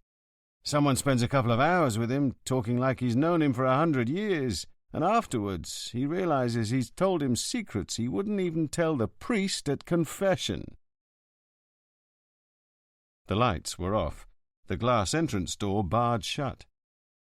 Montalbano had chosen the Marinella bar on the one day it was closed.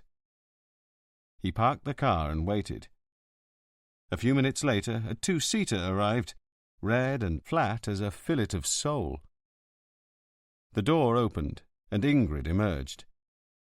Even by the dim light of a street lamp, the inspector saw that she was even better than he had imagined her. Tight jeans wrapping very long legs, white shirt open at the collar with the sleeves rolled up, sandals, hair gathered in a bun. A real cover girl. Ingrid looked around, noticed the darkness inside the bar, walked lazily but surely over to the inspector's car, then leaned forward to speak to him through the open window. "See? I was right. So where do we go now? Your place?" "No," Montalbano said angrily. "Get in." The woman obeyed, and at once the car was filled with the scent that Montalbano already knew well. "Where do we go now?" Ingrid repeated. She wasn't joking any more. Utter female that she was, she had noticed the man's agitation. "Do you have much time?" "As much as I want." "We're going somewhere you'll feel comfortable, since you've already been there. You'll see." "What about my car?" "We'll come back for it later." They set off, and after a few moments of silence, Ingrid asked him a question she should have asked from the start. "Why did you want to see me?" The inspector was mulling over the idea that had come to him as he told her to get in the car. It was a real cop sort of idea, but he was, after all, a cop. "I wanted to see you, Mrs. Cardamone, because I need to ask you some questions." Mrs. Cardamone. Listen, Inspector, I'm very familiar with everyone I meet, and if you're too formal with me, I'll only feel uncomfortable. What's your first name? Salvo. Did Councillor Rizzo tell you we found the necklace? What necklace? What do you mean, what necklace? The one with the diamond-studded heart. No, he didn't tell me. Anyway, I have no dealings with him. He certainly must have told my husband. Tell me something. I'm curious. Are you in the habit of losing jewellery and then finding it again? Why do you ask? Come on. I tell you we found your necklace, which is worth about 100 million lira, and you don't bat an eyelash. Ingrid gave a subdued laugh, confined to her throat. The fact is, I don't like jewellery. See? She showed him her hands. I don't wear rings, not even a wedding band. Where did you lose the necklace? Ingrid didn't answer at once. She's reviewing her lesson, thought Montalbano. Then the woman began speaking mechanically. Being a foreigner didn't help her to lie. I was curious about this place called the Pastor. Pasture, Montalbano corrected. I'd heard so much about it. I talked my husband into taking me there. Once there, I got out, walked a little, and was almost attacked. I got scared and was afraid my husband would get in a fight. We left. Back at home, I realized I no longer had the necklace on. How did you happen to put it on that evening, since you don't like jewellery? It doesn't really seem appropriate for going to the pasture. Ingrid hesitated. I had it on because that afternoon I'd been with a friend who wanted to see it. Listen, said Montalbano, I should preface all this by saying that even though I am, of course, talking to you as a police inspector, I'm doing so in an unofficial capacity. What do you mean? I don't understand. What I mean is, anything you tell me will remain between you and me. How did your husband happen to choose Rizzo as his lawyer? Was he not supposed to? No, at least not logically. Rizzo was the right-hand man of Silvio Luparello, who was your father-in-law's biggest political adversary. By the way, did you know Luparello? I knew who he was. Rizzo's always been Giacomo's lawyer, and I don't know a bloody thing about politics. She stretched, arching her arms behind her head. I'm getting bored. Too bad. I thought an encounter with the cop would be more exciting. Could you tell me where we're going? Is there still far to go? We're almost there. After they passed the San Filippo bend, the woman grew nervous, looking at the inspector 2 or 3 times out of the corner of her eye. She muttered, Look, there aren't any bars or cafes around here. I know, said Montalbano, and, slowing the car down, he reached for the leather bag that he had placed behind the seat Ingrid was in. I want you to see something. He put it on her lap. The woman looked at it and seemed truly surprised. How did you get this? Is it yours? Of course it's mine. It has my initials on it. When she saw that the 2 letters of the alphabet were missing, she became even more confused. They must have fallen off, she said in a low voice, but she was unconvinced. She was losing her way in a labyrinth of questions without answer, and clearly something was beginning to trouble her now. Your initials are still there. You just can't see them because it's dark. Somebody tore them off, but their imprints are there in the leather. But who tore them off? And why? A note of anxiety sounded in her voice. The inspector didn't answer. He knew perfectly well why they had done it. To make it look as if Ingrid had wanted to make the bag anonymous. When they came to the little dirt road that led to Capomassaria, Montalbano, who had accelerated as if intending to go straight, suddenly spun the wheel violently, turning onto the path. All at once, without a word, Ingrid threw open the car door, nimbly exited the moving vehicle, and started running through the trees. Cursing, the inspector braked, jumped out, and gave chase. After a few seconds he realized he would never catch her, and stopped, undecided. At that exact moment he saw her fall. When he was beside her, Ingrid, who had been unable to get back up, interrupted her Swedish monologue, incomprehensible but clearly expressing fear and rage. "Fuck off," she said, and continued massaging her ankle. "Get up, and no more bullshit."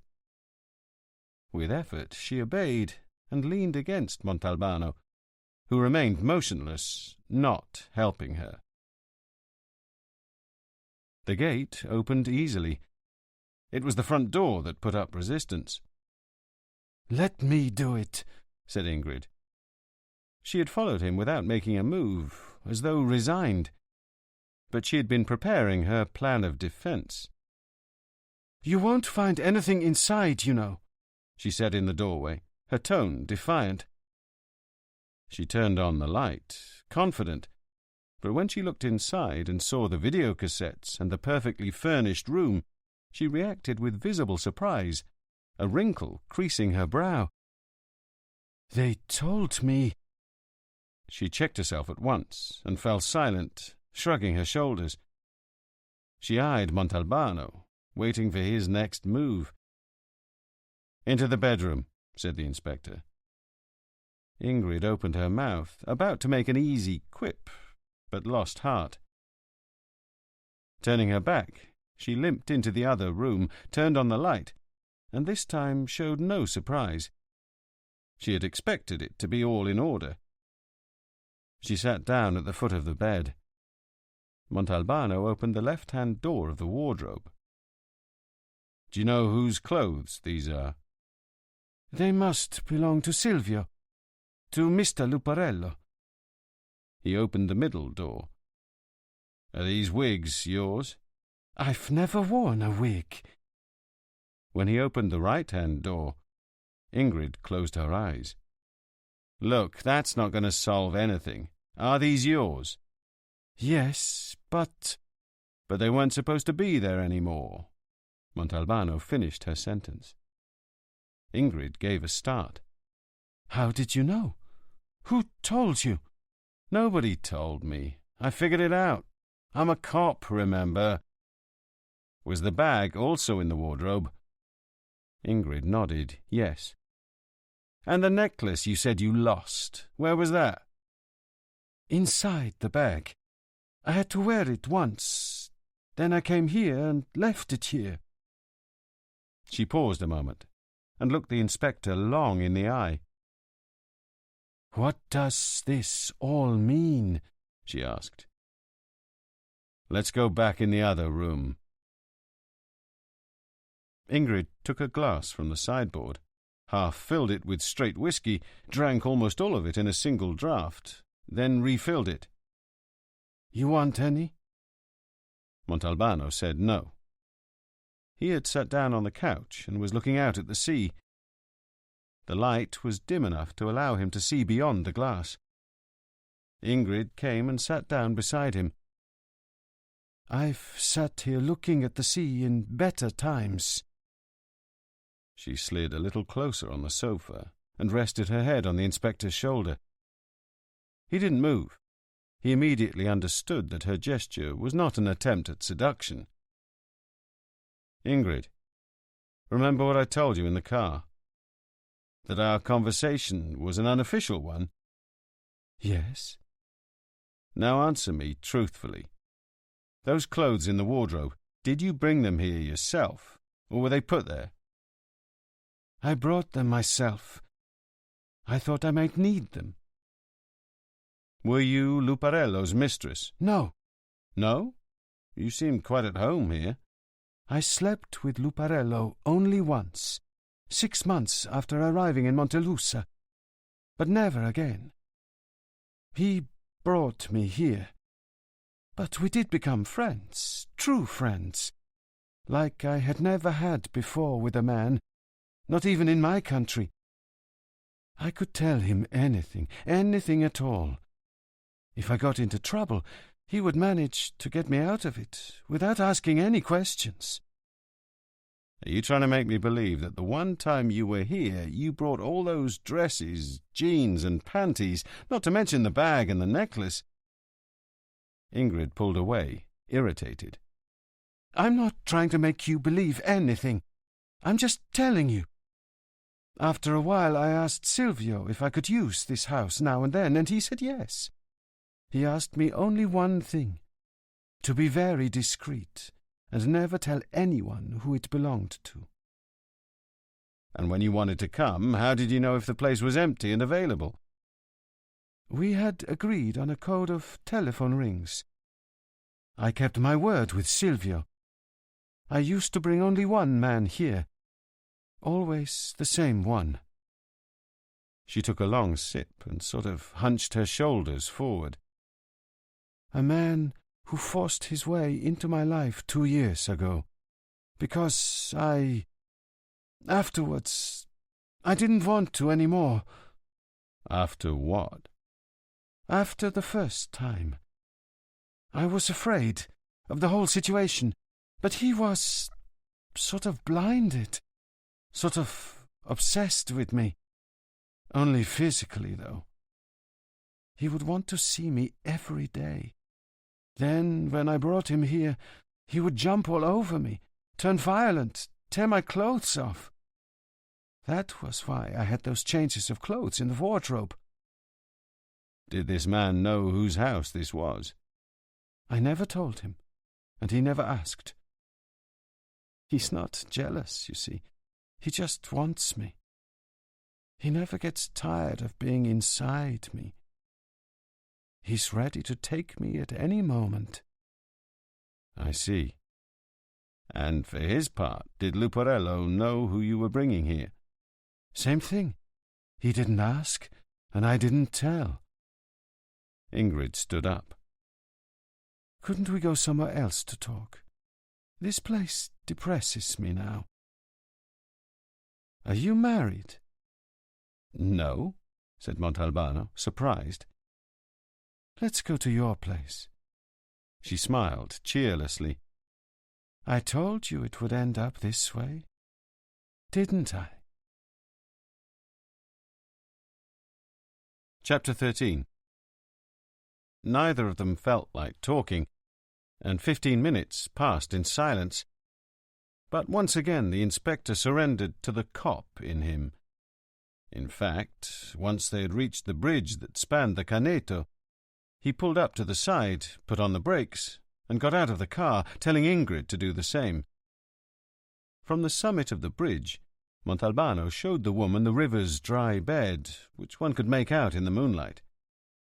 "See," he said, "the river bed leads straight to the beach. It's on a steep incline and full of big rocks and stones. Think you could drive a car down there?" I don't know. It'd be different if it was daylight. But I could try if you want me to. She stared at the inspector and smiled, her eyes half shut. You found out about me, eh? So what should I do? Do it. All right. You wait here. She got in the car and drove off. It took only a few seconds for the headlights to disappear from view. Well, that's that. She took me for a sucker, said Montalbano, resigning himself. As he was getting ready for the long walk back to Vigata, he heard her return with the motor roaring. I think I can do it. Do you have a torch? In the glove compartment. The woman knelt down, illuminated the car's underside, then stood back up. Got a handkerchief? Montalbano gave her one, and Ingrid used it to wrap her sore ankle tightly. Get in. Driving in reverse, she reached a dirt road that led from the provincial road to the area under the bridge. I'm going to give it a try, Inspector. Bear in mind that one of my feet isn't working. Fasten your seatbelt. Should I drive fast? Yes, but it's important that we get to the beach in one piece. Ingrid put the car in gear and took off like a shot. It was 10 minutes of continuous, ferocious jolts. At one point, Montalbano felt as if his head were dying to detach itself from the rest of his body and fly out of the window. Ingrid, however, was calm, determined, driving with her tongue sticking out between her lips. The inspector wanted to tell her not to do that. She might inadvertently bite it off. When they reached the beach, Ingrid asked, "Did I pass the test?" Her eyes glistened in the darkness. She was excited and pleased. "Yes." "Let's do it again, going uphill this time." "You're insane. That's quite enough." She was right to call it a test, except that it was a test that didn't solve anything. Ingrid was able to drive down that road easily, which was a point against her. On the other hand, when the inspector had asked her to do so, she had not seemed nervous, only surprised, and this was a point in her favour. But the fact that she hadn't broken anything on the car, how was he to interpret that, negatively or positively? "So, shall we do it again? Come on, this was the only time this evening I've had any fun." "No, I already said no." "All right, then you drive. I'm in too much pain." The inspector drove along the shore, confirming in his mind that the car was in working order, nothing broken. "You're really good, you know." "Well," said Ingrid, assuming a serious, professional tone, "anyone could drive down that stretch. The skill is in bringing the car through it in the same condition it started out in, because afterwards you might find yourself on a paved road, not a beach like this, and you have to speed up to recover lost time. I don't know if that's clear." "Perfectly clear. Somebody who, for example, after driving down there, comes to the beach with broken suspension, is somebody who doesn't know what he's doing." They arrived at the pasture. Montalbano turned right. "See that large bush? That's where Luparello was found." Ingrid said nothing, and didn't even seem very curious. They drove down the path. Not much was happening that evening. When they were beside the wall of the old factory, Montalbano said, "This is where the woman who was with Luparello lost her necklace and threw the leather bag over the wall." "My bag?" "Yes." "Well, it wasn't me," Ingrid murmured, "and I swear I don't understand a damned thing about any of this." When they got to Montalbano's house, Ingrid was unable to step out of the car, so the inspector had to wrap one arm around her waist while she leaned her weight against his shoulder. Once inside, the young woman dropped into the first chair that came within reach. "Christ! Now it really hurts." "Go into the other room and take off your jeans so I can wrap it up for you." Ingrid stood up with a whimper and limped along, steadying herself against the furniture and walls. Montalbano called headquarters. Fazio informed him that the petrol station attendant had remembered everything and had precisely identified the man at the wheel, the one the assailants had tried to kill, Turi Gambardella of the Cuffaro gang. QED. "So Galuzzo went to Gambardella's house," Fazio went on, "but his wife said she hadn't seen him for 2 days. "I would have won the bet," said the inspector. "Why? You think I would have been stupid enough to make it?" He heard the water running in the bath.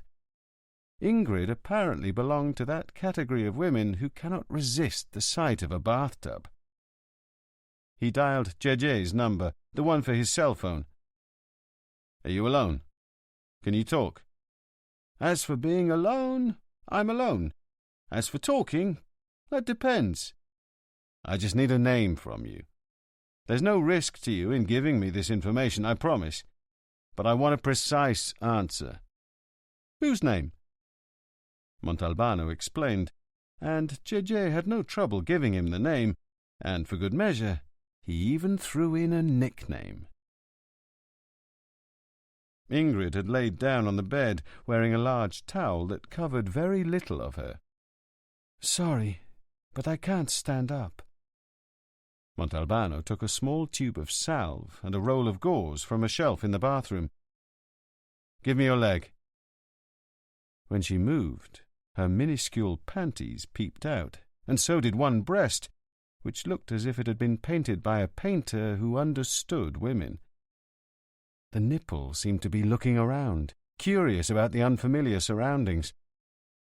Once again, Montalbano understood that Ingrid had no seductive intentions, and he was grateful to her for it. "You'll see, in a little while it'll feel better," he said, after spreading the salve on her ankle, which he then wrapped tightly in gauze. The whole time Ingrid did not take her eyes off him. "Have you got any whiskey? Let me have half a glass. No ice." It was as though they had known each other all their lives. After bringing her the whiskey, Montalbano pulled up a chair and sat down beside the bed. "You know something, Inspector?" said Ingrid, looking at him with green, sparkling eyes. "You're the first real man I've met around here in 5 years. "Better than Luparello?" "Yes." "Thanks. Now listen to my questions." "Fire away." As Montalbano was about to open his mouth, the doorbell rang. He wasn't expecting anyone, and went in confusion to answer the door.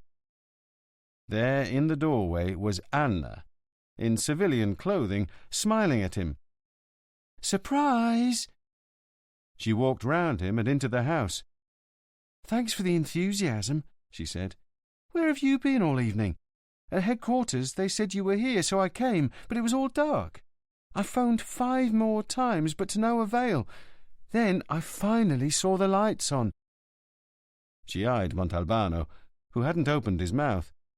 "What's with you? Have you lost your voice? Okay, listen." She fell silent. Past the bedroom door, which had been left open, she had caught a glimpse of Ingrid, half naked, glass in hand. First she turned pale, then blushed violently. "Excuse me," she whispered, rushing out of the house. "Run after her," Ingrid shouted to him. "Explain everything. I'm going home." In a rage, Montalbano kicked the front door shut, making the walls shake, as he heard Anna's car leave, burning rubber as furiously as he had just slammed the door. "I don't have to explain a goddamn thing to her." "Should I go?" Ingrid had half risen from the bed, her breasts now triumphantly outside the towel. "No, but cover yourself." "Sorry." Montalbano took off his jacket and shirt, stuck his head in the sink, and ran cold water over it for a while. Then he returned to his chair beside the bed. "I want to know the real story of the necklace." "Well, last Monday, Giacomo, my husband, was woken by a phone call. I didn't catch much of it. I was too sleepy. He got dressed in a hurry and went out. He came back 2 hours later and asked me where the necklace was, since he hadn't seen it around the house for some time. I couldn't very well tell him it was inside the bag at Silvio's house. If he had asked to see it, I wouldn't have known what to answer. So I told him I'd lost it at least a year before, and that I hadn't told him sooner because I was afraid he'd get angry. The necklace was worth a lot of money. It was a present he gave me in Sweden. Then Giacomo had me sign my name at the bottom of a blank sheet of paper. He said he needed it for the insurance." "So where did this story about the pasture come from?" "That happened later, when he came home for lunch. He explained to me that Rizzo, his lawyer, had told him the insurance company needed a more convincing story about how I lost the necklace, and had suggested the story about the pastor to him." "Pasture," Montalbano patiently corrected her. The mispronunciation bothered him. Pasture, pasture, Ingrid repeated. Frankly, I didn't find that story very convincing either. It seemed screwy, made up. That's when Giacomo told me that everyone saw me as a whore, and so it would seem believable that I might get an idea like the one about having him take me to the pasture. I understand. Well, I don't. They were trying to frame you. Frame me? What does that mean? Look, Luparello died at the pasture in the arms of a woman who persuaded him to go there, right? Right. Well, they want to make it look like you were that woman. The bag is yours, the necklace is yours, the clothes at Luparello's house are yours. You're capable of driving down the Canneto. I'm supposed to arrive at only one conclusion, that the woman is Ingrid Sjöström. Now I understand, she said, falling silent, eyes staring at the glass in her hand. Then she roused herself. It's not possible. What's not possible? That Giacomo would go along with these people who want to frame me. Maybe they forced him to go along with them. Your husband's financial situation's not too good, you know. He never talks to me about it, but I can see that. Still, I'm sure that if he did it, it wasn't for money.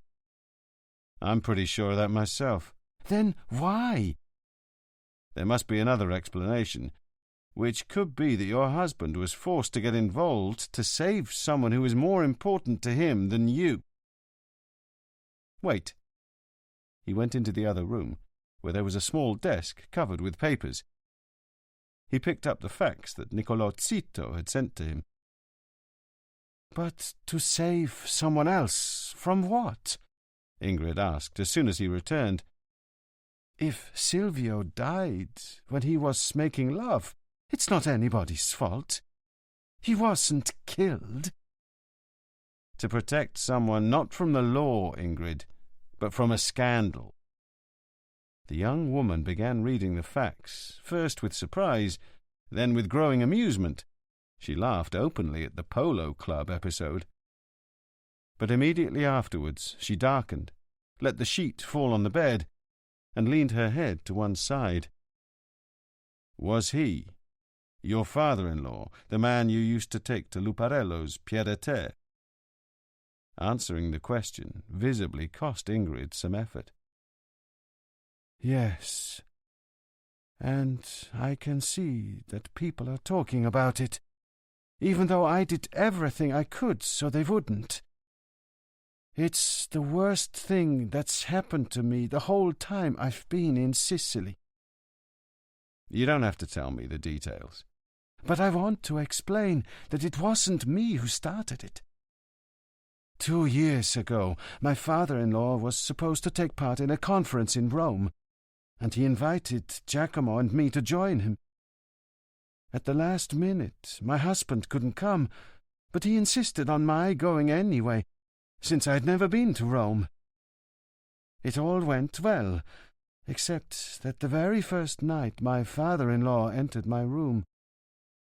He seemed insane, so I went along with him just to calm him down, because he was yelling and threatening me. On the airplane on the way back, he was crying at times, and he said it would never happen again. You know that we live in the same palazzo, right? Well, one afternoon, when my husband was out, and I was lying in bed, he came in again like that night, trembling all over. And again I felt afraid. The maid was in the kitchen. The next day I told Giacomo I wanted to move out. He became upset. I became insistent. We quarreled. I brought up the subject a few times after that, but he said no every time. He was right, in his opinion. Meanwhile, my father-in-law kept at it, kissing me, touching me whenever he had the chance, even risking being seen by his wife or Giacomo. That was why I begged Silvio to let me use his house on occasion. Does your husband have any suspicions? I don't know. I've wondered myself. Sometimes it seems like he does. Other times I'm convinced he doesn't. One more question, Ingrid. When we got to Capomassaria, as you were opening the door, you told me I wouldn't find anything inside. And when you saw instead that everything was still there, just as it had always been, you were very surprised. Had someone assured you that everything had been taken out of Luparello's house? Yes, Giacomo told me. So your husband did know? Wait, don't confuse me. When Giacomo told me what I was supposed to say in case I was questioned by the insurance people, that is, that I had been to the pasture with him, I became worried about something else. That with Silvio dead, sooner or later someone would discover his little house with my clothes, my bag, and everything else inside. Who would have found them, in your opinion? Well, I don't know. The police, his family. I told Giacomo everything, but I told him a lie. I didn't say anything about his father. I made him think I was going there with Silvio. That evening, he told me everything was all right, that a friend of his would take care of it, and that if anyone discovered the little house, they would find only whitewashed walls inside. And I believed him. What's wrong? Montalbano was taken aback by the question. What do you mean, what's wrong? You keep touching the back of your neck. Oh, it hurts. Must have happened when we drove down the Caneto. How's your ankle? Better, thanks. Ingrid started laughing. She was changing moods from one moment to the next, like a child. What's so funny? Your neck, my ankle. We're like two hospital patients. Feel up to getting out of bed? If it was up to me, I'd stay here till morning. We've still got some things to do. Get dressed. Can you drive? Chapter 14. Ingrid's red fillet-of-sole car was still parked in its spot by the Marinella bar. Apparently it was judged too much trouble to steal. There weren't many like it in Montelusa and its environs. "Take your car and follow me," said Montalbano. "We're going back to Capomassaria." Oh, God! To do what? Ingrid pouted. She really didn't feel like it, and the inspector realized this. "It's in your own interests." By the glare of the headlights, which he quickly turned off, Montalbano realized that the entrance gate to the house was open. He got out and walked over to Ingrid's car. "Wait for me here. Turn off your headlights." "Do you remember whether we closed the gate when we left?" I don't really remember, but I'm pretty sure we did. "Turn your car round and make as little noise as possible." She did as he said, and the car's nose pointed towards the main road. "Now listen to what I say. I'm going down there. You keep your ears pricked, and if you hear me shout or notice anything suspicious, don't think twice, just push off and go home." Do you think there's someone in sight? "I don't know. Just do as I said." From his car he took the bag and his pistol. He headed off, trying to step as lightly as possible, and descended the staircase. This time the front door opened without any resistance or sound. He passed through the doorway, pistol in hand. The large room was somehow dimly illuminated by reflections off the water. He kicked open the bathroom door, and then the others, one by one, feeling ridiculously like the hero of an American TV program. There was nobody in the house, nor was there any sign that anyone else had been there. It didn't take much to convince him that he himself had left the gate open. He slid open the picture window and looked below. At that point, Capo Massaria jutted out over the sea like a ship's prow. The water below must have been quite deep. He ballasted Ingrid's bag with some silverware and a heavy crystal ashtray, spun it around over his head, and hurled it out to sea. It wouldn't be so easily found again. Then he took everything that belonged to Ingrid from the wardrobe in the bedroom and went outside, making sure the front door was well shut. As soon as he appeared at the top of the stairs, he was bathed in the glare of Ingrid's headlights. "I told you to keep your lights off. And why did you turn the car back around?" "I didn't want to leave you here alone. If there was trouble—" "Here are your clothes." She took them and put them on the passenger seat. "Where's the bag?" "I threw it into the sea. Now go back home. They have nothing left to frame you with." Ingrid got out of the car, walked up to Montalbano, and embraced him. She stayed that way a while, her head leaning on his chest. Then, without looking back at him, she got back into her car, put it in gear, and left. Right at the entrance to the bridge over the Caneto, a car was stopped, blocking most of the road. A man was standing there, elbows propped against the roof of the car, hands covering his face, lightly rocking back and forth. "Anything wrong?" asked Montalbano, pulling up. The man turned around. His face was covered with blood, which poured out of a broad gash in the middle of his forehead. "Some bastard," he said. "I don't understand. Please explain." Montalbano got out of the car and approached him. "I was breezing quietly along when this son of a bitch passes me, practically running me off the road. So I got pissed off and started chasing after him, honking the horn and flashing my lights. Suddenly the guy puts on his brakes and turns the car sideways. He gets out of the car and he's got something in his hand that I can't make out, and I get scared thinking he's got a weapon. He comes towards me, my window was down, and without saying a word, he bashes me with that thing which I realized was a monkey wrench." "Do you need assistance?" "No, I think the bleeding's going to stop." "Do you want to file a police report?" "Don't make me laugh. My head hurts." "Do you want me to take you to the hospital?" "Would you please mind your own fucking business?"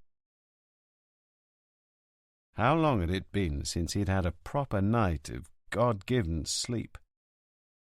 Now he had this bloody pain at the back of his head that wouldn't give him a moment's peace. It continued unabated, and even if he lay still, belly up or belly down, it made no difference.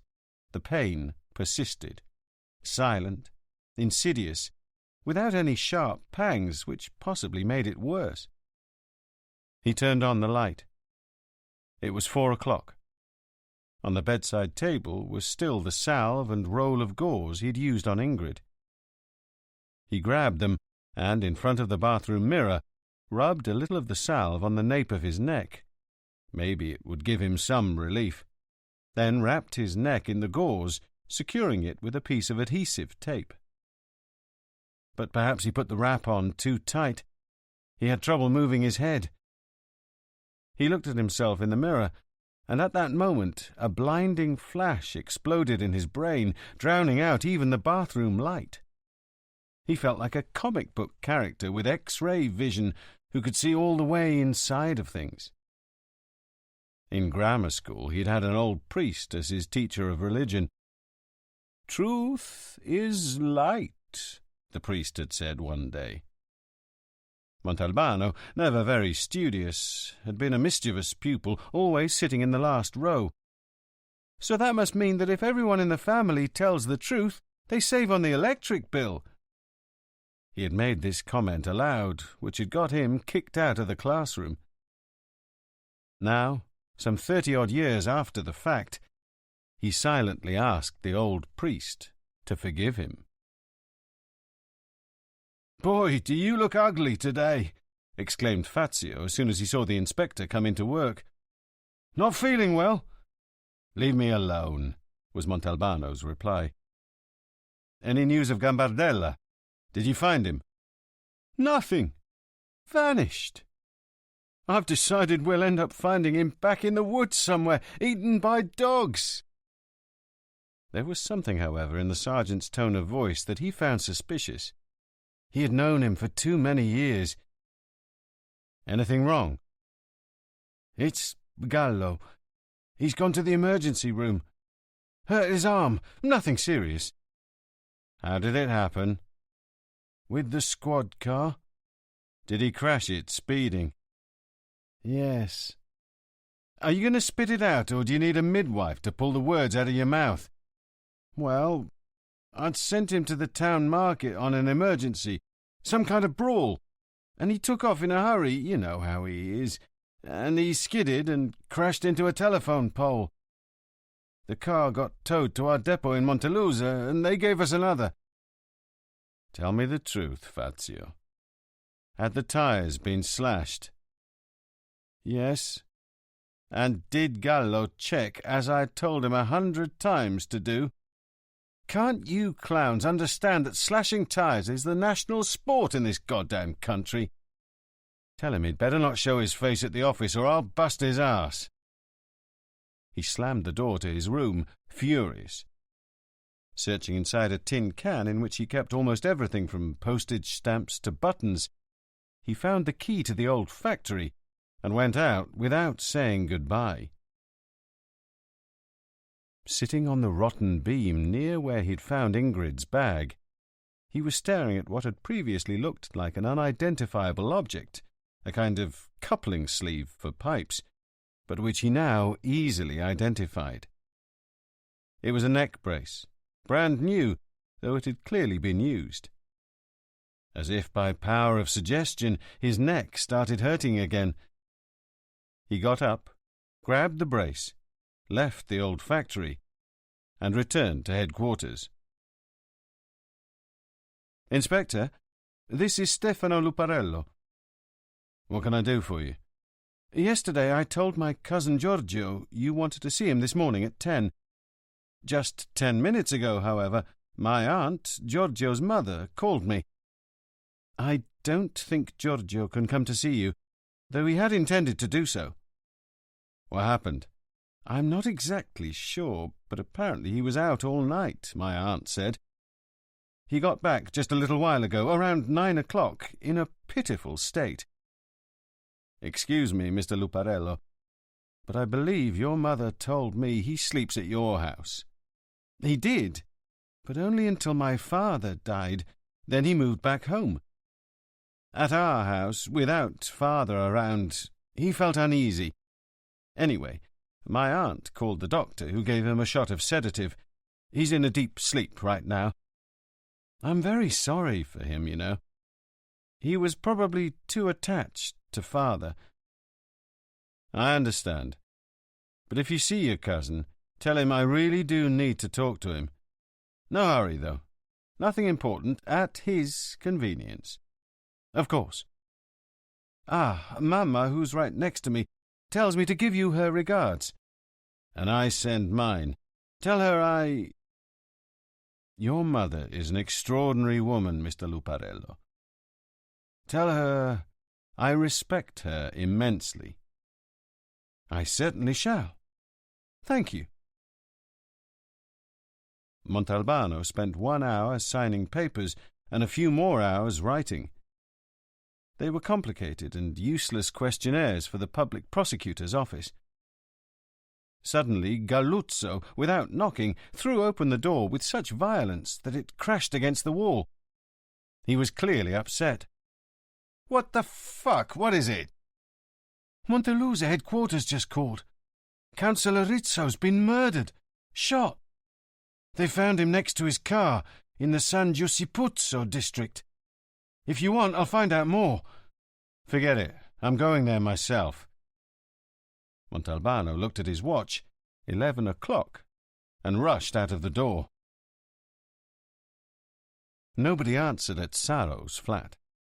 Montalbano knocked at the next-door apartment, and a little old lady with a belligerent face opened up. "What is it? What you doing, bothering people like this?" she said in thick dialect. Excuse me, signora. I was looking for Mr. and Mrs. Montaperto. The Mr. and the Mrs.? Some Mr. and Mrs.? Them's garbage people. Scum! Relations apparently were not good between the two families. And who are you? I'm a police inspector. The woman's face lit up, and she started yelling in a tone of extreme contentedness. Turitru! Turitru! Come here, quick! What is it? Asked a very skinny old man, appearing. This man's a police inspector. Don't you see I was right? Do you see who the cops are looking for? Do you see they were nasty folk? Do you see they ran away so they wouldn't end up in jail? When did they leave, signora? Not half an hour ago, with the little brat. You go after 'em right now, you might still catch 'em along the road. Thank you, signora. I'm going after them right now. Saro, his wife, and their little son had made it. Along the road to Montelusa, the inspector was stopped twice, first by an army patrol of alpinists, and then by another patrol of carabinieri. The worst came on the way to San Giussipuzzo, where, between barricades and checkpoints, it took him 45 minutes to go less than 3 miles. At the scene he found the commissioner, the colonel of the carabinieri, and the entire Montelusa police department on a full day. Even Anna was there, though she pretended not to see him. Giacomuzzi was looking around, trying to find someone to tell him the whole story in minute detail. As soon as he saw Montalbano, he came running up to him. A textbook execution, utterly ruthless. How many were there? Just one, or at least only one fired the gun. The poor councillor left his study at 6:30 this morning. He had picked up some documents and headed towards Tabita, where he had an appointment with a client. He left the study alone, this much is certain, but along the way he picked up someone he knew in the car. Maybe it was someone who thumbed a ride. Giacomuzzi burst into laughter so loud that a few people nearby turned and stared at him. Can you picture Rizzo, with all the responsibilities he has on his shoulders, blithely giving a ride to a total stranger? The guy had to beware of his own shadow. You know better than I that behind Luparello there was Rizzo. No, it was definitely someone he knew. A mafioso. A mafioso, you think? I bet my life on it. The mafia raised the price. They always ask for more, and the politicians aren't always in a position to satisfy their demands. But there's another hypothesis. He may have made a mistake, now that he felt stronger after his recent appointment. And they made him pay for it. Giacomuzzi, my congratulations. This morning you're particularly lucid. Apparently you had a good shit. How can you be so sure of what you're saying? By the way the guy killed him. First he kicked him in the balls, then had him kneel down, placed his gun against the back of his neck, and fired. Immediately a pang shot through Montalbano's neck. What kind of gun? Pasquano says that at a glance, considering the entrance and exit wounds and the fact that the barrel was practically pressed against his skin, it must have been a 7.65. Inspector Montalbano. The commissioner's calling you, said Giacomuzzi, and he stole away. The commissioner held his hand out to Montalbano, and they exchanged smiles. What are you doing here? Actually, Mr. Commissioner, I was just leaving. I happened to be in Montelusa when I heard the news, and I came out of curiosity, pure and simple. See you this evening, then. Don't forget, my wife is expecting you. It was a conjecture, only a conjecture, and so fragile that if he had stopped a moment to consider it well, it would have quickly evaporated. And yet he kept the accelerator pressed to the floor, and even risked being shot at as he drove through a roadblock. When he got to Capomassaria, he bolted out of the car without even bothering to turn off the engine, leaving the door wide open. easily opened the gate and the front door of the house and raced into the bedroom. The pistol in the drawer of the bedside table was gone. He cursed himself violently. He'd been an idiot. After discovering the weapon on his first visit, he had been back to the house twice with Ingrid and hadn't bothered to check if the gun was still in its place. Not once. Not even when he'd found the gate open and had set his own mind at rest, convinced that it was he who'd forgotten to shut it. And now I'm going to dawdle a bit, he thought, as soon as he got home. He liked the verb dawdle, tambasciare in Sicilian, which meant poking about from room to room without a precise goal, preferably doing pointless things. Which he did. He rearranged his books, put his desk in order, straightened a drawing on the wall, cleaned the gas burners on the stove. He was dawdling. He had no appetite, had not gone to the restaurant, hadn't even opened the refrigerator to see what Adelina had prepared for him.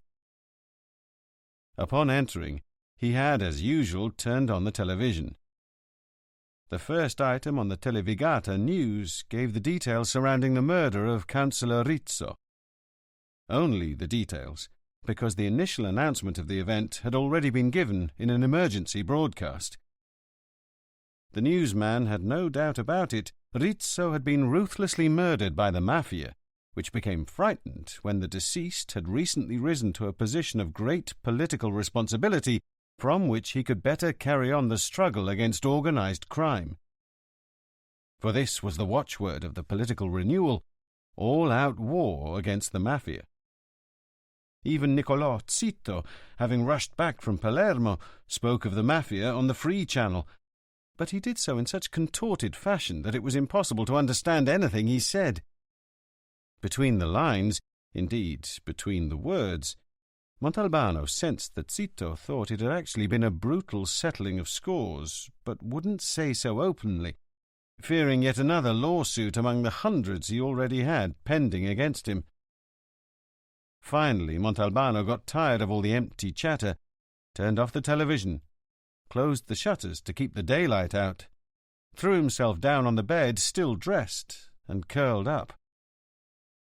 What he wanted to do now was accutuffarsi, another verb he liked, which meant at once to be beaten up and to withdraw from human society.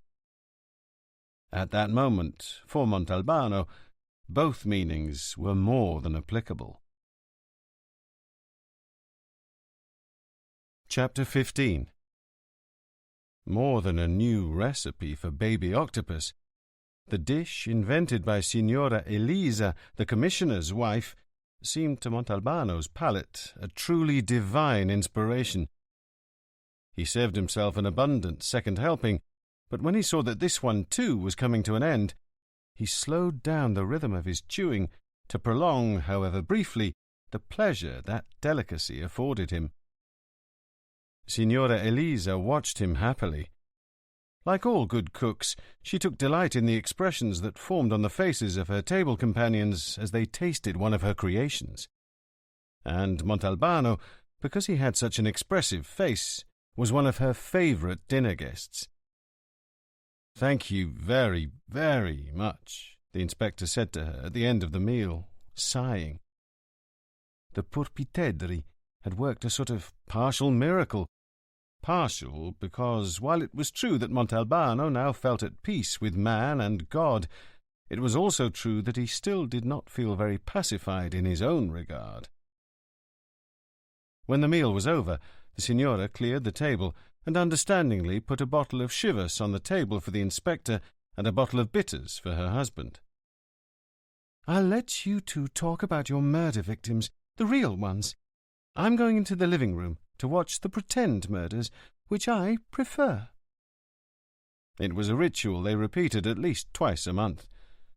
Montalbano was fond of the commissioner and his wife, and that fondness was amply repaid in kind by both. The commissioner was a refined, cultured, reserved man, almost a figure from another age. They talked about the disastrous political situation, the unknown dangers the growing unemployment held in store for the country, the shaky, crumbling state of law and order. Then the Commissioner asked a direct question. "Can you tell me why you haven't yet closed the Luparello investigation? I got a worried phone call from Lobianco today." "Was he angry?" "No, only worried, as I said. Perplexed, rather. He can't understand why you're dragging things out so much. And I can't either, to tell you the truth. Look, Montalbano, you know me, and you know that I would never presume to pressure one of my officers to settle something one way or another. Of course. So, if I'm here asking you this, it's out of personal curiosity, understood? I'm speaking to my friend, Montalbano, mind you. To a friend whom I know to possess an intelligence, an acumen, and, most important, a courtesy in human relations quite rare nowadays. Thank you, sir. I'll be honest with you. I think you deserve as much. What seemed suspicious to me from the start of the whole affair was the place where the body was found.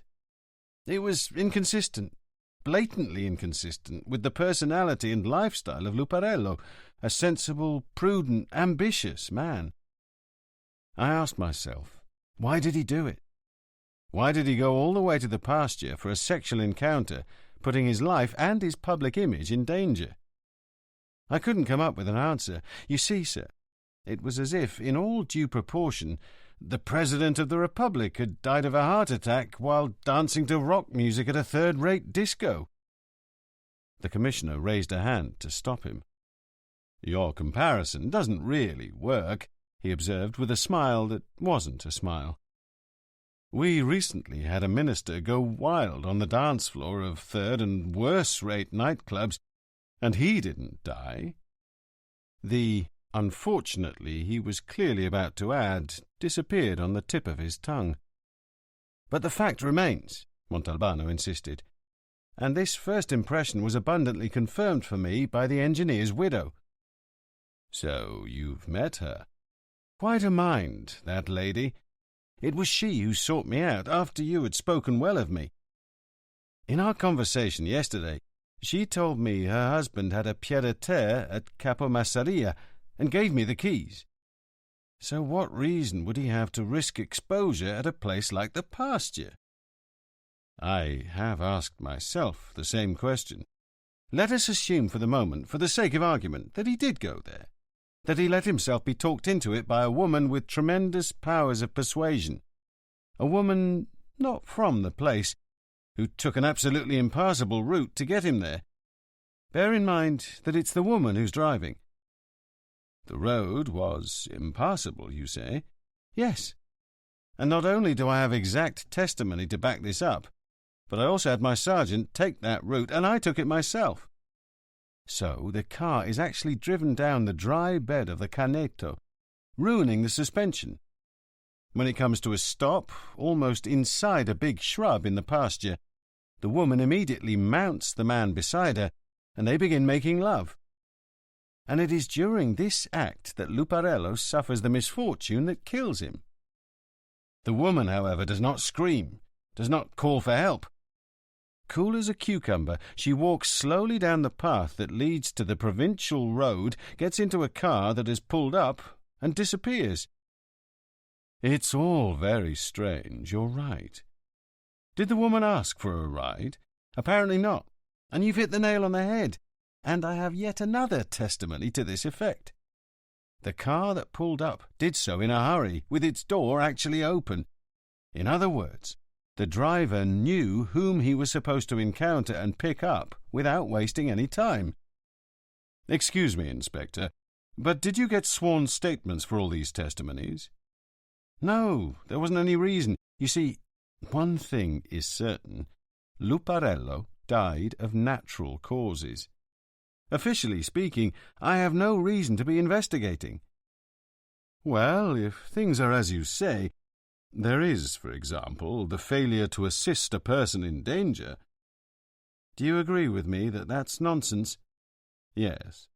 Well, that's as far as I'd gone when Signora Luparello pointed out something very essential to me.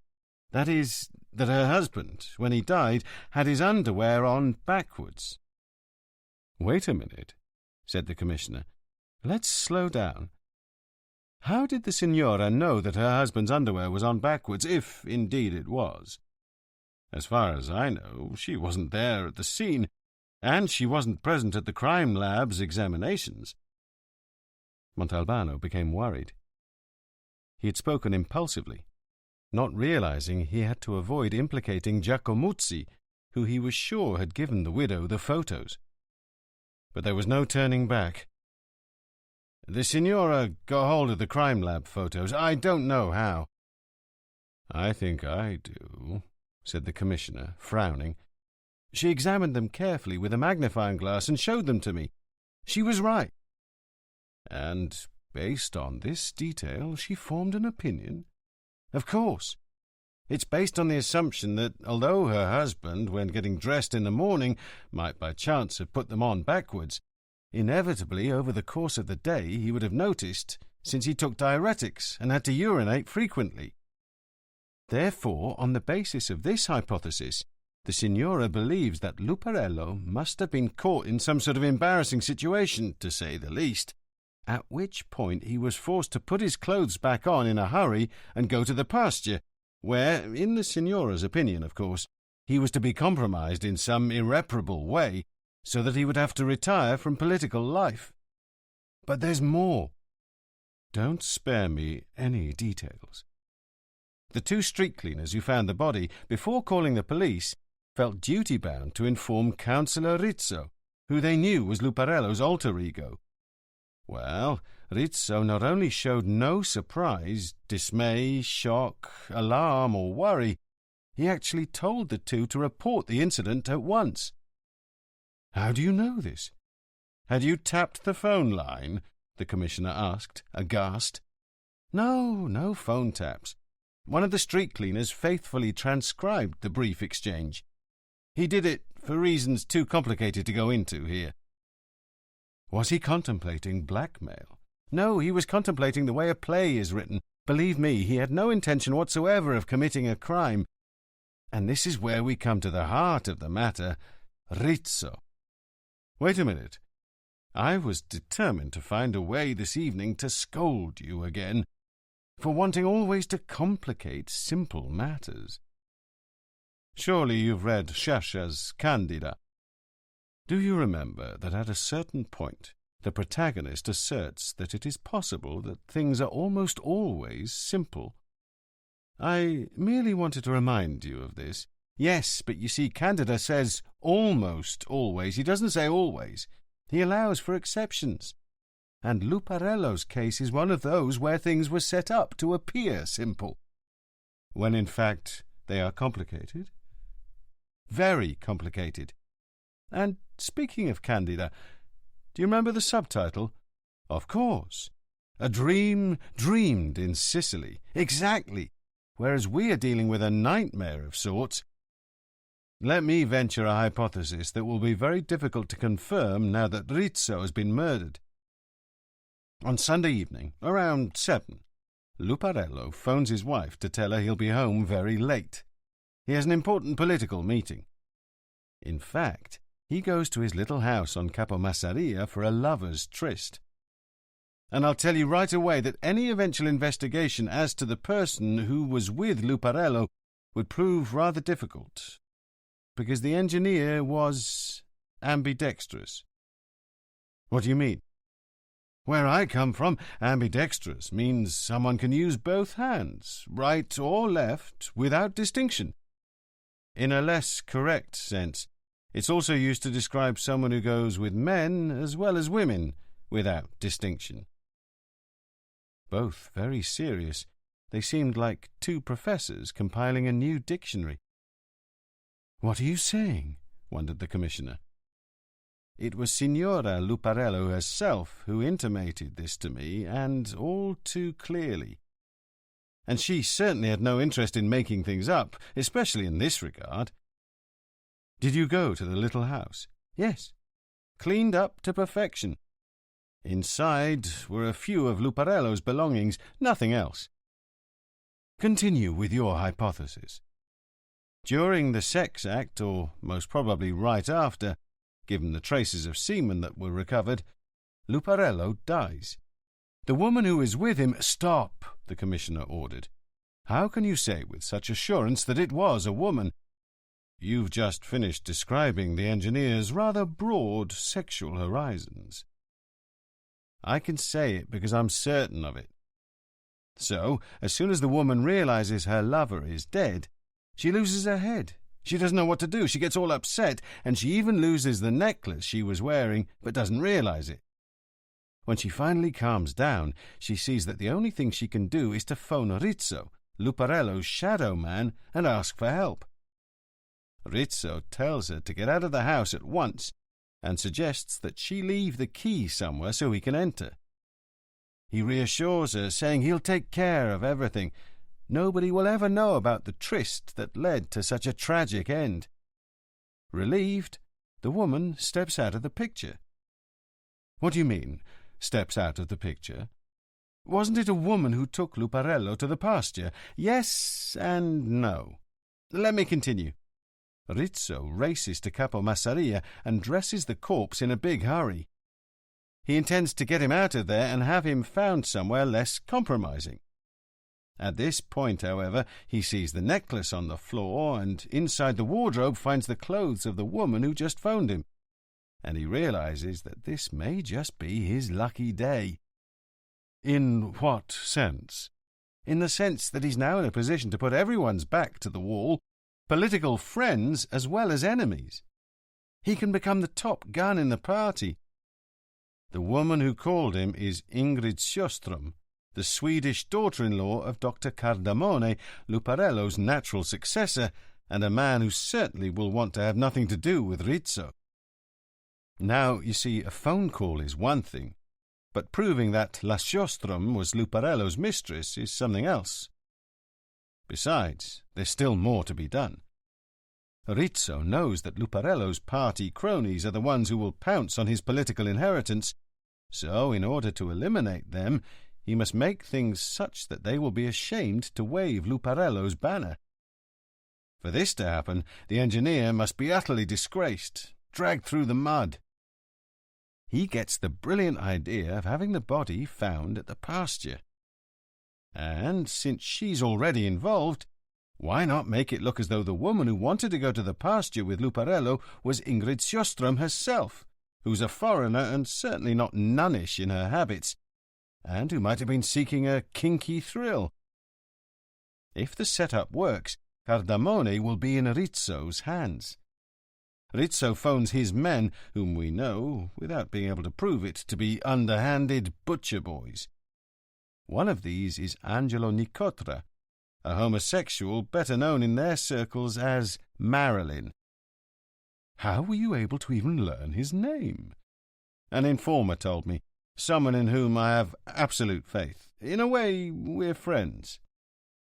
You mean JJ, your old schoolmate? Montalbano eyed the commissioner, mouth agape. Why are you looking at me that way? I am a cop, too. Go on. When his men get there, Rizzo has Marilyn dress up as a woman, has him put on the necklace, and tells him to take the body to the pasture, but by way of an impassable route, actually by way of a dry riverbed. To what end? Further proof against La Sjöström, who is a racing champion and knows how to travel a route like that. Are you sure? Yes. I was in the car with her when I had her drive down the riverbed. Oh, God! The commissioner groaned. You forced her to do that? Not at all. She did it quite willingly. But how many people have you dragged into this? Do you realize you're playing with dynamite? It all goes up in smoke, believe me. So, while his two men leave with the corpse, Rizzo, who has taken the keys Luparello had on him, returns to Montelusa and has no trouble getting his hands on documents belonging to Luparello and of greatest interest to him. Marilyn, meanwhile, executes to perfection the orders he's been given. He gets out of the car after going through the motions of sex, walks away, and, near an old abandoned factory, hides the necklace behind a bush, and throws the bag over the factory wall. What bag are you talking about? Ingrid Sjöström's bag. It's even got her initials on it. Rizzo found it in the little house and decided to use it. Explain to me how you arrived at these conclusions.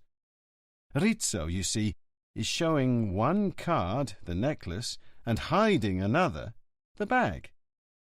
The discovery of the necklace, however it occurs, will prove that Ingrid was at the pasture at the time of Luparello's death.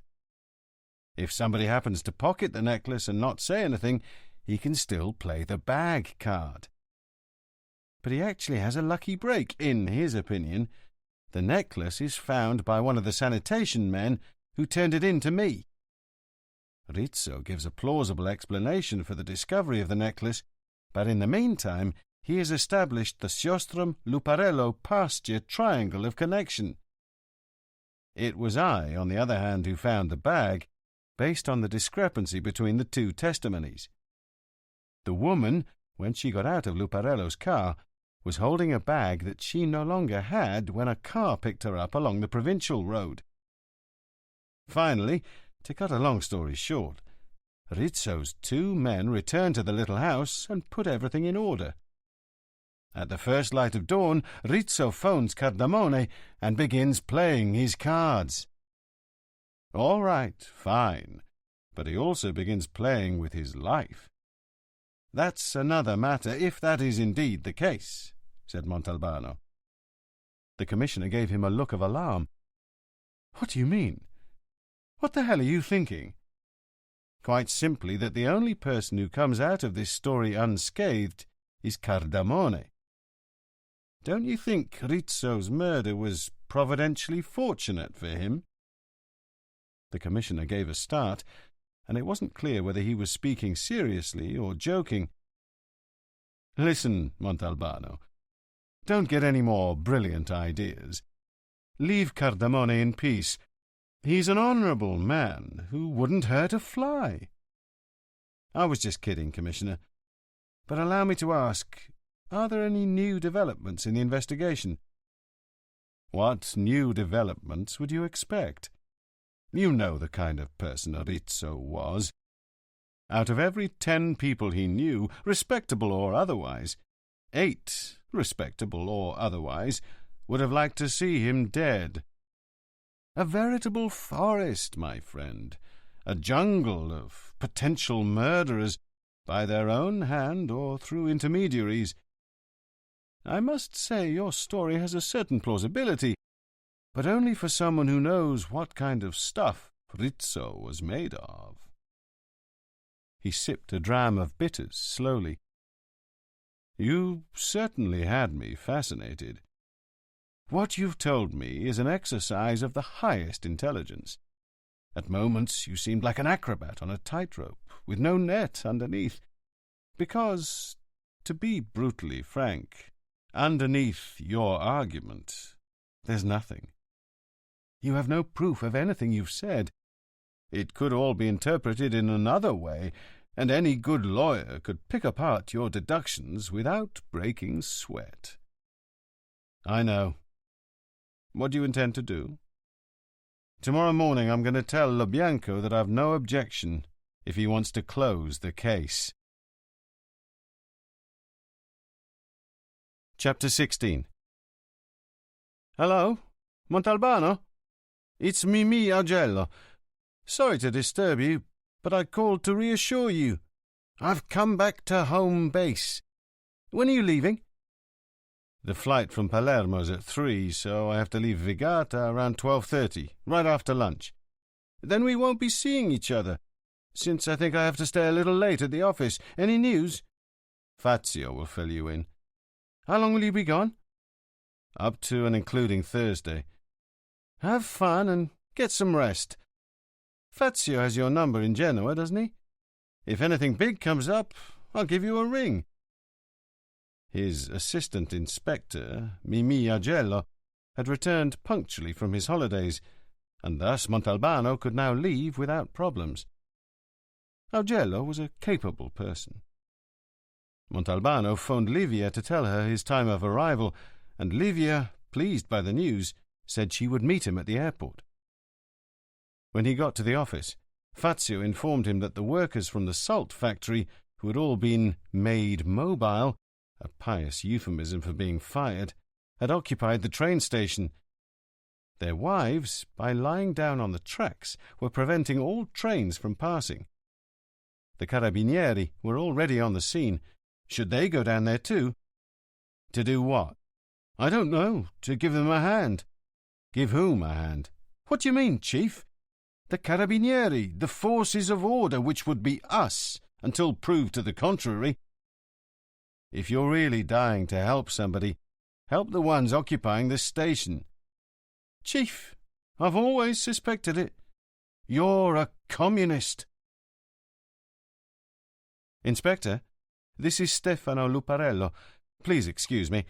Has my cousin Giorgio been to see you? No, I don't have any news.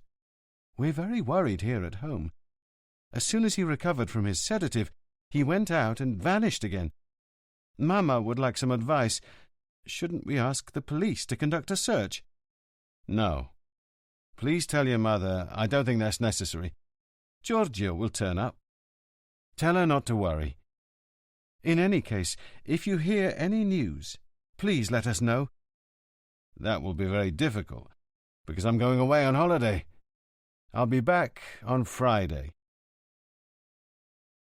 The first 3 days spent with Livia at her house in Boccadasse made him forget Sicily almost entirely, thanks to a few nights of leaden, restorative sleep with Livia in his arms. Almost entirely, though, because 2 or 3 times, by surprise, the smell, the speech, the things of his island picked him up and carried him weightless through the air for a few seconds back to Vigata. And each time he was sure that Livia had noticed his momentary absence, his wavering, and she had looked at him without saying anything. On Thursday evening he got an entirely unexpected phone call from Fazio. Nothing important, Chief.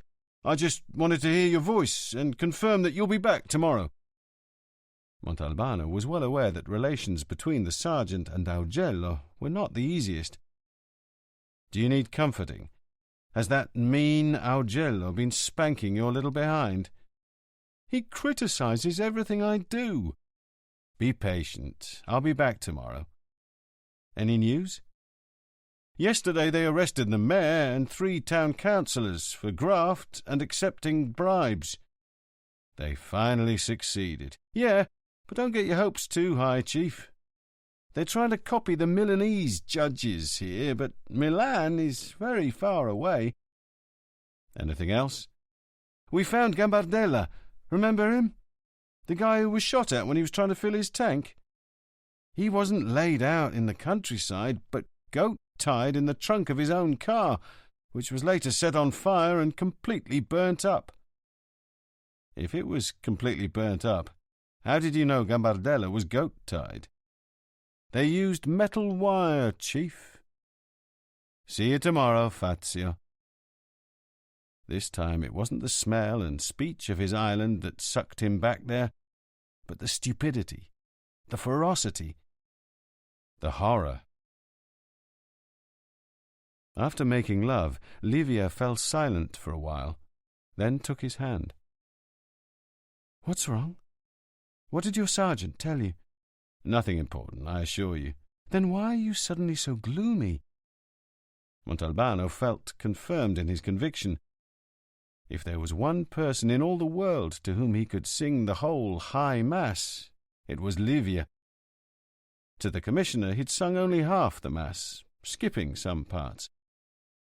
He sat up in bed, fluffed up the pillow. Listen.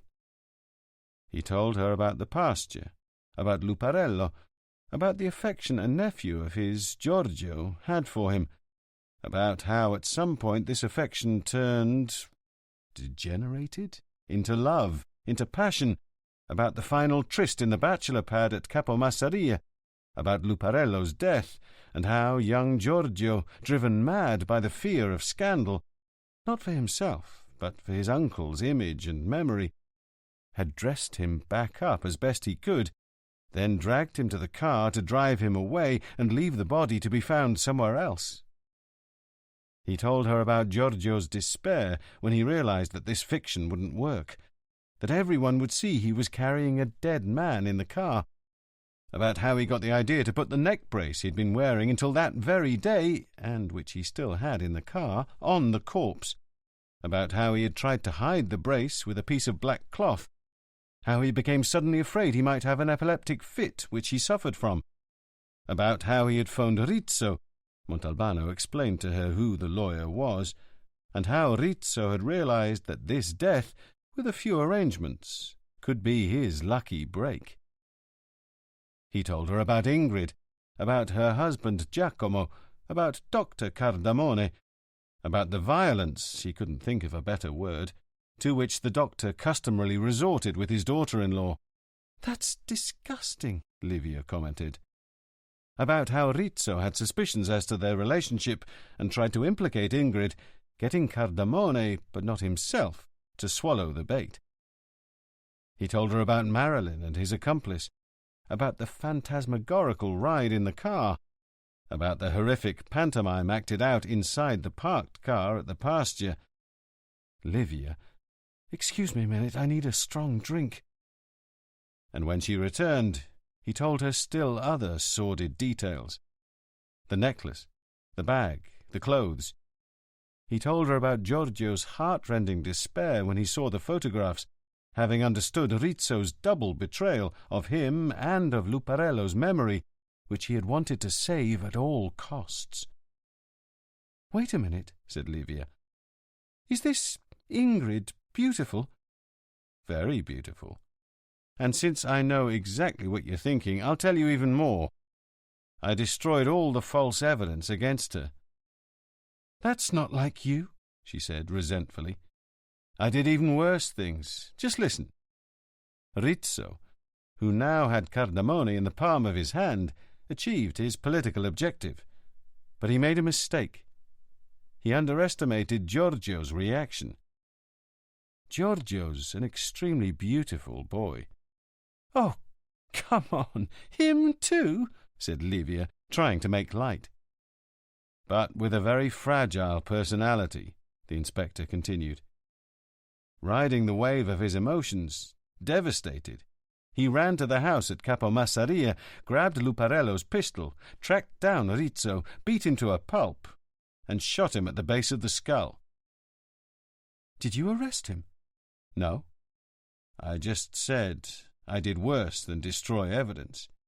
You see, my colleagues in Montelusa think, and the hypothesis is not just hot air, that Rizzo was killed by the mafia. And I never told them what I thought the truth was." "Why not?" Montalbano didn't answer, throwing his hands up in the air. Livia went into the bathroom, and the inspector heard the water running in the tub. A little later, after asking permission to enter, he found her in the full tub, her chin resting on her raised knees. "Did you know there was a pistol in that house?" "Yes." "And you left it there?" "Yes." "So you gave yourself a promotion, eh?" asked Livia after a long silence. "From inspector to god. A fourth-rate god, but still a god." After getting off the aeroplane, he headed straight for the airport cafe. He was in dire need of a real espresso after the vile, dark dishwater they had forced on him in flight. He heard someone calling him. It was Stefano Luparello. "Where are you going, Mr. Luparello? Back to Milan?" "Yes, back to work. I've been away too long. I'm also going to look for a larger apartment. As soon as I find one, my mother will come to live with me. I don't want to leave her alone." "That's a very good idea, even though she has her sister and nephew in Montelusa." The young man stiffened. "So, you don't know?" "Don't know what?" "Giorgio is dead." Montalbano put down his espresso. The shock had made him spill the coffee. "How did that happen?" "Do you remember, the day of your departure, I called you to find out if you'd heard from him?" "Of course." "The following morning he still hadn't returned, so I felt compelled to alert the police and the carabinieri. They conducted some extremely superficial searches. I'm sorry, perhaps they were too busy investigating Rizzo's murder. On Sunday afternoon, a fisherman, from his boat, saw that a car had fallen onto the rocks, right below the San Filippo bend. Do you know the area? It's just before Capomassaria." "Yes, I know the place." "Well, the fisherman rowed in the direction of the car, saw that there was a body in the driver's seat, and raced off to report it." "Did they manage to establish the cause of the accident?" "Yes. My cousin, as you know, from the moment father died, lived in a state of almost constant derangement. Too many tranquilizers, too many sedatives. Instead of taking the curve, he continued straight, he was going very fast at that moment, and crashed through the little guard wall. He never got over my father's death. He had a real passion for him. He loved him." He uttered the two words, passion and love, in a firm, precise tone, as if to eliminate, with crisp outlines, any possible blurring of their meaning. The voice over the loudspeaker called for passengers taking the Milan flight. As soon as he was outside the airport car park, where he had left his car, Montalbano pressed the accelerator to the floor. He didn't want to think about anything, only to concentrate on driving. After some 60 miles, he stopped at the shore of an artificial lake, got out of the car, opened the trunk, took out the neck brace, threw it into the water, and waited for it to sink. Only then did he smile. He had wanted to act like a god. What Livia said was true. But that fourth-rate god, in his first, and he hoped last, experience, had guessed right. To reach Vigata, he had no choice but to pass in front of the Montelusa police headquarters, and it was at that exact moment that his car decided suddenly to die on him. He got out and was about to go to ask for help at the station when a policeman who knew him and had witnessed his useless manoeuvres approached him. The officer lifted up the bonnet, fiddled around a bit, then closed it. "That should do it. But you ought to have it looked at." Montalbano got back in the car, turned on the ignition, then bent over to pick up some newspapers that had fallen to the floor. When he sat back up, Anna was leaning into the open window. "Anna, how are you?" The girl didn't answer. She simply glared at him. "Well?" "And you're supposed to be an honest man?" Montalbano realized she was referring to the night when she saw Ingrid lying half-naked on his bed. "No, I'm not," he said. "But not for the reasons you think." This was an audio production of The Shape of Water by Andrea Camilleri, translated by Stephen Sartorelli and read by Mark Meadows. Published by Macmillan Digital Audio, an imprint of Pan Macmillan, a division of Macmillan Publishers International Limited. Text copyright Celerio Editore 1994. Translation copyright Stephen Sartorelli 2002. Recording copyright Macmillan Digital Audio 2017. The right of Andrea Camilleri to be identified as the author of this work has been asserted by him in accordance with the Copyright, Designs and Patents Act 1988. All rights reserved. Produced by Strathmore Publishing, London.